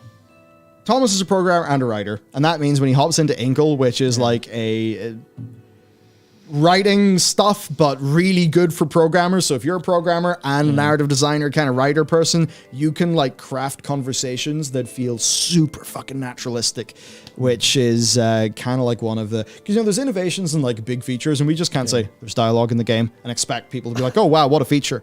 But it's innovation in the execution, and I think that's what the guys are really nailing. So anyway, there'll be some playable stuff. I think it's mainly the prologue, and I think Territory 1. Yeah, I think so. Yeah. So the prologue is really before mechanics kind of start. Yeah. I think it's a bit over an hour. And then we'll add in Territory 1, and maybe it's an hour and a half, 2 hours of demo. I forget exactly. We'll see what actually comes out. But it is, in fact, this very demo that caused our stream to drop frames earlier on today because they were uploading it to the publisher. Yep. So, yeah. They go, oh, that's funny, C-Merit. Your game reminded me of The Terror in Netflix. Yep. Yep. We almost did a game for The Terror because of this. Mm-hmm. I remember. Just ended up not happening. We wanted to do our own thing. But yeah, we kind of had... We could have taken the Terror license and done a game in it if we wanted to. which would have been kind of interesting, I suppose. But And there you go. I will just address something you said about the demo there. Where you said in the prologue, like, it's not where mechanics kick in and stuff. That, because a lot of people obviously hear World of Warcraft players, etc. Oh God. That may come across as if you're hearing, oh, there's no game. But the point of a game that has a load of writers writing it and dialogue and stuff is that the game is actually enjoying and reading the story as it goes and engaging with the dialogue and seeing everything that's changing and following all the characters and all that stuff. So you don't need mechanics to be a game. Yeah. I never thought I'd hear myself say that. There you go. There actually are mechanics, though. Yes. I have actually Yes. just swapped to my screen. So first of all, it's quite funny because the UI looks different. Oh, yeah. And now there are still Way better very now. big similarities here, but no, the UI is different. Like Yeah. this is long. This was like pre alpha. We need to put these numbers on the screen somehow so we can track them. Yes. So as an example, like say this is literally like very This is soon in. ancient. Like characters getting traits. So like if you make some decisions, someone gets frostbit, that will go there. As you know, your characters build up your traits, so that stuff will be different on a per run basis. There is the resource management, the what people do you deploy on what job, what task needs to be done. There is other honestly, things. and I'm saying this because of just awe in terms of how much they managed to fit into the game, but there is a ton of crew management, a surprising amount of crew management. I thought they were insane for doing it. Yeah, They might be insane for doing it, but they seem to have done it. So fair play to them. Like, Just trying to think, because like I would like to show you other screenshots, but we've kind of locked in what we are and aren't showing with the publisher, so kind of can't really show you stuff. Indeed. But and even those things like, how do you make I don't want to say a boss fight, but a conversation that's a boss fight. Yeah. So times when there's maybe some tension, how do we basically make a boss fight that is a situation that doesn't involve combat, but almost in how you would design a game, it is a boss fight because it's when all your narratives coming together, and how do you navigate through that? Yeah, That will, that could change your ending, that sort of thing. In the same way that you're playing a Legend of Zelda game, and in the dungeon you get the hook shot, and then you have to learn how to use the hook shot, and then you have to beat the boss using the hook shot. There's that kind of thing of that, but not literally things you're handed, but more mechanics you understand and character traits and personality traits you understand is kind of where it's weaved in. Yeah, as which for is very like, interesting. the level of depth in crew management, for us it is crew management for the purpose of communicating the fantasy of being in this situation in a point of leadership. Yes. It is not crew management because we are trying to make a management sim. Yeah, so to speak. It is a narrative game first and foremost. Yeah. So that's the crack there with our game. You can wishlist that on Steam. I could give you a fancy link. I was going to say leak, just there, give you a leak through the internet. But you could just go to Steam and sort of. It's very surreal. Just being like, oh, there's our game in Steam. It's very weird still. Or you could click the link that's currently pinned to the chat. Or you could do that. Yeah. So anyway, that's the game that our development team are making. They are literally just through there. Not right now. Not right now, no. Because it's a half 10 at night. It's half 10 and they've went home. But yeah, can I play the Pale Beyond if I'm an introvert? Yes. Absolutely. Yeah, you know what? You don't have to communicate with a single other human. Yeah. All you have to do is read and then click some dialogue options and all the other gameplay. Yeah. So there you go. That's the crack with that. It's been very nice actually now that like lockdown and stuff is ended, and I go into that room and Loads of them. yeah, there's like 6 or 7 people in there. Yeah. And it's like, oh shit, nice. I think if Steam goes bankrupt, does the game go poof? I think, personally speaking, I think there'd definitely be a case of we wouldn't let that particularly happen. Probably have some sort of way to transfer license or whatever else. But also, Steam have said, not in any super official manner. I think it was either a Reddit AMA or like a quick email response. But the current CEO, owner, leader of Valve, Gabe, said they either have or will make a backup plan and like I guess a panic button for when Steam will no longer, for whatever reason this may be no longer able to let you play your games because of digital activation. They will press the button. That means you don't need Steam servers to play. Yeah. So you'll basically if Steam dies, all your games will be DRM free. So no, you buy it on Steam. You assuming nothing cataclysmic happens to Steam and the data on the servers and your own computer, you will be able to play it forever. Yeah. Oh no! By the way, Steam isn't in trouble. That was just a question. So don't worry, Brelshar. Steam is extremely healthy. I feel like at this point, I feel like Steam as a business and an institution would survive after the rest of the world's gone. So probably somehow it would happen. Yep. And it would be nice if we could have some music to play you out with. James is, I mean, continually fucking nailing stuff. And a funny little thing too, we're with, it's funny because I think Jackson period. That's not it. I'm very happy I didn't have that on your screen. There we go. Yes, there is another man too. Jackson. He's an accordion YouTuber. And he did our accordion stuff. Yep. So, you know, you can hang out with him. He live streams as well. And now his Ram Ranch cover is quality. Sometimes Ram Ranch. So I wish I had some music I could just, like, play you guys out to. But I kind of don't have on me. It's tricky. It's fucking beautiful. Keep on hearing it when I'm walking through that room. But it's all in Fmod right now. As for a month of release...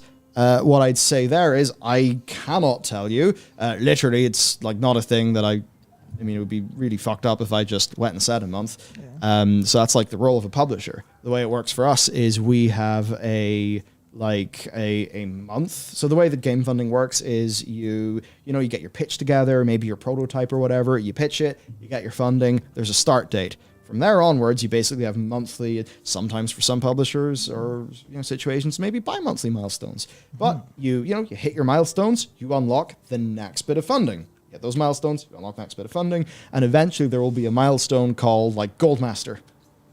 And that's the point where it's like, okay, game's done, shippable. Now at that point, it's like, well, when makes the most sense for the game to be published? Because you can't just hit the send button as soon as the game is finished. I mean, you can, but that'd be a terrible idea. Yeah, because what if you finish it and then the Call of Duty game comes out or some big release, right? So that's the situation. Or if you were Nintendo, what if your other game was delayed, so you just swapped the release dates around? Yeah, I can't believe they did that with Splatoon and Xenoblade Wild Thorns. Anyway, that's funny. Yep. Yeah, so I mean the word is coming 2022. And I will stick to that because I'm not going to be a bad boy. 2022. Right, so there you go. We've talked about those things. Man, yeah. I suppose it's half time. We've been here for 4 hours, so it's probably time to wrap up. I'm literally just trying to buy time until the recording counter goes from 3:58:45 to 4 hours, so I can laugh at Connell. I don't mean laugh. I mean go Connell. There you go. There's a long stream. Enjoy. The other thing too on Patreon that I forgot is me and Jared have kicked off podcasts again. Yes. We've got, I think is the Valley of Bones out yet? I don't think so. If I haven't published it. I think it's edited though. Okay. I need to get that out. I didn't know that, so I can do that. Yeah. It is recorded. Yeah, it's recorded. Yeah, I think so. Well, the one that is up there in that case is our one on Lordaeron. Certainly as we're hitting around 9.2.5. Interesting things. So we've got the podcast on Lordaeron. We've got a bunch of other podcasts planned. And so there's also going to be podcast content over on the Patreon. And also, if you want to see the behind the scenes of me setting up the studio downstairs, the behind the scenes of that is also on the Patreon as well. Yep. Also, stay tuned for 500 million hours of Dragonflight and Dragonflight related content. 500 million? That is what we call it. Oh, man, I had a busy year and now you've signed me up to 500 million hours of videos. Oh, no. That's what we call an exaggeration that means a big number. But yes, indeed. Yeah. Grand. Okay. Good night, everybody. 3:59, 58, 3:59, 59, and 4 hours. Bam. It's been 4 hours, which means we can go now. We're free. Good. Well, take care. Have a great evening, everyone. And we will catch you next time. Good night.